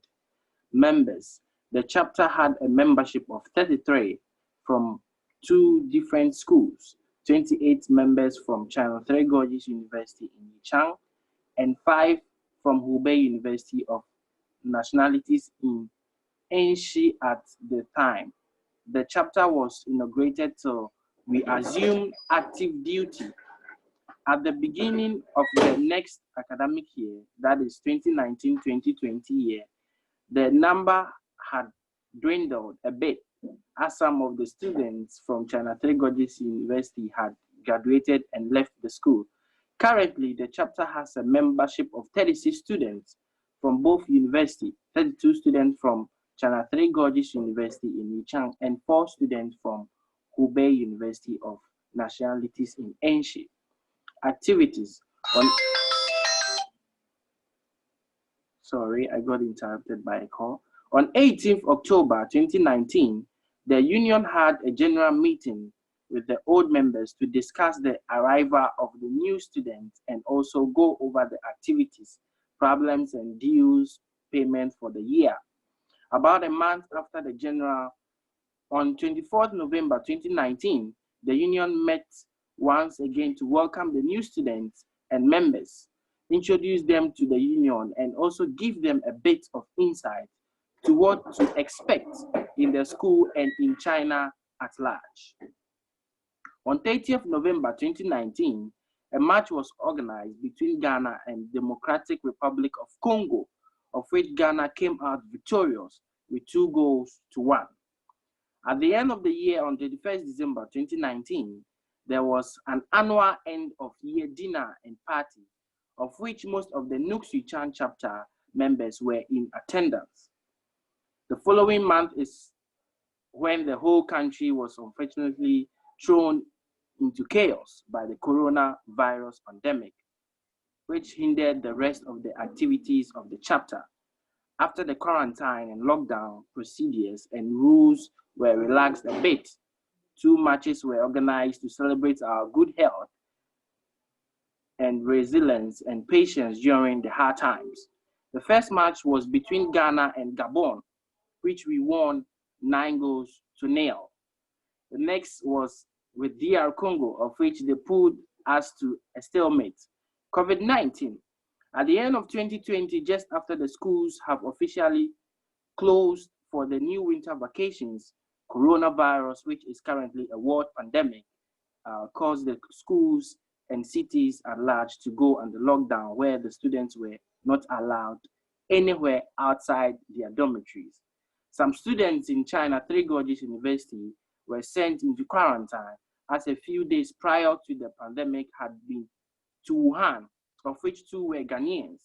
After 2 weeks of quarantine, where they didn't show any symptoms of virus, they were allowed to join the other students under the lockdown in dormitory. These were very difficult times for the students, as panic around increase as foodstuffs and PPEs were becoming hard to come by. Calls for evacuation began. As this was taken up by the embassy, funds were provided to try and secure PPEs and foodstuffs. Sorry. And then we continue. Okay, so these were very difficult times for the students as the panic around increased, as foodstuffs and PPEs were becoming hard to come by. Calls for evacuation began as they was taken up by the embassy. Funds were provided to try and secure PPEs and foodstuffs for the members to help alleviate the problems being faced. Later, an amount of $500 was sent directly to the bank account of each member in province after bank details had been collected as the evacuation seemed impossible. This helped the members to secure more items that they needed to get through the difficult time. Some of the members were severely affected as they were left mostly alone and traumatized, who then called for professional help. This was provided and they were helped through whatever difficulties they were having. After almost months of total lockdown, students were then allowed out of the dormitory for 3 hours a day. That is, if you go out today, you can't go out tomorrow unless the next day. Currently, as the cases in the province had substantially reduced, students are allowed out of the dormitory for hours a day. Challenge. During the lockdown and quarantine, we were faced with the challenge of securing and distribution of PPEs and foodstuff to the members. Also, due to the fear and panic caused by the virus, members felt their wishes weren't being carried on, as calls for evacuation and other things were hard to be achieved. This led them to speak ill about the executives, NEC, the embassy, and Ghanaian government at large. Financial report. Most of the members have settled their dues, and details will be in the detailed financial report. The mother body on all chapters to also donate some funds to help purchase PPEs for our homeland Ghana. When the pandemic hit, our chapter raised a sum of 1,000 yuan to help support. The expenses for the PPEs and foodstuff will also be detailed in the financial report. Thank you. Oh, wow. Thank you very much. That was thorough. Thank you very much. For your shirt alone, I would have given you an hour, but Congress won't allow, so it's okay. And I see your face is cheerful. I don't know if it's because you won the league this year, but anyway, thank you. And let's quickly go on. That was just by the way. Okay, so Wuhan is ready, so we quickly move to Wuhan. Time is fast spent. Honorable PK, you can unmute yourself and take over. Yeah, hello, SG, can you hear me? Yes, I can hear you. You can go on now. Yeah, good evening. Thank you so much, SG, for the opportunity. My name is Samson Opoku, the immediate past president of NUGS-CHINA. I'm here to present report for NUGS-CHINA 2019-2020 academic year. NUGS-CHINA is a non-partisan and non-religious student body that seeks to promote cooperation, understanding, and friendships among Ghanaian students schooling in Wuhan. The chapter has a nominal membership of 204, with 148 members registered. This is with reference to the NUGS-CHINA online platform. Our chapter is made up of an executive body consisting of 9 members. We were sworn into office on Friday, 3rd May 2019 at Hubei University of Technology. 3 of our executives are co-opted members. Members school in 18 universities in the city. Below are a list of some of the universities in Wuhan. Wuhan University, Central China Normal University, China University of Geosciences, Hankou University, Huazhong University of Science and Technology, Hubei University of Technology, Zhonan University of Economics and Law. When we came into office, we decided to draw the plan of action for the whole academic year. And we divided it into 2, the first semester and the last semester. When we take the whole plan, we plan to first join members who are doing their thesis defense to provide morale for them. We plan to pick up students at the airport, have a PABA program, do campus visitations, have the Women Commission's activities, organize a research and data analysis workshop. Then we plan to organize a trip abroad in an Asia country, and we eventually settled on Singapore. And also plan to visit a city, the Xi'an city, General Assembly, the usual independence anniversary, And we also had a plan to support our Black Stars, our gallant Black Stars, the Wuhan team. We've won the African Cup in Wuhan here for 2 consecutive times. And this year we were to take it for keeps, but by cancerous of COVID-19, couldn't come on. Then our election and handing over. The first item was we joined some of the members who were having their defense as a way of providing morale and support. We were able to visit some of the members last year, those who competed last year, joined them, and I think it helped a lot. The next one, as part of our plans to help new students from being stranded on their arrival in Wuhan, we obtained contacts of the students who had gained admission to various universities in Wuhan from the embassy through NEC. And a WhatsApp page was created on 28th of August 2019 for these students to help dissemination information and arrange for their pickups. So executive members volunteered to pick up some of these students from the airport and the train stations, and also joined some of them who were picked up by their schools through the registration processes. It was a very fantastic program, and the new students were very grateful to us. The next one was the usual Akwaba program. During our time, the Akwaba program took a different turn. This time we decided to do the Akwaba program outdoors. Usually it's being done indoors. So we decided to do an outdoor games and visit an amusement park. This last year's Akwaba program was a bit delayed. It took place on the 2nd of November. Why? Because there was a military game here. I know the rules of the land. Prior to the games and during the games and after the games, there were rules that no grouping. You know, we have the rules in this country. Then that program came on in November. It afforded us the opportunity to introduce the union to new members and activities. Then after that, we started our campus visitation. Why? Because we did it in our quest to strengthen the union. So we plan to visit the campuses to have a convocation with members and also to solicit for ideas for the betterment of the union. We were able to visit some of the schools, Wuhan University of Technology, Wuhan Huazhong University of Science and Technology, Zhonan, Zuel, and other schools. This meeting really went on well. It afforded us the opportunity to explain to members the importance of paying dues and the challenges we have in the chapter. And as such, our term saw a massive improvement in dues payment.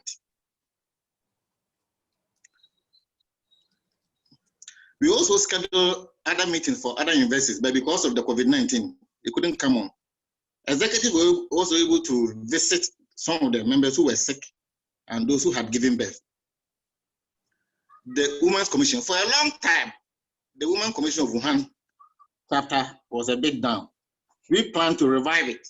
So we had a program for the Women's Commission, which happened on the 7th of December 2019. The activities included talk sessions, hair care sessions, makeup and nail sessions. It was a fantastic program and we had a very positive feedback from members. Then the first ever chapter academic workshop was held on 17th January 2020 to educate members on how to write excellent thesis and dissertation. And you can see that on the NUGS-CHINA portal. Yeah, a lot of people came, the executives, members, and people from other countries. And they even requested that if you can even, this was free. People even requested that those who took part, that if we can even organize more so that they will pay, what was very, very beneficial. Then the COVID-19 pandemic came in. We had a workshop on 17th, on Friday, on the 23rd of January 2020. Then we were told that the city has been officially locked down.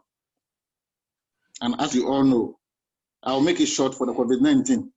Several meetings were held between the chapter and the stakeholders, Ghana Mission, Beijing, NUGS-CHINA, ministers, and other government officials in Ghana with regards to what is happening, and they want to know our faith and how they can help us.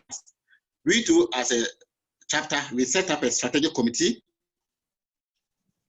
to help us, help ourselves, and to help us disseminate information and manage the issue. Several media engagements were done, both print and electronic. We are aware of that. We released press statement later with the whole province, and we wrote a petition to the Speaker of Parliament of the Republic of Ghana. Though our main aim of evacuation was not met, but the charter, in consultation and in collaboration with the mission and NUGS-CHINA, we managed to get something for our members. The main one is the $500 we received from the government of Ghana. About 250 members in Hubei got it. Later, we had 150 kwai for each member. This money is proceeds from the money we received from NUGS-CHINA and the one from the ambassador's own pocket. We also received face mask support from the embassy. And lastly, the government of Ghana gave us food stamps. And this one, over 260 members received it. This included members who were members of NUGS-CHINA or not, students and non-students alike. We all received the support. By the grace of the Almighty God, no fatality was recorded among us as I speak with you. And honorable members, believe you me, as I speak, Wuhan is under some form of restriction. We are not completed out of the woods yet.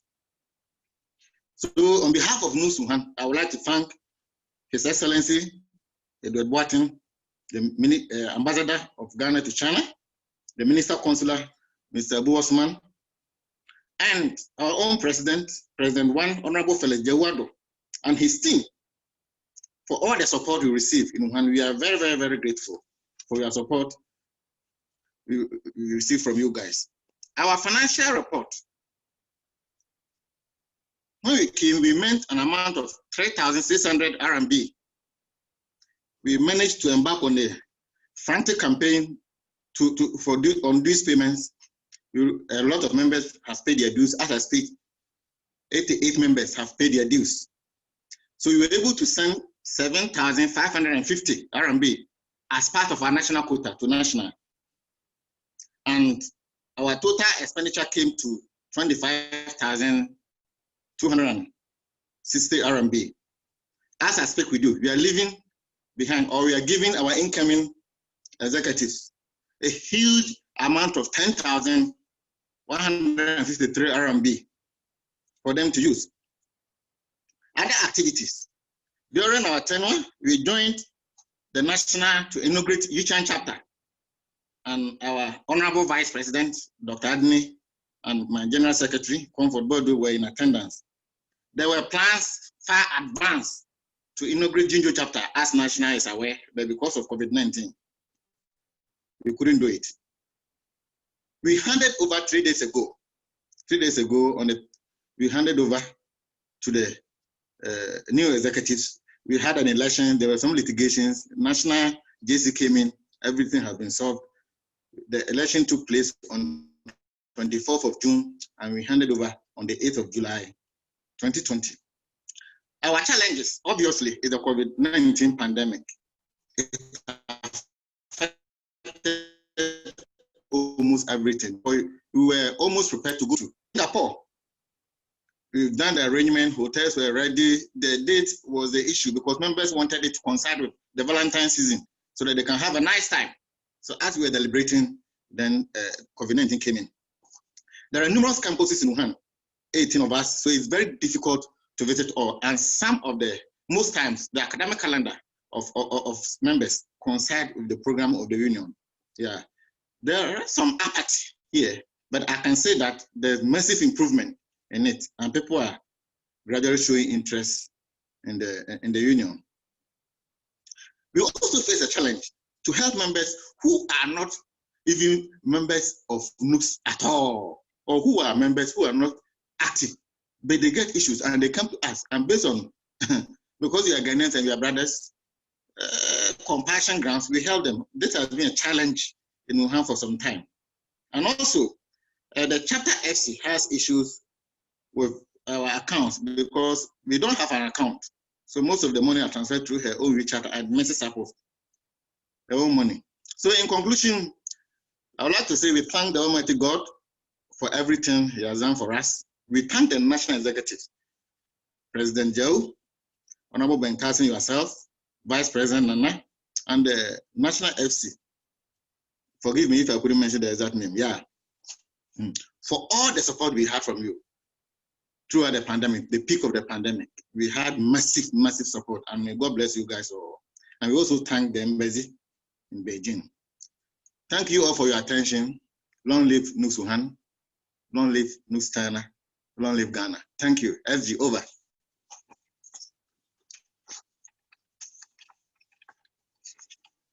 Let me take my samba. That's wonderful. Thank you so much. That was thorough. And let's quickly move on to. Okay, Janjiako is ready. Thank you very much. Janjiako, I saw a hand, please. The chapters that are presenting next. Janjiako, I saw a hand. Please raise your hand. Let me unmute you and then we go.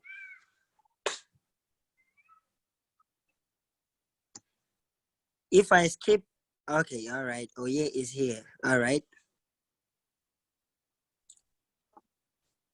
Okay, Miss Oye, yes, you are next. Thank you.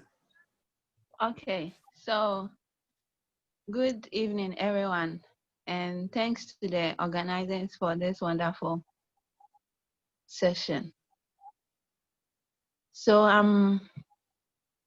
I'll be reading a report from Janjiako, and the introduction. Janjiako is a very young chapter. This is a second set of leadership.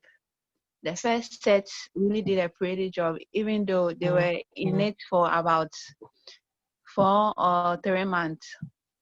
They made sure that we got inaugurated and also established us financially. Janjiako was a very large chapter.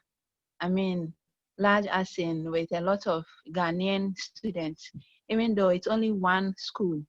As at the time that Janjiako was inaugurated, it was just one school, that is Hebei North University. And we had over 200 students, 200 Ghanaian students. But as we are speaking now, we have schools from other cities, also other cities in Hebei who don't have NUGS. We have cities like Shijiazhuang, and they have about 4 schools from Shijiazhuang, and members are also joining us from Hebei Technical School, Hebei School of Science and Technology, and others. So now we are no more the largest chapter because most of our members have graduated, and the rest, as in my badge right now, most of us will be graduating, as in handing over. So the chapter will become a very small chapter after our term of service, because now the Ghanaian students here are less than 20. Notwithstanding, we have been able to have a couple of programs. We had indoor programs. We also have our weekly humble games that we do on our page. We also have What Do You Know? The What Do You Know comprises of questions, history, and current affairs, and also about NUGS-CHINA. We test our people what they know about NUGS-CHINA and other areas of education. So that's our introduction. And now let's come to our finances. Our finances are good. A lot of people paid their dues because they want to either do shipping or renew their passports. So as at now, we have, before I go on into the details of our finances, the money we have in our coffers now is 2,194.04. Please, if you have any question, you can send it through the page and I would address it.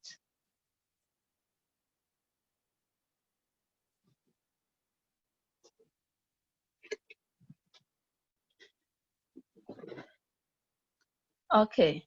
Okay, does Now, that mean you are done? Okay, all right, go no, on. I'm not done. I'm going to the details of our finances. Okay, please. Okay. So the money that was handed over to us from our predecessors was 4,864.34 RMB plus $100. Yeah.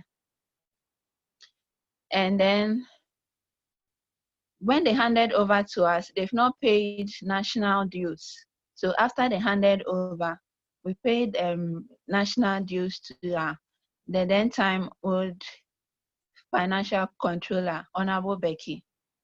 That was 3,000 RMB.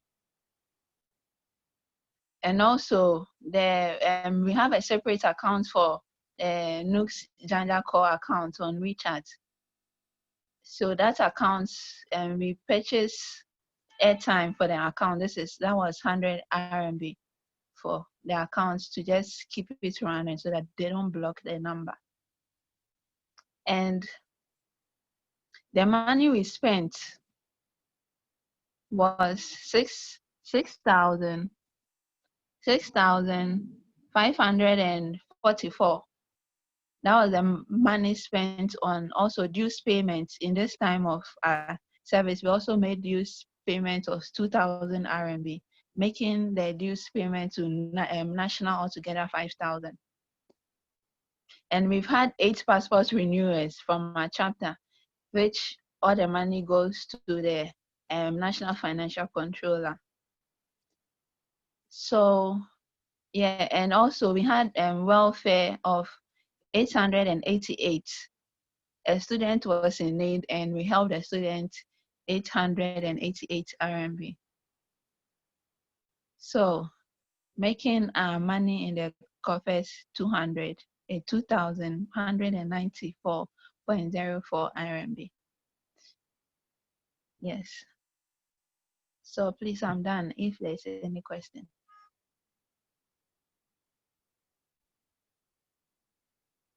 Okay, all right. Thank you very much. If there's any question, please channel it in the chat box. Let's quickly move on. The next chapter that is ready, please, according to my list. Hey, my list, you find, please. A moment. Please, somebody is asking how much left again. I don't know if the question was to me or Mr. Okay. Yes, the person says yes. The question is to you. Yes. Yeah, the money left is 2,194.04. Okay. Okay. He says okay. All right. Thank you. We will allow you to rest. Thank you very much for the thorough presentation. All right. So Shayan, Anhui, that is Hefe, Jinan, Xiamen, any of you that is ready, please. Okay, while we wait, Honorable Franklin, please, you have the next 4 minutes, exactly 4 minutes to complete your report. Thank you. Okay. Yeah, thank you, Honorable Ben Carson.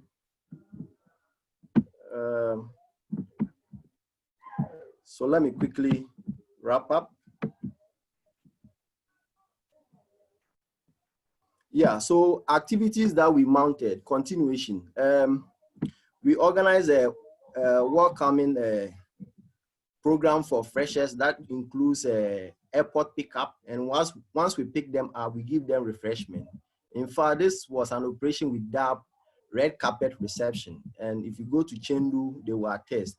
And you know, Chengdu happens to be a transit point, you know, when it comes to Ethiopian Airlines. So any other NUGS-CHINA member that transited Chengdu, we also provided this kind of support, airport pickup, even gave them accommodation to some of them. We also organized freshers orientation and Aquaba games. You know, when they came, we needed to conscientize them what they need to know so that they can have a fruitful stay in China, and we also organize Aquaba games to fraternize among ourselves. Welfare support for members.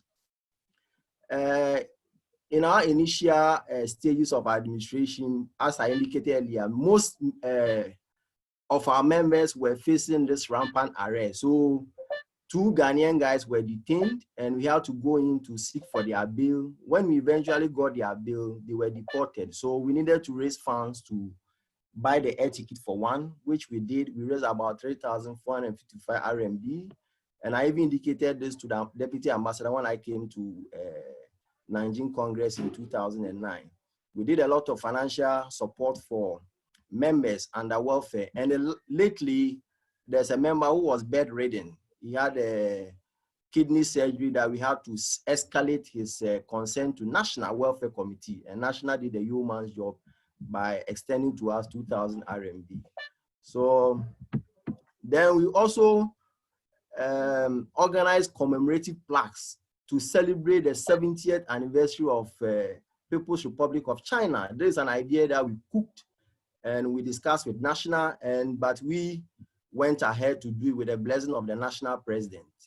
And we did this on behalf of the whole of entire NUGS membership. And we went ahead to make a publication in the Ghanaian media, specifically Ghana Web, to let the world know that Ghanaians in China are also joining hands with our host China to celebrate the anniversary. COVID-19 matters.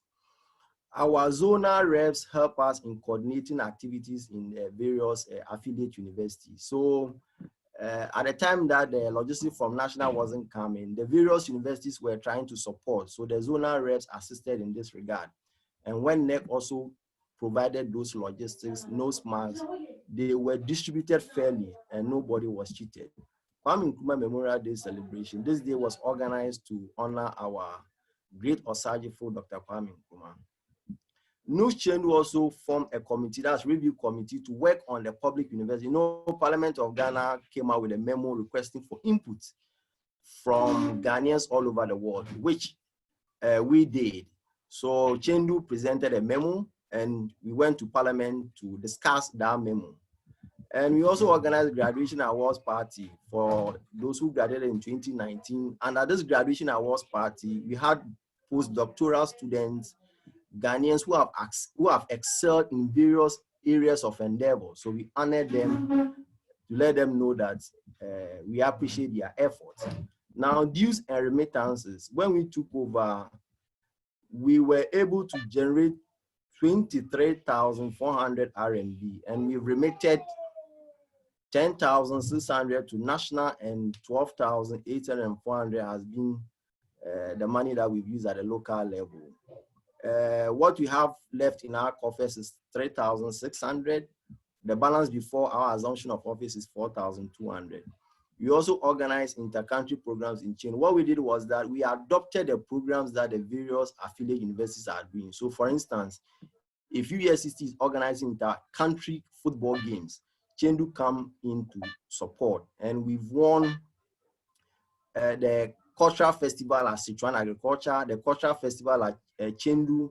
The previous year we placed second, but this year we mixed the Ghanaian dance, the various ethnic dances, and we believe that we did very well in that regard. Then inter-country volleyball competition at Southwest Jiaotong University.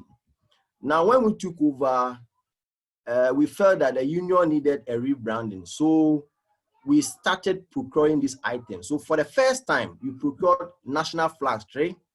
We procured trophies for our games, Deuro Gong 1, Castanet 1, provided medals, badminton racket 4, shuttlecock 12, table tennis 4 bars, spoons 10. Then we designed NUGS-CHINA customized jersey, and Honorable Benkasi was the one I took the logo from to design this. Under miscellaneous, we had 2 outstanding Ghanaian students who won the most prestigious award in terms of academics, one in the master's category and one in the PhD category. And after they've chalked this feat, the chapter collaborated with the Media and Publicity Committee to make a publication on NUGS-CHINA portal. Then we also put in an application to University of Electronic Science and Technology of China. In that school, there are other African countries that enjoy what we call the Belt and Road Scholarship, but Ghanaians are included. So we engage the management so that they do that. Now, in the distribution of the plaques to the various universities, we got offers from those universities, scholarship offers. about 5 universities and the Chengdu municipal government, they promised to offer scholarship. It's quite unfortunate that this COVID-19 problem could not help us, but those offers are still available. Now, challenges encountered is still the COVID-19. We had a lot of programs that we wanted to do, but this COVID-19 soon, and most of our members have gone home, and this has really disrupted our programs. These are the programs that we did. And to conclude, I would like to thank our advisory board for helping us. You know, it's not easy at the managerial level, leadership level. There could be skirmishes and scuffles. When it happens, we go there to trash them out, and they've been very supportive, keeping our boats going. And you must say a big thank you to NEC2 for everything, the support. In fact, when they provided logistical support and we had Gary, our members were very happy. Now Gary in China is a luxury. So we thank them very much. And everyone who has supported Chengdu and NUGS-CHINA. Before I end up, I, Franklin Kumasa, as outgoing president of NUGS-Chengdu, I'm putting myself up for the national presidency position. And I believe that members who have taken the time to look at my track record will testify that if I'm given the opportunity, I will do that. So long live NUGS-CHINA, long live NUGS-Chengdu. God bless our homeland, Ghana. God bless us. Thank you very much. Thank you very much for your presentation. All right, question.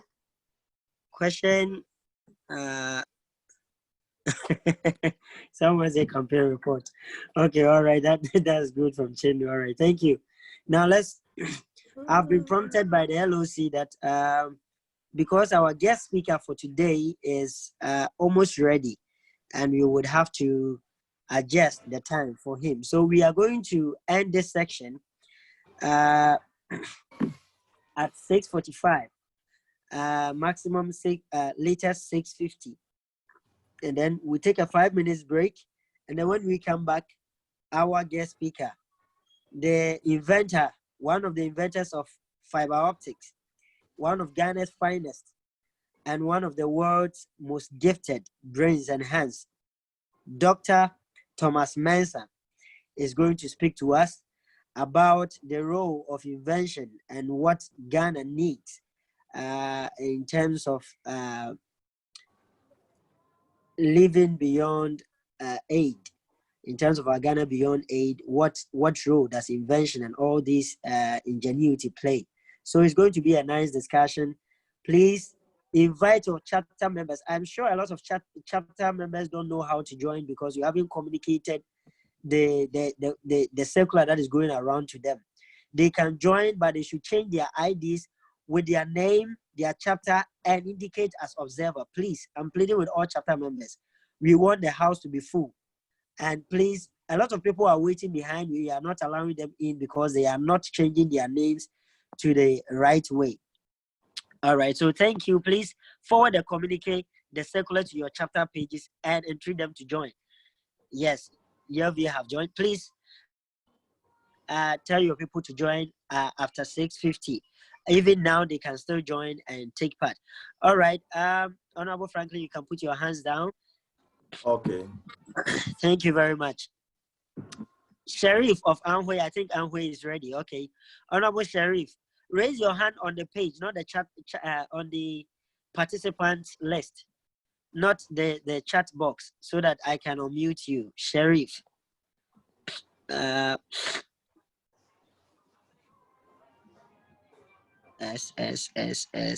Sheriff. Okay. Okay, Sheriff, yes, you can unmute yourself now. Anhui chapter report. Please, very snappy. I think you can do the last but one, and then we go for a break. All right. Go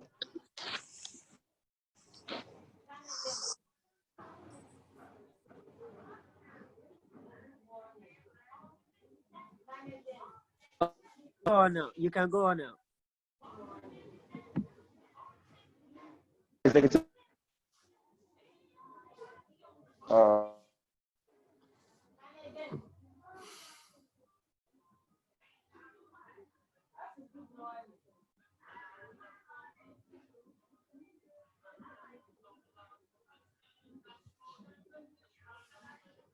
Honorable Sheriff, we cannot hear you.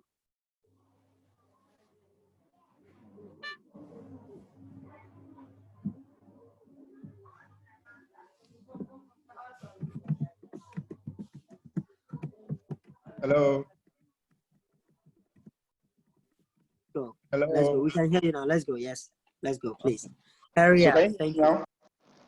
Yes, yes, yes. All right.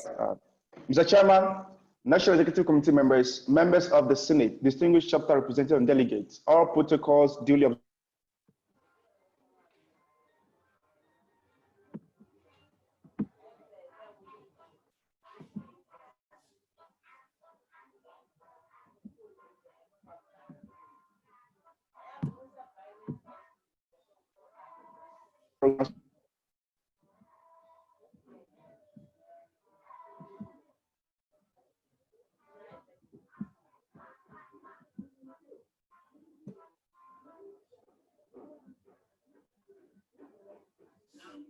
Honorable Sheriff, we barely hear you.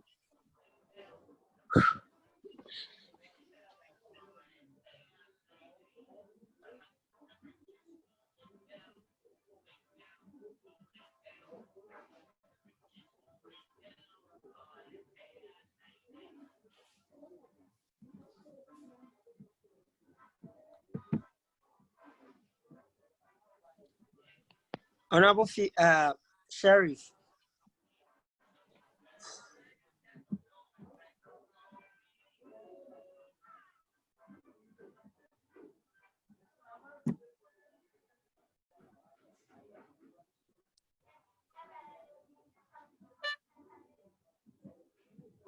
Okay, Cheyenne, if Cheyenne chapter is ready, please.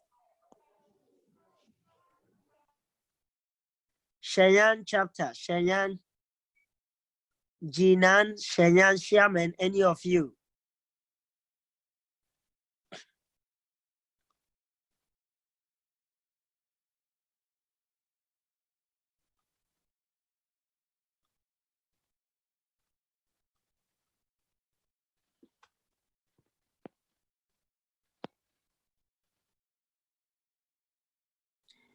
Okay, Adelaide, yes, you are up. Yes. Benkasi, Cheyenne sorry. and Shaman, get ready. Currently, our financial report is not yet ready, but the report for the chapter is ready. Can I go ahead? Yes, please. Thank you very much. Mr. Chairman, the National Executive, all protocol observed. I'm at Lisa for NUGS-CHINA chapter, and this is the NUGS-CHINA chapter report. The NUGS-CHINA chapter is one of the youngest chapters, and its members are still getting to understand the NUGS better.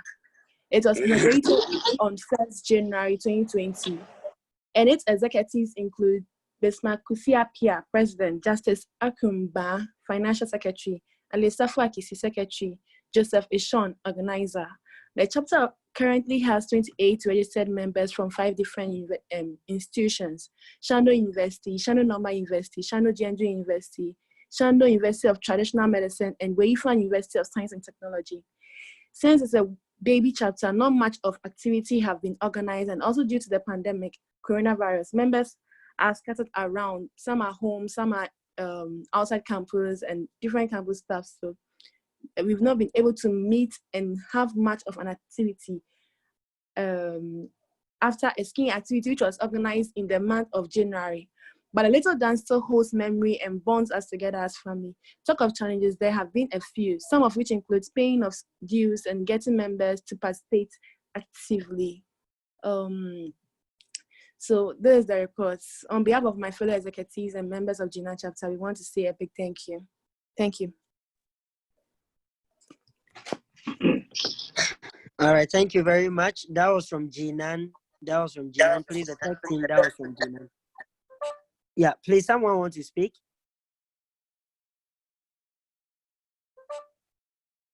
Yes, hello?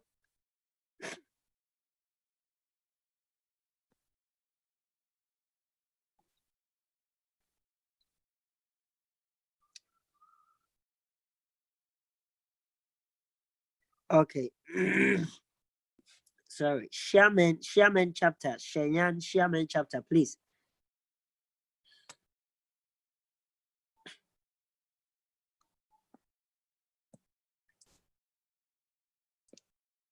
Okay, it looks like these chapters are not ready. We will jump over them, and surely we might not be able to come back to them.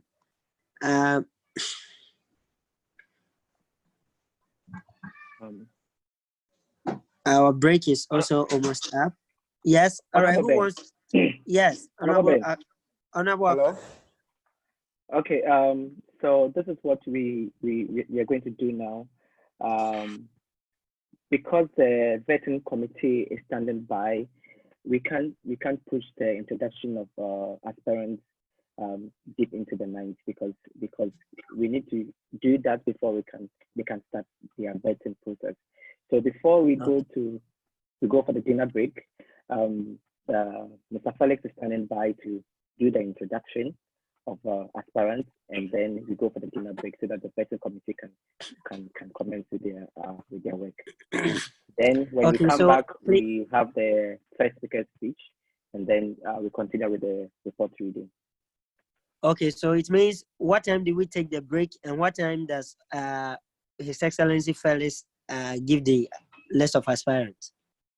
He will give the aspirant list before we go for the break. So I just spoke with him, and he said it take more than 10 minutes. So I think he can go ahead and do that. And then when we come back at 7:50, we take the first speech, and then we continue with the report reading. All right, thank you. Okay, all right. So I would suggest we take a last report while the president. Hello, Honorable. Yes. Okay. Who is this? Yes. We didn't finish. Yes. Yes, please. Can you hear me now? Finish, and then after Honorable Sheriff, Honorable Felix will give us the introduction of aspirants, and then we go for the break. Thank you very much. Please, can you hear me now? Yes, we can hear you clearly. All right. Let's go. Mr. Chairman, National Executive Committee members of the Senate, distinguished chapter representative and delegate, all protocol. Good afternoon to all who have gathered here today for the 32nd Annual National E-Delegate Congress. I welcome you all to this August occasion. The mantle of leadership was handed over to us on 2nd October 2019. Our tenure of office officially kick-started with interesting programs for 1 year term. For the first quarter of the year, we had engaging programs to bring all Ghanaian students in Anhui chapter to socialize and then most importantly to network. All too soon, the first semester of our tenure was over and we're waiting for the start of the second semester on a joyous note. But unfortunately, China came to halt with an shattered most of our plans, dreams, and visions.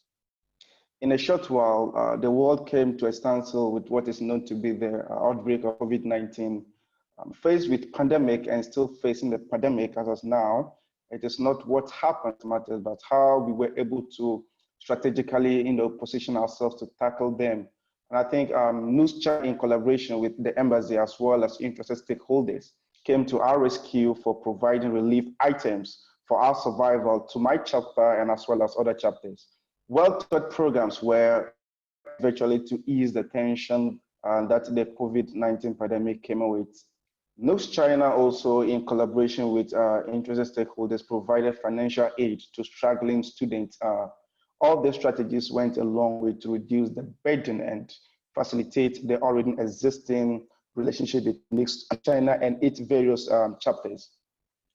Our NUGS chapter, in an effort to ensure that the national NUGS has funds to undertake all its activities in the interest of students in China, remitted an amount of 1,000 yuan as members' national dues. Our chapter will continuously support all the activities and policies of NUGS-CHINA. The fight to resolve the pandemic is not over, but with collaborative efforts around the world, we're hoping to get to the end of this global crisis. All too soon, our journey has ended, and we wish our new executives to carry on the great vision that the predecessors had for the Anhui chapter and NUGS-CHINA in general. Finally, I would like to use this opportunity to thank the Ghanaian Embassy, the Government of Ghana, the National Executive Committee members, and all chapter representatives, including all Ghanaians in chapter. Let's strive to project the good image of Ghana. Long live Anhui NUGS, long live NUGS-CHINA, long live Ghana. Thank you. Thank you very much, Honorable Sheriff. Thank you so much. I didn't know you were a fine gentleman like that. All right. Okay, so any question? Honorable Adelaide, please put your hand down. Delegate for Jinan. Yes, please put your hand down in the participants list. All right, I would hand over to my boss, His Excellency Felix Jau Ado, to tell us who are going for the go. Hey, it will be like something. All right, so thank you very much. I take my bow. Until I see you again, adios.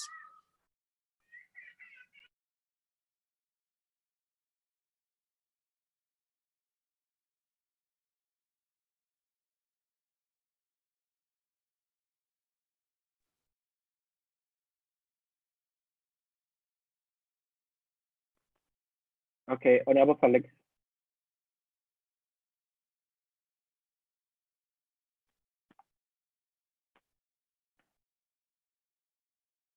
Honorable Felix, please, are you there?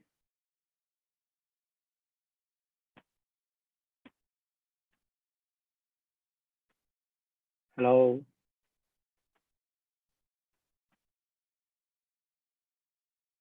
Honorable Felix, please, are you there? Yeah, hello. Oh, where is he? Okay, he's talking, but his President, please, you can exit and join again. Please try exiting and joining again. I think it's a technical issue from your end. Okay, I'm sure he's leaving. While he is trying to get back, I think we can take a very short report also. Let's try to Chairman or Chanchuen, anyone ready? Chairman Chanchuen. Chairman Chanchuen Jinjo. Samia Uku, are you here? You raise your hand, I see you, I will mute you and then we go. Okay. Jinjo, all right, wonderful.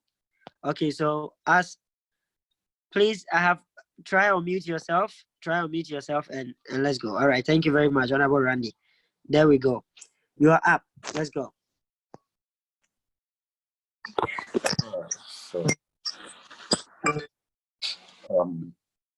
Greetings to the House, all protocol duly observed. I am Randy, the Vice President for Jinjo, NUGS-CHINA.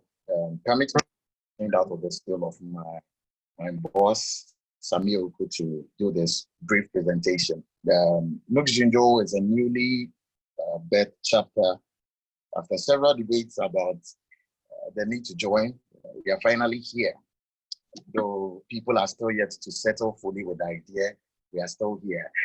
I will plead that the House will lower expectations on this report since we are new. NUGS-CHINA has a current membership of 61 students, being an embodiment of undergraduates and postgraduates of the Yangtze University, Transgender Assured. Though we haven't been here all this while, in our own corner, we have been able to observe all national holidays in our little yet grand style. We have been able to build a very good network with other countries here, putting out a really good image for Mother Ghana here. On the side of successes, you will say we have had a really good number in diverse areas. We are proud to say we have our own little in-house online radio station for entertainment, education, and information. We won the International Students Football Competition, like we always do. We equally won some good medals in the area of athletics. In the area of academia, we have had quite a number of undergraduates winning scholarships and awards from the school. Likewise, our postgraduate students are being published by good journals.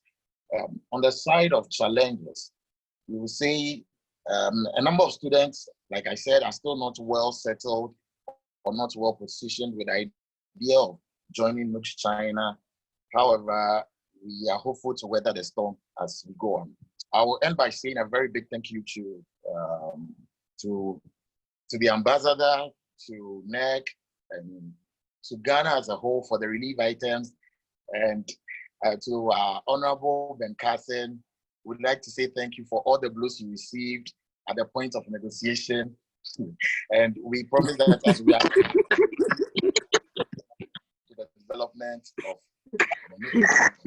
long live NUGS-CHINA, long live NUGS-Ginger, long live Ghana. Thank you very much.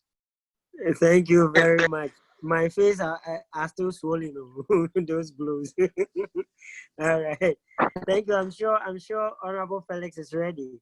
His Excellency, please, if you are ready, let us know and then you come in. Honorable Felix, if you are ready, please let us know so the tech guys. Okay, let me see. On mute.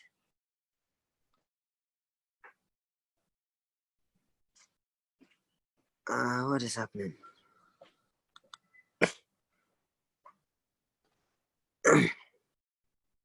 Okay. Your Excellency, please, we cannot hear you.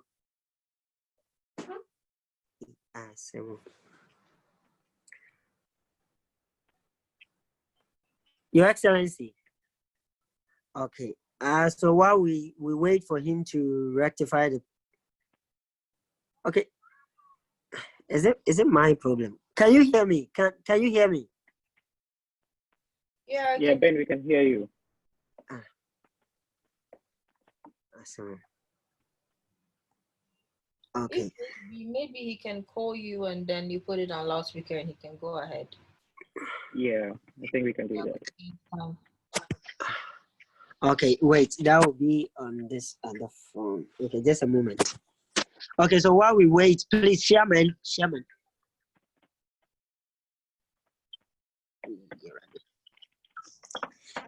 if you are ready, Chairman chapter.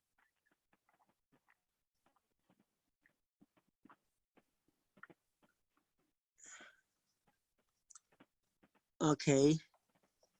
Chanchuan chapter, if you are ready. Honorable Felix, please, if you can exit and join again. If you can exit and join again. Lanzhou, Shuzhou, Shiyan chapter, Shiyan. If your reports are ready, any of you can.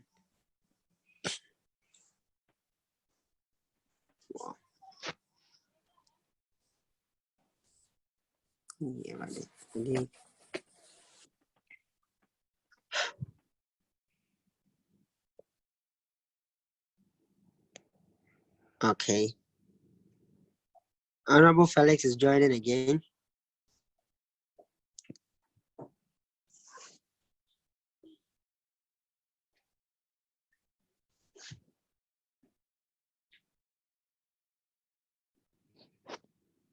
Okay. Your Excellency, please.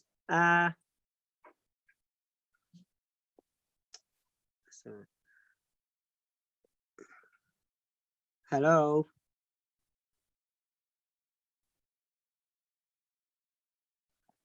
Please call my. Okay, let me.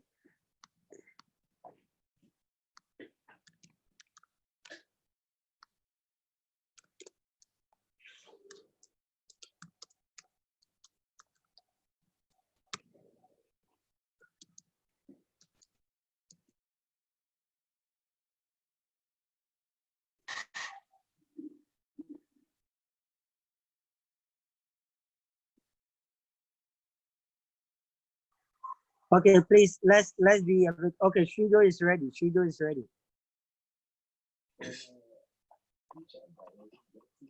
Hello, Honorable Derek. Thank you for this platform. I will be reading the NUGS-CHINA chapter report. NUGS-CHINA was inaugurated on 14 June 2019 and is made up of 3 universities. China University of Mining and Technology, Jiangsu Normal University, Suzhou Medical University. There are currently 30 members. The chapter opened nominations for the election of leaders on 30th April 2020, but unsurprisingly, all the current leaders were not opposed. The handing over and swearing in of new executives was held on 3rd of July 2020, and the names of the new executives are Honorable Samuel Jesse, President, Honorable Richard Emperor, Vice President, and myself, Honorable Vincent Sarkodie, General Secretary, Honorable Maurice Kofian Ponsa, Organizer, and Honorable Kevin Walali, Financial Secretary. NUGS-CHINA had some few achievements during the past year. It was just inaugurated last year, so it's a new chapter. The chapter established Sujo African Students Union together with Liberian Students Union, with most of our members having leadership positions. This was established last year, and Honorable Secretary, you were there yourself together with the President. We also had some sporting activities organized by the chapter. Unfortunately, we lost our first friendly game to Liberia. Nonetheless, we won against Rwanda and Zimbabwe to win the Corona Champions Cup recently. We also held an outdoor meeting together with Mercy House Fellowship last summer, and it was quite an experience. The chapter also faced some problems, and the two major challenges are poor membership participation and non-payment of dues by members.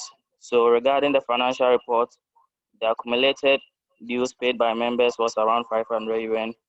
However, the expenses incurred by the chapter is estimated to be around 1,000 UN. This indicates that the new chapter is inheriting a deficit of around 500 UN, which is very bad. Some of the activities that ate into our coffers are the sporting activities, the inauguration of Sujo African Students Union, and executive meeting and get-together held last year. The detailed financial report will be sent to the Congress group together with the financial, the main report. Thank you. Thank you very much. That was indeed snappy. Wonderful. Thank you so much. Please, I'm reminding all chapters that have presented their report to present the PDF version to the Congress WeChat page. Thank you very much. Okay, His Excellency is ready. His Excellency is ready. So let's see. Sam, I learned you have some arrangement. So please, if it's ready, let's go. Let's hear him.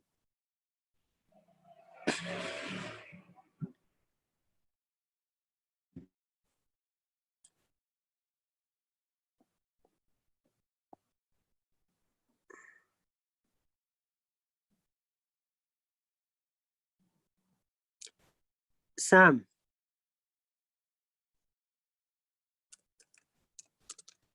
Hello.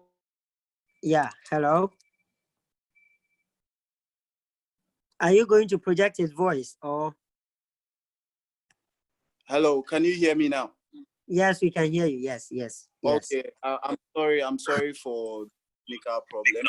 I think that time is fast spent. And so good evening to everyone. And like we know, every year when it's Congress time, it's also a time to elect our new national executives. And so when the communique was put out there on the 30th of June, when it was closed, we had received some nominations of our own people or brothers and sisters who had the intention of assuming or vying for the position of national executives. And so I would start with the position of Women's Commissioner. We have in the person of, and when I mention your name, I think it would be good if you can put on your video and then everyone would see you. Thank you. So I'll start with the Women's Commissioner. We had one person vying for that position, and her name is Agbenu Irene Koko Nyengo, and she is from the Xi'an chapter. Her area of study is mechanical and electronic engineering, and she is at the Xi'an Technical University. And so I present to you our aspirant for the National Women's Commissioner. Thank you very much. I move on to the organizer. So you can just wave at us and yes, thank you. I move on to the organizer. We had two persons vying for that position as well. And the first is Enin Vendish Kweku. He's from the Nanjing chapter. His area of study is pharmacy, and he's at the China Pharmaceutical University. So I present to you our first aspirant for the national organizer position. Thank you, sir. Then we move on to the second aspirant, Yomeso Francis Oliver. Yomeso Francis Oliver. He is also from the Beijing chapter, and his area of study is public administration, and he's at the Peking University. So I present to you our second aspirant for national organizer. Thank you, sir. Now, with the position of financial controller, we had no one vying for it. And so if we would follow what was the precedent at Nanjing 2019 Annual Delegate Congress of NUGS-CHINA, then I think that Congress, with the permission of Congress, its nomination would be open again, and then members who have thought about it and would want to put themselves up for it can do so. Let's move on to the Secretary General. We had one aspirant, and it's in the person of Miss Abo Francisca. Miss Abo Francisca. She is in Tianjin, so from the Tianjin chapter, and her area of study is business administration, and she is also at the Hebei University of Technology. So Congress, I present to you Secretary General aspirant. Thank you. Then I move on to the vice presidential candidate. So I'll start with Mr. Dakura Collins Chefondeme. We had two people aspiring or applying for that position. He is also from the Beijing chapter, and his area of study is computer science. And he's schooling at Beijing University of Technology. So Congress, honorable members, delegates, I present to you Mr. Dakura Collins Chefondeme, aspirant for national vice president. Then I move on to the second person, who is Okwampa Bernard. Okwampa Bernard. He is in Shenyang.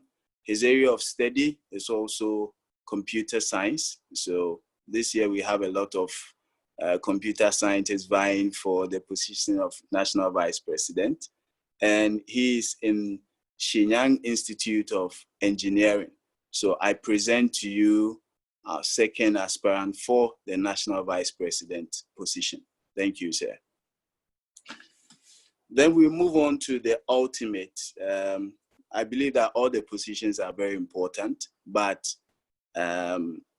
he will be the spokesperson of the union, and he will steer the affairs of the next NEC. And so in no particular order, I would start from, I believe, normally we say ladies first. So I would start from her. We had four persons vying for the position of national president, and I believe it's going to be keenly contested. We have Miss Rebecca Enchi, and she is a student at University of South China, and she's doing her MBBS, also from Henyang chapter. And so I present to you, if Miss Rebecca Enchi is online, kindly wave at us. So Congress, I present to you our first aspirant for national president. Is Miss Rebecca Enchi online, please? Okay, and then I go on to the second aspirant, and he is from Beijing chapter. His name is Zankawa Sanusi Chris. So he is a student.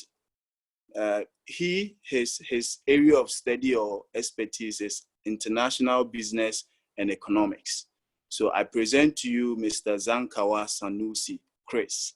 Please, if you are online, kindly wave at us. Okay, thank you, sir. And then we move on to the third aspirant. He is in the person of Mr. Franklin Kumasa. popularly known as the Ombudsman, and recently he took on another name, that's Shefo. So he is also from Chengdu chapter, widely known. His area of study is information and communication engineering, and his university is University of Electronics, Science and Technology, and currently the president of NUGS-CHINA, like he always says, the most vibrant chapter of NUGS-CHINA. And so, Honorable House, I present to you the Ombudsman, Mr. Franklin Kumasa. Thank you, sir. And then last but not the least, in the person of Mr. Robert Apia Nana. He is also from Chengdu chapter, and his area of study, computer science and technology. I think he's also popularly known as Nana by most of our members. He is a student at the University of Electronic Science and Technology of NUGS-CHINA, and currently the National Vice President. So if Mr. Robert Apia Nana is online, kindly wave at us. Okay, thank you, sir. And so, Honorable House, these are your aspirants for the various positions. Like I said, the position of Financial Controller is subject to Congress decision. Hopefully, it will be opened for members who would want to vie for that position to also put in their application. And so from this moment, I believe that I would hand over to the MC, and then the vetting committee will take up their mandate to start work as soon as possible, because they will need to maybe work overnight and ensure that we get the results by tomorrow, as stated by our amended NUGS-CHINA Constitution. And so, Honorable House, thank you all very much, and God be with us all. Thank you. Okay. All right, thank you. So I'll hand over to the MC. Thank you very much, Honorable Felix, for your brief introduction. Mr. Sam, can you please hold on a little bit? Sam, okay, thank you very much. Okay, thank you very much, Mr. Felix, for your for the introduction of the aspirants. At this juncture, I would like to thank you all for staying with us through the first session and the second session. We will go for a dinner break, and we will meet. We'll be back at 7:50, and at 8 we will have our first. We'll have our special guest of honor speech. So thank you very much, and see you at 7:50. Mr. Sam, over to you now. Thank you. Bye.